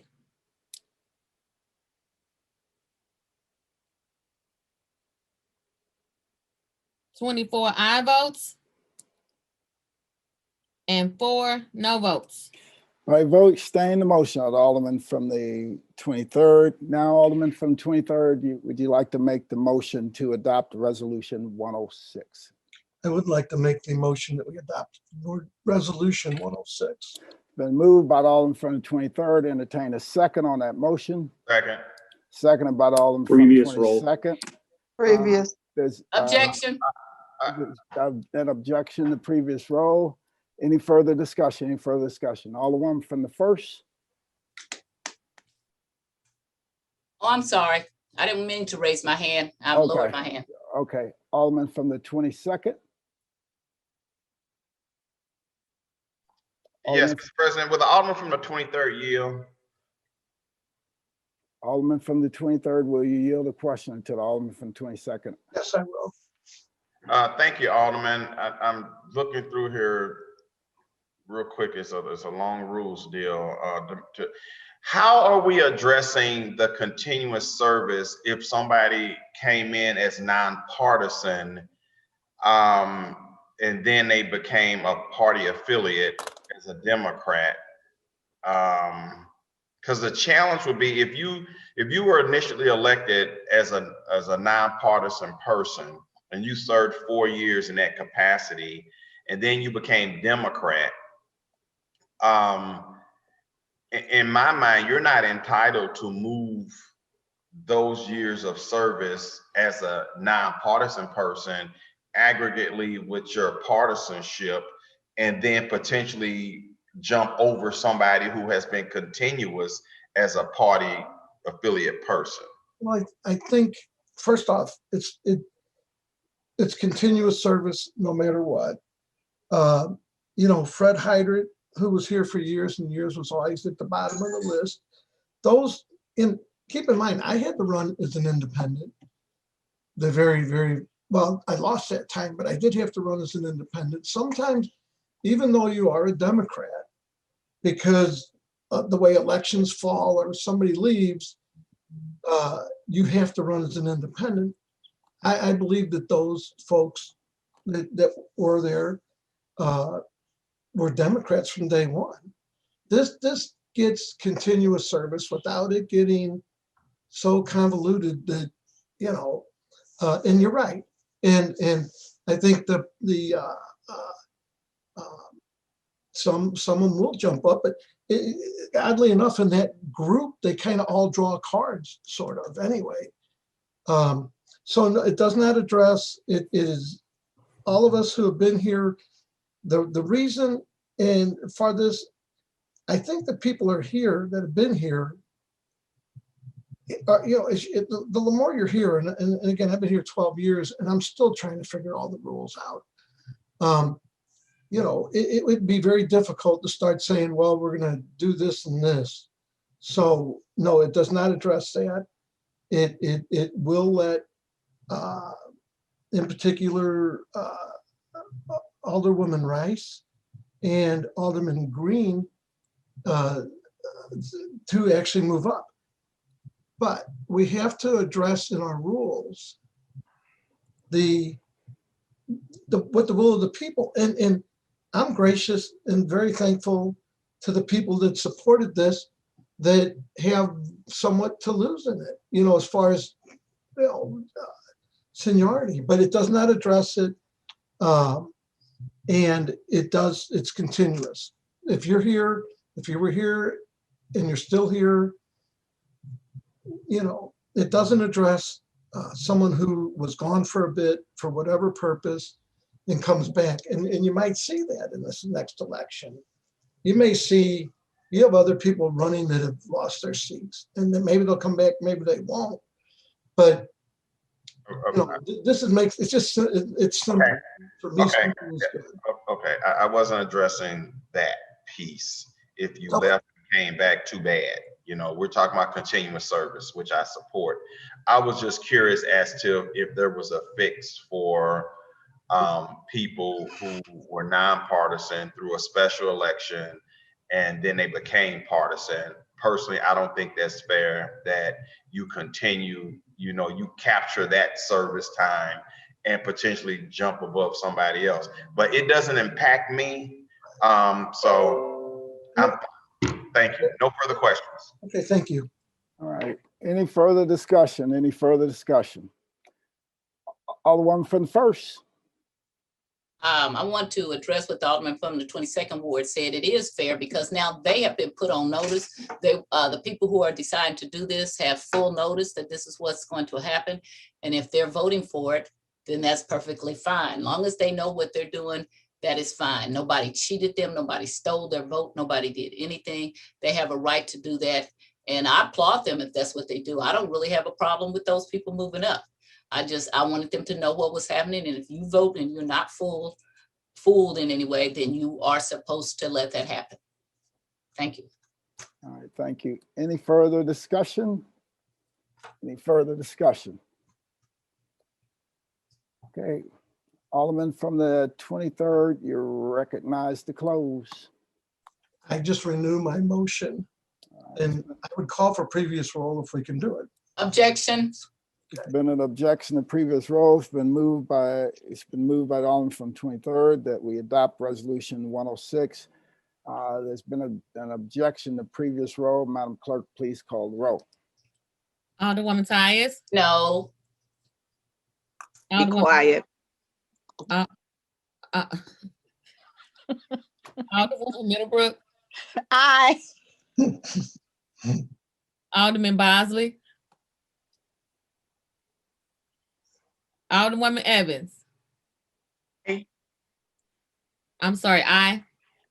Yes. Thank you. Alderwoman Hubbard. Aye. Alderwoman Gracia. Aye. Alderman Coder. Aye. Alderwoman Rice. Aye. Alderman Gunther. Aye. Alderman Vollmer. Aye. Alderwoman Morton. Aye. Alderwoman Grass. Aye. Alderwoman Murphy. Aye. Alderwoman Howard. Aye. Aye. Thank you. Alderwoman Green. Aye. Alderman Oldenburg. Aye. Alderman Rhodey. Aye. Alderman Todd. No. Alderwoman Davis. Aye. Alderwoman Spencer. Aye. Alderman Muhammad. Alderman Boyd. I'm sorry, Alderman, I didn't catch it. Aye. Thank you. Alderman Vaccaro. Aye. Alderman Narayan. No. Alderman Cone. Aye. Alderwoman Clark Hubbard. Aye. Alderwoman Boyd. Aye. Alderwoman Navarro. Aye. President Reed. Aye. Alderman Bosley.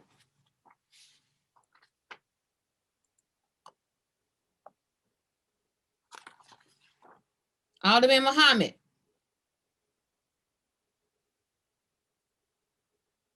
(24 aye votes and 3 no votes. I vote you adopted the motion of the Alderman from the 23rd and adopted resolution 106. That is the extent of first reading of resolutions. Second reading. Resolution 91, sponsored by Alderman Rhodey, President Reed, Alderwoman Davis, Alderman Vaccaro, Alderman Boyd, Alderwoman Middlebrook, and Alderwoman Navarro. Strategic Mobility Transportation Master Plan. Alderman from the 17th, you recognize on the second reading of resolution 91. Yes, Mr. President. This resolution was heard this last week by the Transportation Committee.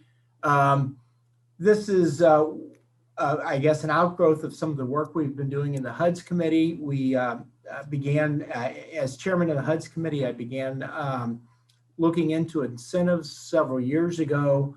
We wanted to get our arms around that and develop a economic development plan for the city. We've taken those 2 steps.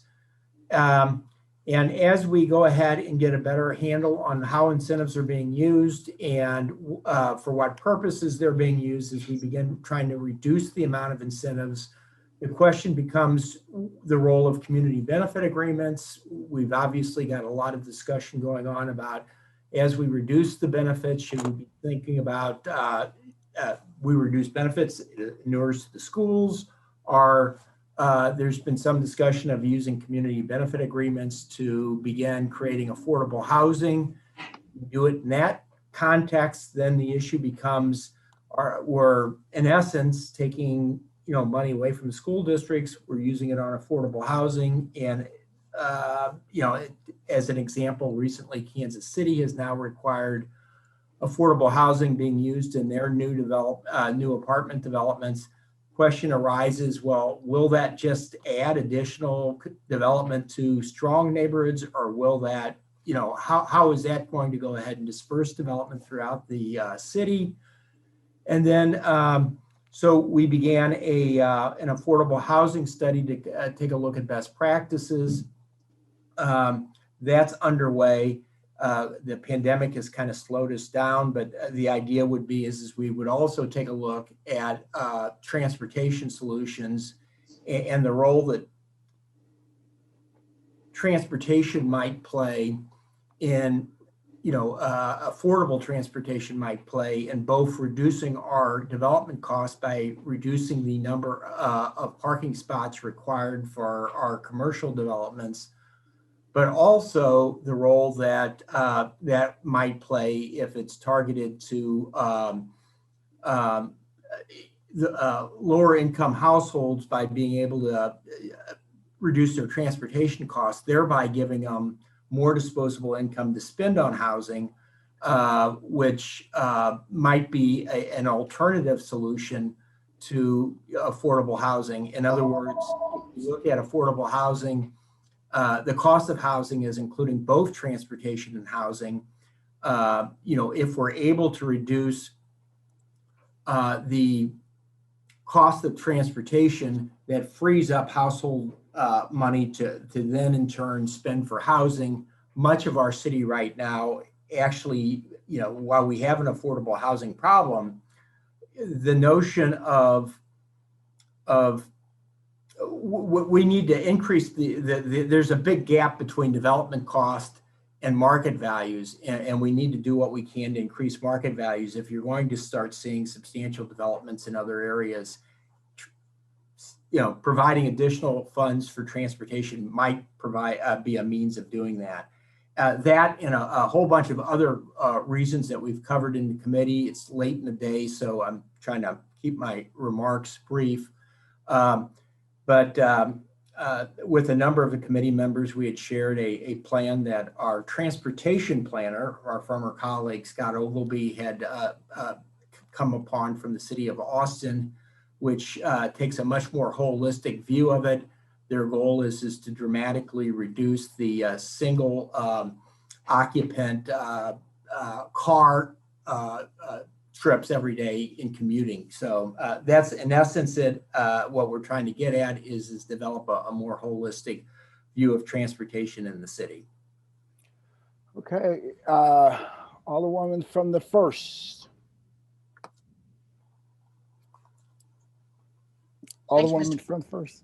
Thank you, Mr. President, members of the board. If the Alderman from the 17th would yield. Alderman from the 17th will yield to the Alderman from the 1st.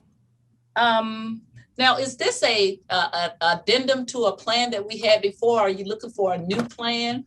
Or what's going on with this? Because I thought we had a plan like maybe 20 years ago. Well, I am not aware of a plan from 20 years ago. Before I had been working with our former colleague from the 24th for several years on transportation issues, and when I asked him, and he shared the Austin plan with me, and I read it, which I was very impressed by. I asked him if we had anything like that, or if he was aware of anything like that, and to his knowledge, he was not. So this is not just transportation. This is improvement of quality of life. So it just doesn't directly relate to Bi-State or Metrolink or anything like that. It is the Green Rivers Walkway and things like that. I certainly believe that it's quality of life, but it's not holistic quality of life. It's everything from metro to our trailway system, to the safety in crossing the streets when you're walking across the streets. A very holistic view of transportation as opposed to perhaps just a north-south expansion. Well, and Metro is what I'm specifically looking to, because you and I were the only people still left that were here when we did Metro. And so all these promises were made about the north-south distributor. And here we are 30 years later, and it doesn't seem like we have lots of plans and not much has happened in all those years. So I was just trying to figure out if that was going to be a component of it or a major component of it, or will we still leave this the planning of Metrolink to something separate and just incorporate Metrolink as a part of the plan that's going to go on here? I think there was considerable discussion about Metrolink and the recent taxes that have been accumulating over there for the last several years. And again, I'll try to defer to the comments that the Alderman from the 24th made. try to repeat them or put them in the same context that he did. And I think that, he is far closer to that issue than I am. I believe his remarks were that, they've been accumulating that money in a fund to begin doing something with it. It's just that it's going to be so expensive that, they're going to need a number of years. And of course, this is all happening in a time where technology is changing, and even commuting is changing pretty dramatically as a result of the recent pandemic and more people staying at home. So this would be more holistic. It's not intended to replace anything specific to what is our past agreements with Metro or anything. It's just there are other ways of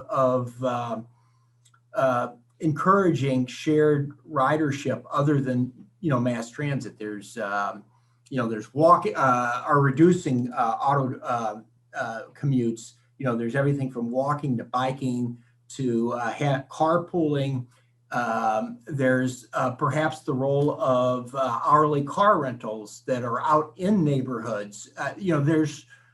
This would be a much more big view, I think, of transportation other than just mass transit. And the intent is to call all of the various civic partners, to participate in this.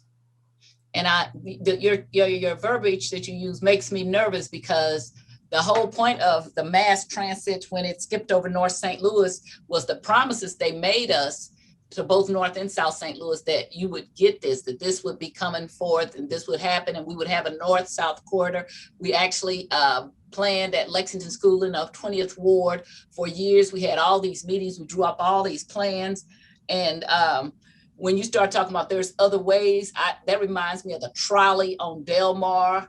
There are healthy ways. I love the bike tracks. I mean, the bike paths and green space. I think that is absolutely needed all over the city. But when people start talking about, well, there's other ways to do mass transit. When I came back, I started raising that question of what happened to the North-South distributor. And surprise, the person who tweeted and said she was right was the then mayor, Francis Slay, because he was there when we agreed to do a North-South distributor. But his was all directed toward taking it now toward to NGA, which leaves out a significant portion of North St. Louis, because the whole route was supposed to come from UMSL and then down through some streets and down the middle of Natural Bridge, and then meet up someplace, either Jefferson or downtown, and go around to the south. And I find it kind of saddening and disheartening that 30 years later, we didn't have any money to put any track any place, but we spent lots of money on a Metrolink trolley. And so I suspect, and then what happened is that the people over at Bi-State/Metrolink came over to me, John Nations and other people, and tried to tell me, oh, don't think about the Metrolink. Let's talk about a fast bus or something like that. And so that's disheartening, because that was not something that was said, okay, maybe we'll do that. That was a promise that they made to us to get us to agree that we would do the Central Corridor first, but that this would be coming.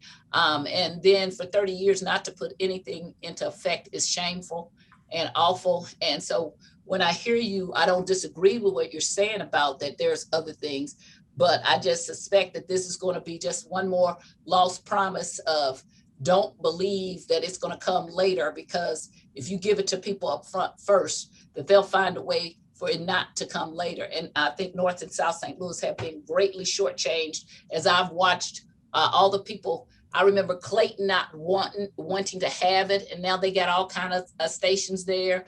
I remember when St. Charles said that the people from the city would get on the Metrolink and come steal their TVs. So although I support what you're talking about, because it's a great idea, I don't support any portion of it that would take any of the money that is meant for Metrolink for any kind of North and South distributor and put it to something other than what it was promised.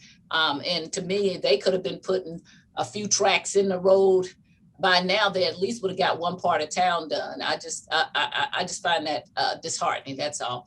Not against what you're saying, because I absolutely agree. That's how you make healthy people. You got to have bike tracks. You got to have green spaces. You got to have all that stuff. But the part that frightens me is the MetroLink bi-state part of it. I think a trimodal, or is it called a quadmodal now, that's downtown? I think that's a wonderful thing. I know people who use that, and they are able to go from bi-state to the trains, to the buses, to out to the airport, to catching a cab, and that's a wonderful thing. But there are parts of the city that will promise things that they didn't get.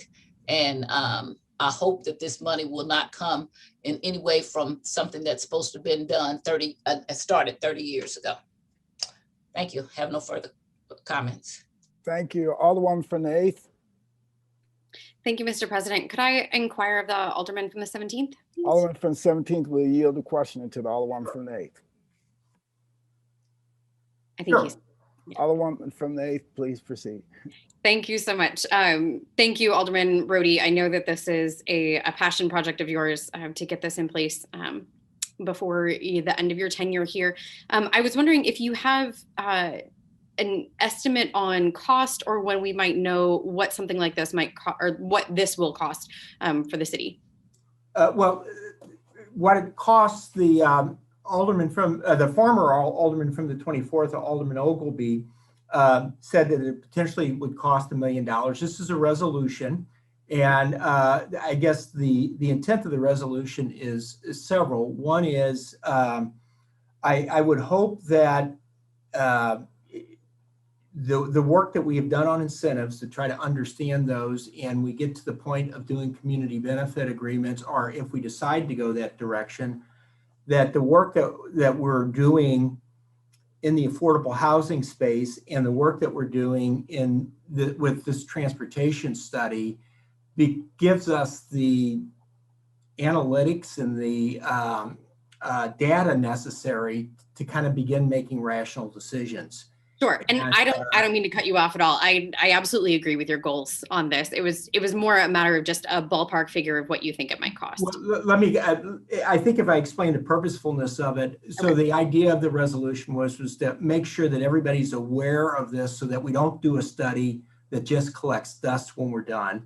And then the second part of it is its intent to show the will of our board of aldermen, so that we can perhaps raise some of this money from places like SLDC, but that we could also leverage this with other places. In other words, it puts the city in a position of providing some leadership, so that we can go back to some of these other community partners and say, the Board of Aldermen in the city of St. Louis are supportive of this, and this will be a piece of paper that the executive director at SLDC might be able to use to go to some of his boards and some of our community partners to raise that $1 million. Does that help answer your question, Alderwoman? Yeah, that helps. I'm just aware that it costs around $500,000 for Austin's study, so I was curious for here. So that helps a lot. Thank you for answering my question. I am thrilled about this. I think that a comprehensive plan for the city of St. Louis for transportation, all modes of transportation, connecting our residents across the city is vital, especially as we look towards our climate goals and reducing the amount of cars that we have on the streets. We have several protected bike lanes that are coming in that I'm very excited about, and those are modes of transportation as much as they are recreation. And I think that having a planning guiding document also helps us when we look at what streets need to be paved, in what orders, and how we're prioritizing development around those things as well. So the more we can plan to work with different modes of transportation that aren't just fossil fuel burning cars, I am here for it. So I would love to be added as a co-sponsor if I could. Thank you, Alderman. Note of that. Alderwoman from the 6th.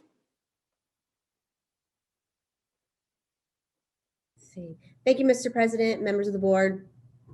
While I believe the goals of this resolution are admirable and definitely necessary, my overarching concern is that we've spent hundreds of millions of dollars on a number of plans that we never move forward on in the city.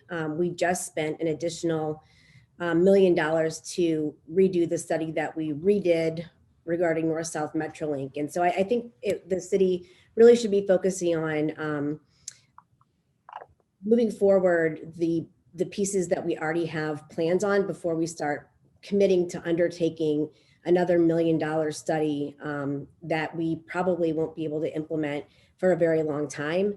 Austin has a very different city budget than we do right now. And I think it's just giving our citizens false hope that we are going to be able to, act on these recommendations quickly. And so I would just caution my colleagues to think about the fact that we have quite a few studies already sitting on the shelves, collecting dust that we haven't been implementing. And I would urge us to focus on those first. Thank you so much. All right, thank you. Alderman from the 22nd.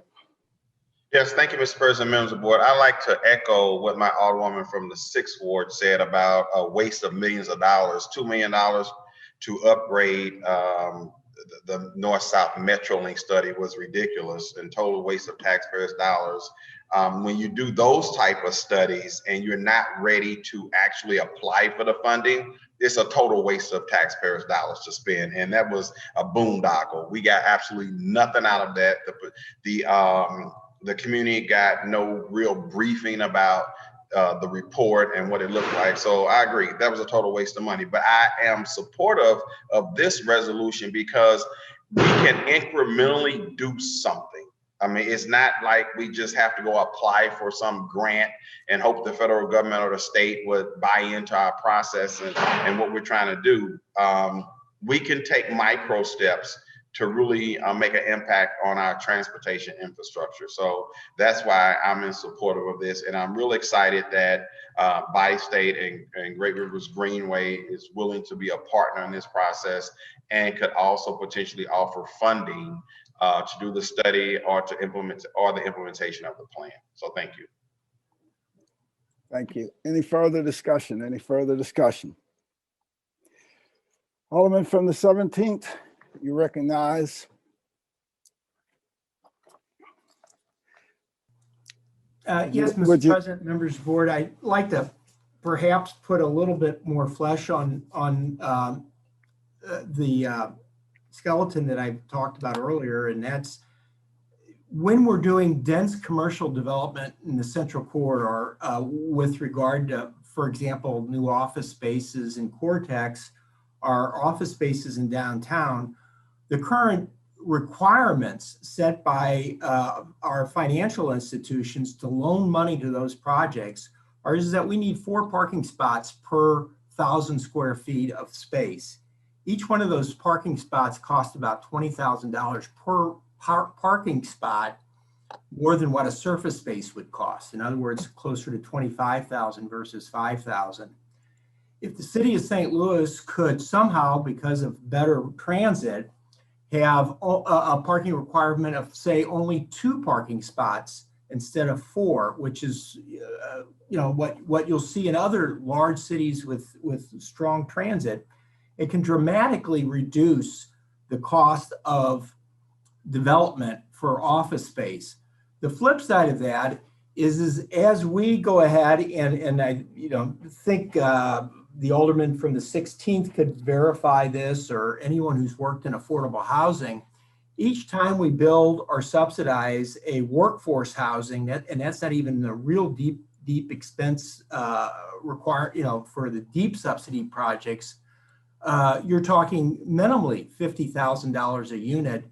Yet the cost of car ownership is $300 to $500 a month, and if we are strategic about how we go ahead and do this, you can go ahead and begin developing an environment which will not only reduce the development cost of your office space and your high density commercial, but you'll be able to free up household income so that those residents will have more money available to start moving into market rate housing or perhaps home ownership. It would have to be done strategically, though, In other words, you're getting two bangs for the buck. On one end, you're saving $20,000 a parking spot, and on the other end, you're saving $50,000 a subsidy for affordable housing. This is something that we can do to address the, to concur with the Alderman from the 22nd's comments. This is something that we can begin doing almost immediately and incrementally. If in fact we begin thinking in terms of community benefit agreements, we can go ahead and start requiring new office buildings to begin contributing to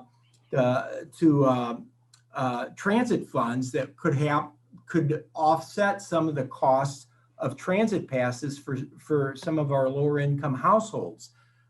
In the city of the Austin study, they're talking about the entire central business district providing all of their employees transit passes. If we were able to reduce if we didn't have to build half of the parking spaces that we have in downtown St. Louis right now, we could have used all of those savings. It would have paid for the north-south extension. So, but we didn't have an incremental plan. We're not going to be able to go ahead and do that, some of these things overnight, but by going ahead and beginning to take baby steps today, 15 or 20 years from now, we could really make a difference. I started working on the Cortex project the year I got elected. It took me a year or two to get some funding. We have spent hundreds of thousands of dollars on various Cortex studies. But now 33 years later, Cortex is probably the most significant economic development entity in the city of St. Louis. But we look at it now as recently as 15 years ago, people still probably didn't know what Cortex was. The metro stop that was recently opened in Cortex several years ago, I received the first funding for the very first study on that 20 years ago. The development that's happening in the Central West End today, much of it, I think, is a result of some of the policies that we put in place some years ago, things like the form-based code. These things have long incubation periods, and if you make an investment like this, and the whole point of this resolution is develop some institutional commitment to a long-term plan of reducing single-person trips to work every day. And if you do that, it'll make a huge difference. Today, we have, and these numbers are a little old, but each day on the WashU Medical Center campus in Cortex, we have over 40,000 people converging on that each day. Over 25% of them get there some other way than driving. What would that look like if that number was 50%? What would our city look like? And what would the neighborhoods immediately north and south of those jobs, of where all those jobs are, look like? Particularly in the next few years, if Cortex continues to grow as it's planned, they're talking about adding another 10,000 jobs. So I think this is I think it's an important thing, and I hope that we do get funding for it, and we find people that share our interest in it. And I hope that some of our members on the board stay on top of this and make it develop the institutional memory and support it needs to make sure that 10 and 15 years from now, people are still talking about how do we reduce the daily trips that we take in our cars. So with that, I renew my motion and move to pass this resolution today. Thank you. It's been moved by the Alderman from the 17th that we adopt Resolution 91. I entertain a second on that motion. Second. It don't matter. Seconded by the Alderwoman from the 28th. All in favor signify by saying aye. Aye. Aye. Aye. Aye. Opposed? No. Motion carries. The Parks Committee reported the approval of the mayor's appointment to the Missouri History Museum Sub-District Advisory Board, Mr. Gilberto Pinella and Mr. Thomas Grady. Alderman from 25th, you recognize on the mayor's appointment to the Missouri History Museum Subdistrict Advisory Board. Alderman from the 25th. I'm here. You recognize on the mayor's appointment to the Missouri History Museum Subdistrict Advisory Board. These subdistrict advisory boards are tongue twisters. Yeah, I would like to report that the Parks and Environmental Matters Committee has supported and passed out the recommendations, the nominations from the mayor's office, the Missouri History Museum Subdistrict Advisory Board. I would like to report that out to the full board and ask for their favorable consideration of the nominations. It's been moved by the Alderman from 25th. Entertain a second. Again. Seconded by the Alderman from the 28th. Any discussion? All in favor signify by saying aye. Aye. Aye. Opposed? Motion carries. That is the extent of second reading and resolutions. Miscellaneous and unfinished business. We have none. Announcements. Tuesday, November 9th, 2021, Parks will have a meeting at 9 a.m. via webinar. That is the extent of the announcements. Any further announcements? Alderman from the 9th. Thank you, Mr. President and members of the board. I will keep this short since we're on 5 hours, but as everyone knows, myself and the alderman from the 7th that represents Soulard this weekend and the next weekend are our annual Mardi Gras events. Tomorrow, Saturday, will be the Taste of Soulard. This year will be a drive-through event, so I'd like to encourage everyone to please come down and continue to support our businesses and support the work of the Mardi Gras Foundation, which invests a lot of money in our communities. And it is all COVID safe. It's a drive-through. You get your booklet and you just pull up and get your Taste of Soulard. And then next weekend, what would be our Grand Parade Day will be a virtual event. So again, please support not only the businesses down here, but the work that Mardi Gras Inc. does to support our communities throughout the city. So thank you. That's all. All right, thank you. Alderman from the 7th. Thank you, Mr. President, members of the board, and Dan, I appreciate that. The only other thing I would add is that this weekend would usually be our Run for Your Beads Mardi Gras 5K, which is a blast.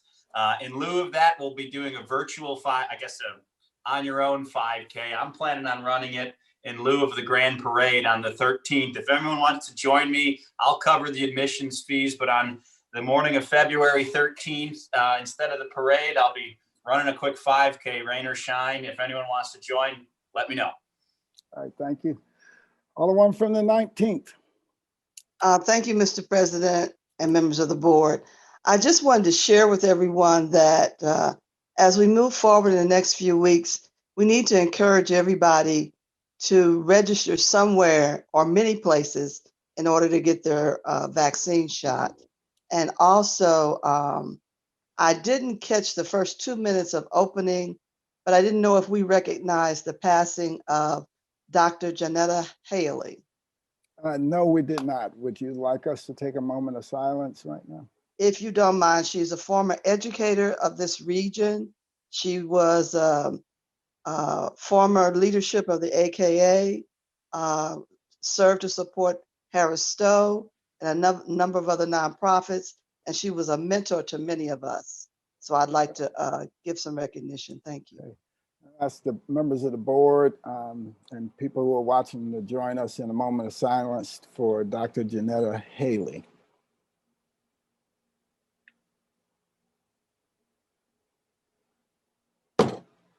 Thank you. Thank you. Thank you. Alderman from the 23rd. Yes, two things. One, I want to thank everybody for the cooperation from everybody. They had positions to lose and gain, so thank everybody. But the one thing I wanted to point out, did anybody notice? You got a haircut. I got a haircut, Jack. Coder. And there are barbers out there, just so you know. I was waiting for them, but That's Yeah. I got a haircut. Looks good. Looks good. Looks good. Alderwoman from the 26th. Thank you, Mr. Chairman. Can you hear me? Okay. Yes. I'm yes. sorry. Thank you, Mr. President. I'm all up. Thank you, Oh, Mr. that's- President, members of the board. I would just like to take the time out to look at all of us representing in our red for Women's Heart Awareness Day. We do Yep. this and we celebrate this I'm aware. in honor not just of all the women in our lives we know, but most especially one of the special women, our Sharita Rogers, our Yeah. clerk. I was trying to think of her hashtag for it. So thank you for always bringing us for this awareness for this very meaningful cause. And also, I would be remiss if I didn't announce next Friday is her birthday. So Oh, happy birthday. birthday. I think it was Alderman Oldenburg's birthday this week also. It Is was that true? yesterday. Yesterday. Oh, happy birthday, Alderman Happy Oldenburg. birthday. I don't know if there were any other birthdays this past week. Or were there any other ones? Okay. I had one Oh, a happy week birthday. ago Monday. So, Oh, happy birthday to yeah. And this is my new alder dog. She's my birthday present. Oh, wow. What's This up, is- Alder dog? This is Contessa. Contessa. Otherwise, also known as Tessa. So she's my new pup. She's going to be my project for the next Oh, few weeks. she's cute. Isn't she? Yeah. Yeah, she's something else. Okay, thanks. And Shane's got his dog. What? I should have brought Marley with me. Look, everybody's got their, I should have brought Marley with me. So, yeah, that's the nice thing about being able to do these meetings from home. Oh, wow. Even Alderwoman Green's got a dog. Alderwoman Rice, Contessa. That's awesome. Let's give dogs a big round of applause. Welcome to the board.